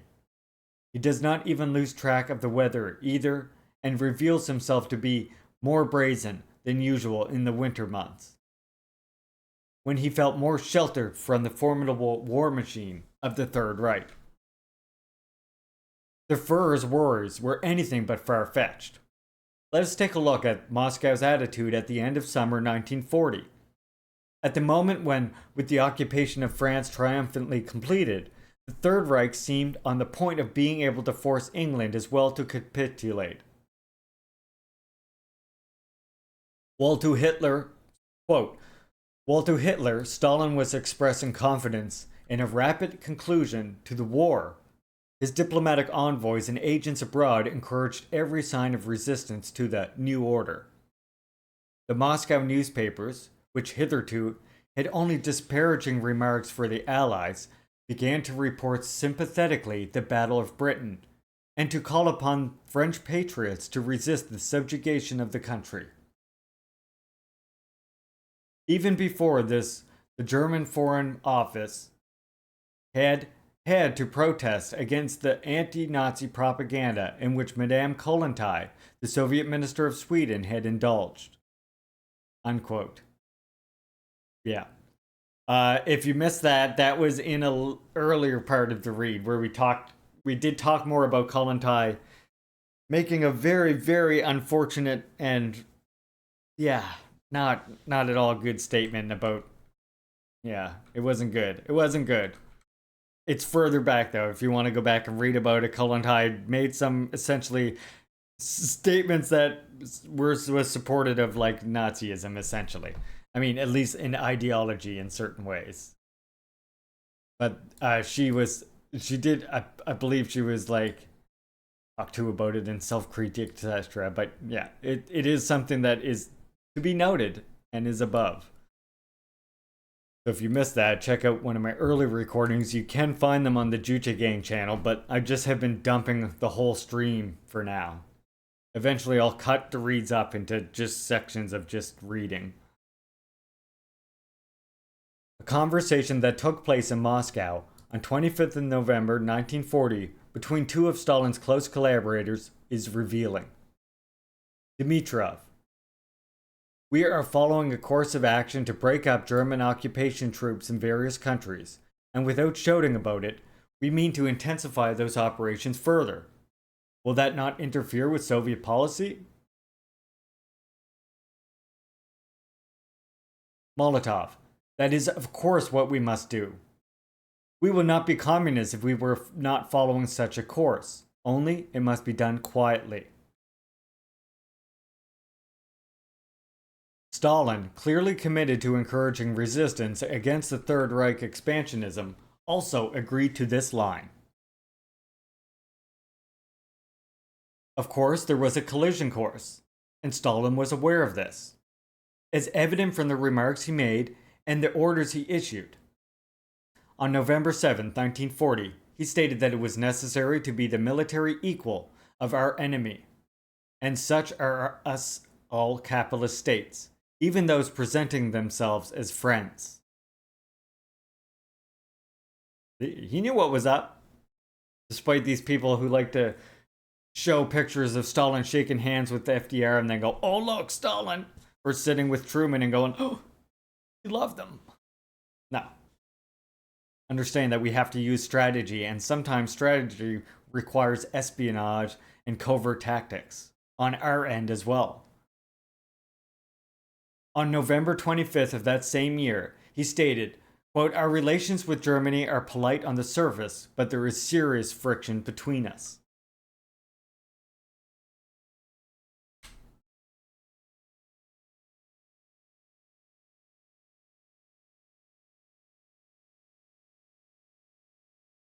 Exactly, which this work has pointed out, right?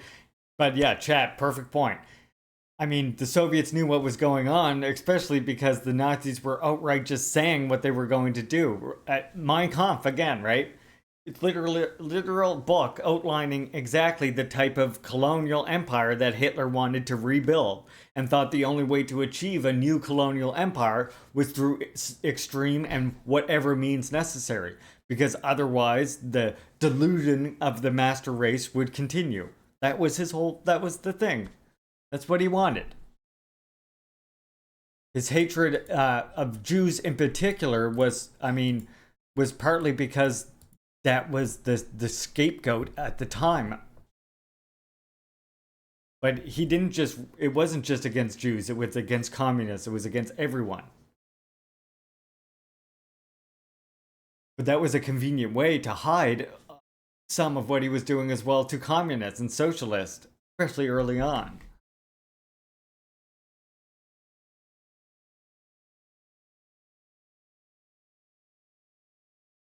In the early months of 1941, even the semblance began to fade. Quote, "Now resistance against Hitler was, from Moscow, being encouraged everywhere and openly." Unquote. This was particularly true of the Balkans, where the two conflicts of interest become increasingly acute between the two signatories of the Non-Aggression Pact 2 years earlier. Stalin received the Yugoslav ambassador in Moscow in the Kremlin and discussed and defined with him the line to be taken against the policy of the Third Reich. Pleasantly surprised by this boldness towards would-be masters of the world, the Belgrade representative formulated a question. Quote, "What if the Germans, irritated, were to turn against you?" Unquote. The ready answer was, "Let them come."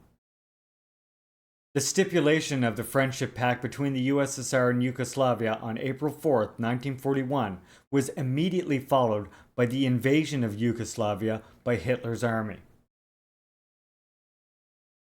A few days later, reporting what was also the opinion of the Soviet leader Dmitriev, noted in his diary, April 18, 1941, "The war of the Greek and Yugoslav people against imperialist aggression is a just war. About this, there are no doubts."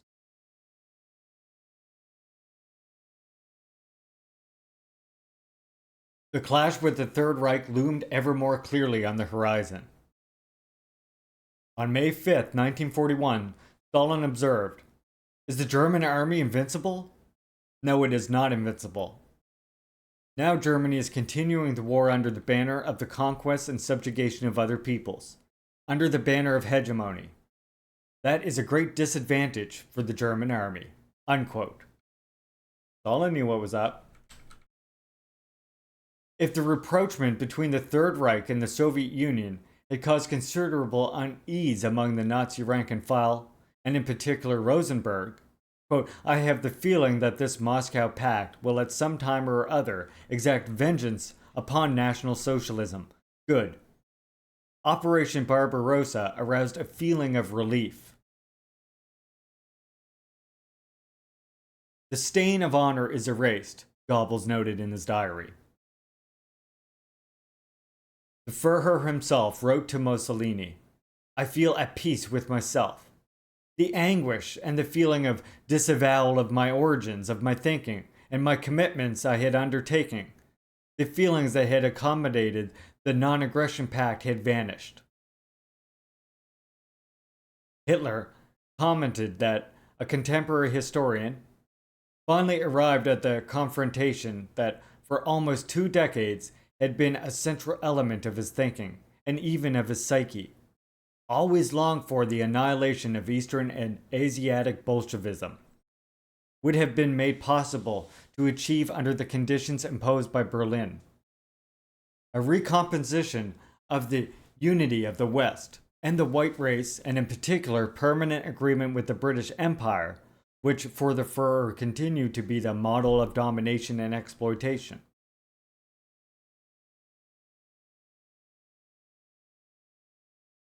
It is only a gift to Cold War ideology when Arden asserted that Hitler had never intended to defend the West against Bolshevism, and that on the contrary, he had remained ready to ally himself with Stalin to destroy it. Quote unquote. You will hear, if you defend USSR, you talk about the Stalin era and World War II, you will literally hear people saying this all the fucking time. In fact, the leaders of the Third Reich were not wrong in feeling relieved that finally, with Operation Barbarossa, they could confront and liquidate, so they hoped, the real antagonist, the enemy of all time. Even before Nazism had come to power, on January 12, 1931, Stalin had branded anti-Semitism as a kind of cannibalism. At the advent of the Third Reich, he had reacted, on January 26, 1934, with a harsh stance against fascism, and against the fascism of the German type in particular.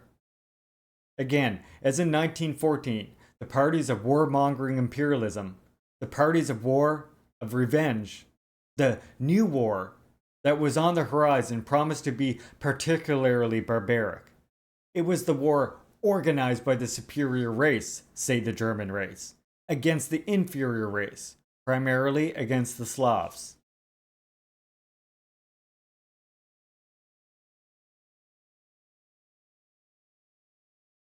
Yeah, exactly. Not to mention it's like the 4th time they march eats, 100%. And as I mentioned before, with Neville Chamberlain in some of those instances, like Czechoslovakia, literally just handing Hitler countries on a platter. And again, we read earlier, we saw the name Chamberlain, but it wasn't Neville. And it seemed like it might be someone related to him, who is a Germanic British guy. I mean, let's not forget, with World War One, and therefore some of the nobility that was left over after that. I mean, World War One, you had all of the leaders, main leaders, were cousins with each other, right? Tsar Nicholas, the king, they were all fucking cousins. And so they tried to preserve this relationship. The bourgeoisie, when they, as Mark says, you know, when the bourgeoisie took the place of the old feudal lords, they, you know, they basically, they almost handed them the keys in some ways and was like, okay, we'll make sure not to change the class relations. And they gave some of the previous feudal lords some concessions here and there. Some of them, of course, suffered violent fates, but not all of them. Like in Britain, where they realized they could perhaps use that as a false unity, a means to garner a false unity with their working class. Stalin had then reiterated this notion on November 25th, 1936, at the time of the presentation of the new Soviet Constitution, which he contrasted because of its profoundly internationalist character, with the bourgeois constitutions tacitly assume that nations and races cannot have equal rights. It was true that in that instance, that speech was of a general nature, as emerged from references made to the colonies and to the discrimination based on a difference in skin color. But it is clear that the main target was Nazi Germany, which had raised racial ideology to the status of a state doctrine. It was no coincidence that Stalin insisted on the principle of equality between nations, irrespective of their strength or weakness. At that time, it was the Third Reich that was the champion of social Darwinism at the international level. Still, within months of the outbreak of war in Europe, on March 10, 1939, in warning the Western powers that the great and dangerous political game of channeling towards the East against the Soviet Union, Third Reich's expansionist policies would end in serious failure, i.e., with a non-aggression pact between Moscow and Berlin. Stalin had appealed to an end to the appeasement, to the policy of making concession after concession to the aggressors, and instead to form a common front against the war provocateurs.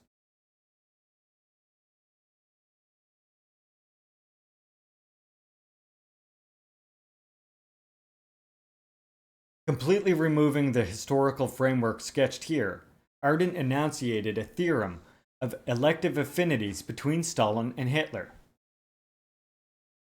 The only man the former was ultimately fond of was the latter, and the only man admired by the latter was the former. After what we have seen, to speak of fondness between the two sounds unintentionally hilarious as well.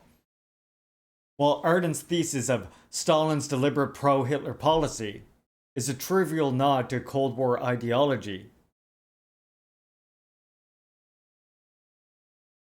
in the Moscow of 1937, Feuchtwanger observes, everyone takes account of the future war with an absolute certainty, and sees the German fascist as the enemy. The reason was clear. Our very existence, say the Soviet people, is so evident a refutation of all fascist theories that the fascist states, if they themselves would survive, must destroy us. Unquote.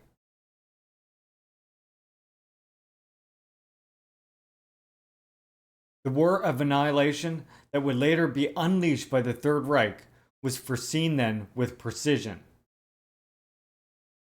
And far from slowing down, preparations for it would further intensify until they become frenzied in the months of the Non-Aggression Pact.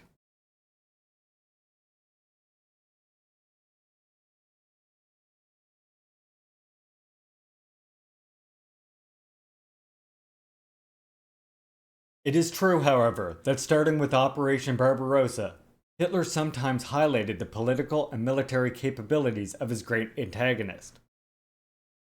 Would this be a confirmation of a theorem of elective affinities?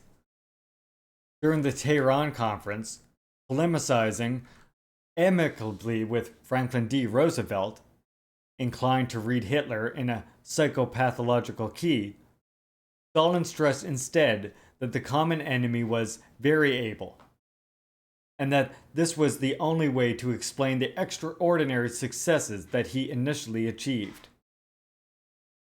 Is this a new confirmation of the thesis that had become commonplace? In reality, the Soviet leader was right, not the American president.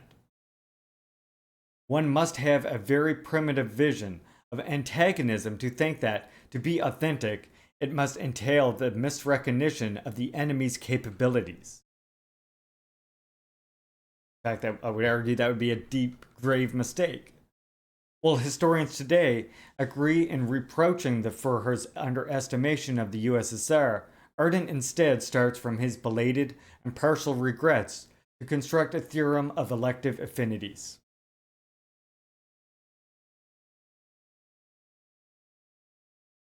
Hitler is moreover quoted one-sidedly. It is well understandable his aspirations to explain the unexpected setbacks or failures on the Eastern Front, which inflicted a stinging rebuttal to the myth of the invincibility of the Third Reich and to the Wehrmacht, by the out-of-ordinary characteristics of the new enemy. But such characteristics were by no means always defined in flattering terms. As early as 14th of July 1941, commenting on the fierce resistance encountered to Operation Barbarossa, the Führer declared, "Our enemies are no longer human beings but beasts," unquote.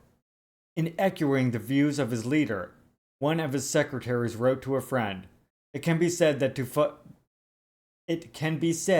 to be a fight against wild animals. These beasts and wild animals clearly included Stalin, who on another occasion was seen by Hitler as being coming from the underworld, confirming the satanic character of Bolshevism." On the opposite side, we shall see that both before and during the war, Stalin branded Hitler as the champion of anti-Semitic cannibalism or cannibalistic policies based on racial hatred. Stalin was right. But I found this interesting right here. This whole underworld. Think about this again. As we're saying, think about how much relation there is to the ideology and the justifications and the language this is using compared to what the West uses today. Think about the reactionaries in Canada and the US and elsewhere who use the same underworld, confirming a satanic character of Bolshevism, or insert other word here, what? Trans people, native people, whatever you want, right?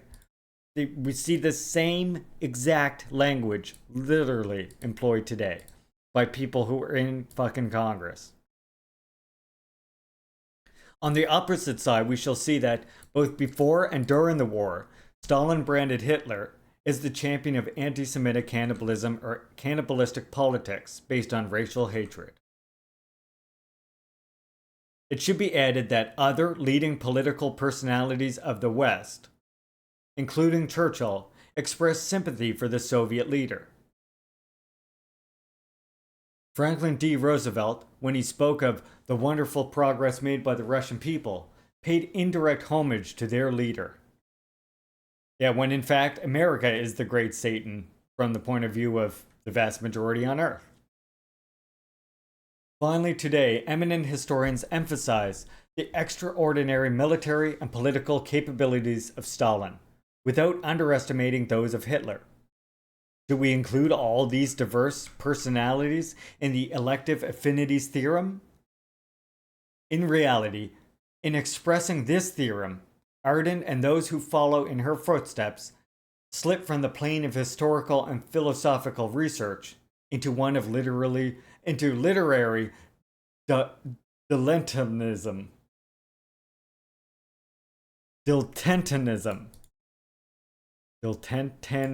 Ism. There we go. That word.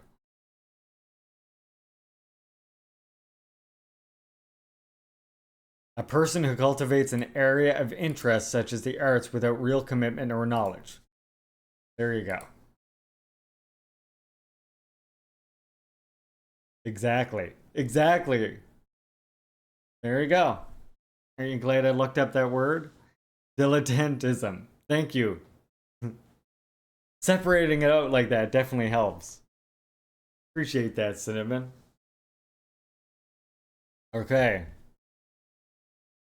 Well, I think that was damn good. What are you all thinking of this chapter so far? Opinions in chat, questions in chat, comments in chat? Let me know what you're thinking about what we're reading here.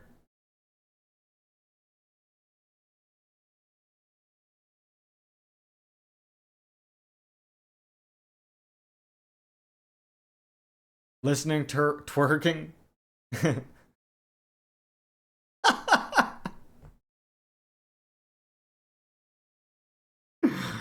would have been friends with Stalin. I just love that. I'm sorry, Landon, can I just gotta say one thing, comrade. I'm not trying to call you out or anything, but I love how when you tried to type in working, your autocorrect changed it to twerking. I think we know what we're gonna have to make your large channel, Redemption B. You got things on your mind. Well, what I'm saying, here's what I'm saying. Lennon twerking, 100,000 channel points. There you go. Right? There's your big channel point redemption right there. There, solved. Okay, I'll do up the imagery for it, okay? I'll do up a little video so you can advertise it with that. 100,000 slubs. Oh, going way out there. You're telling us right now you wouldn't get down and twerk it for, what did I just say? For 100,000 labor vouchers? Come on now. I'm not even halfway there. I'm like a quarter of the way there. Not even. You could do it. Now we know what, yeah, now we know what Lennon Smash's daytime job is. That's why he works from home. We just want to see a professional at work, Lennon. That's all. That's all. I'm just kidding. You know I rouse you because... Well, what am I talking about? You rouse me. Get out of here.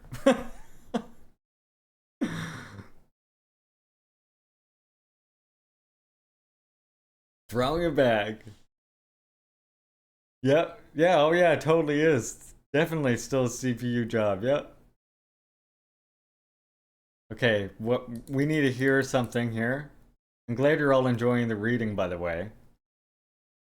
Tomorrow is Friday, which means we're going to be winging it.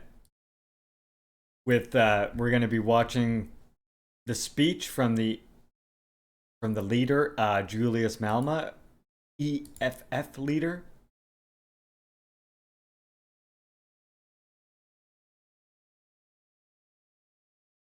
And what else should what else should we do tomorrow? Why don't you go in the Discord and let me know? I know. I was also thinking this. Where is it? Put it.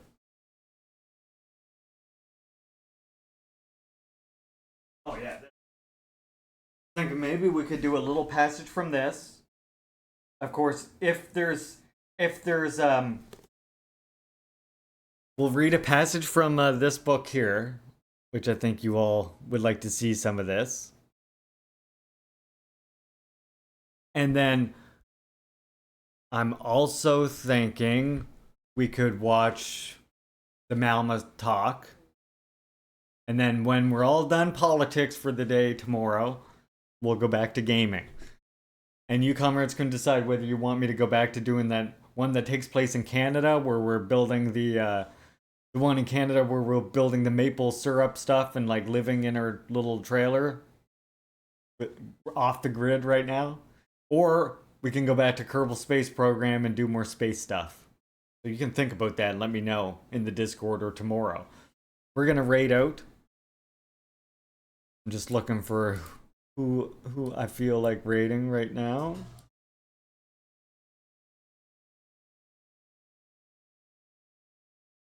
I think I know who it's gonna be.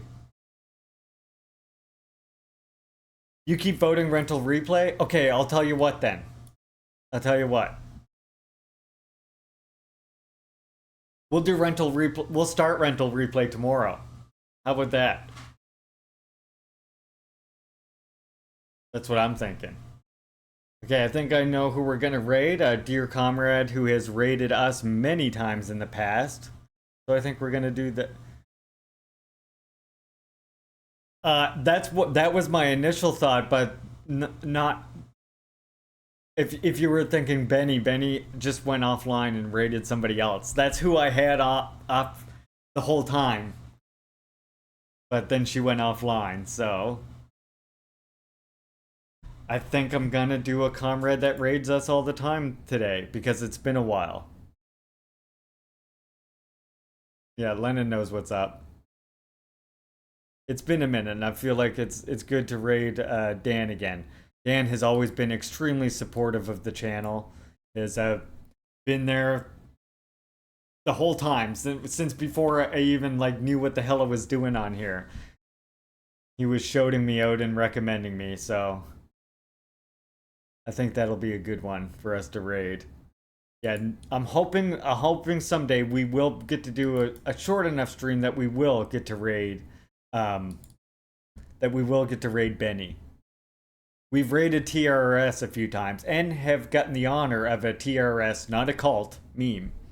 Raid. Meme. Also, raid and meme. Raid and then meme. That's the way it works. And I just want to leave you comrades with, of course, one last thing, as I always do here, just before we raid out. Oh, please, mods, remember, ! Raid. Like this. If you're subscribed to the channel, please copy that message and spam that in Dan's chat. Juche Gang orders you. And please remember, like Asada says, no one is going to give you the education. You need to overthrow them. Thank you, comrades, for coming. Thank you all for the support today. It means an absolute ton to me. And say hello to Dan for me. Please paste that message. I swear he likes it.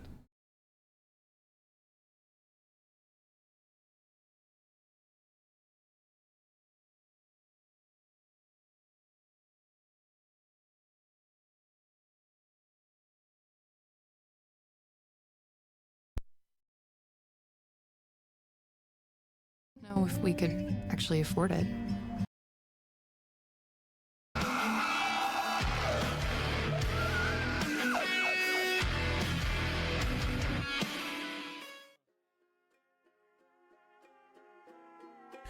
Welcome, Raiders.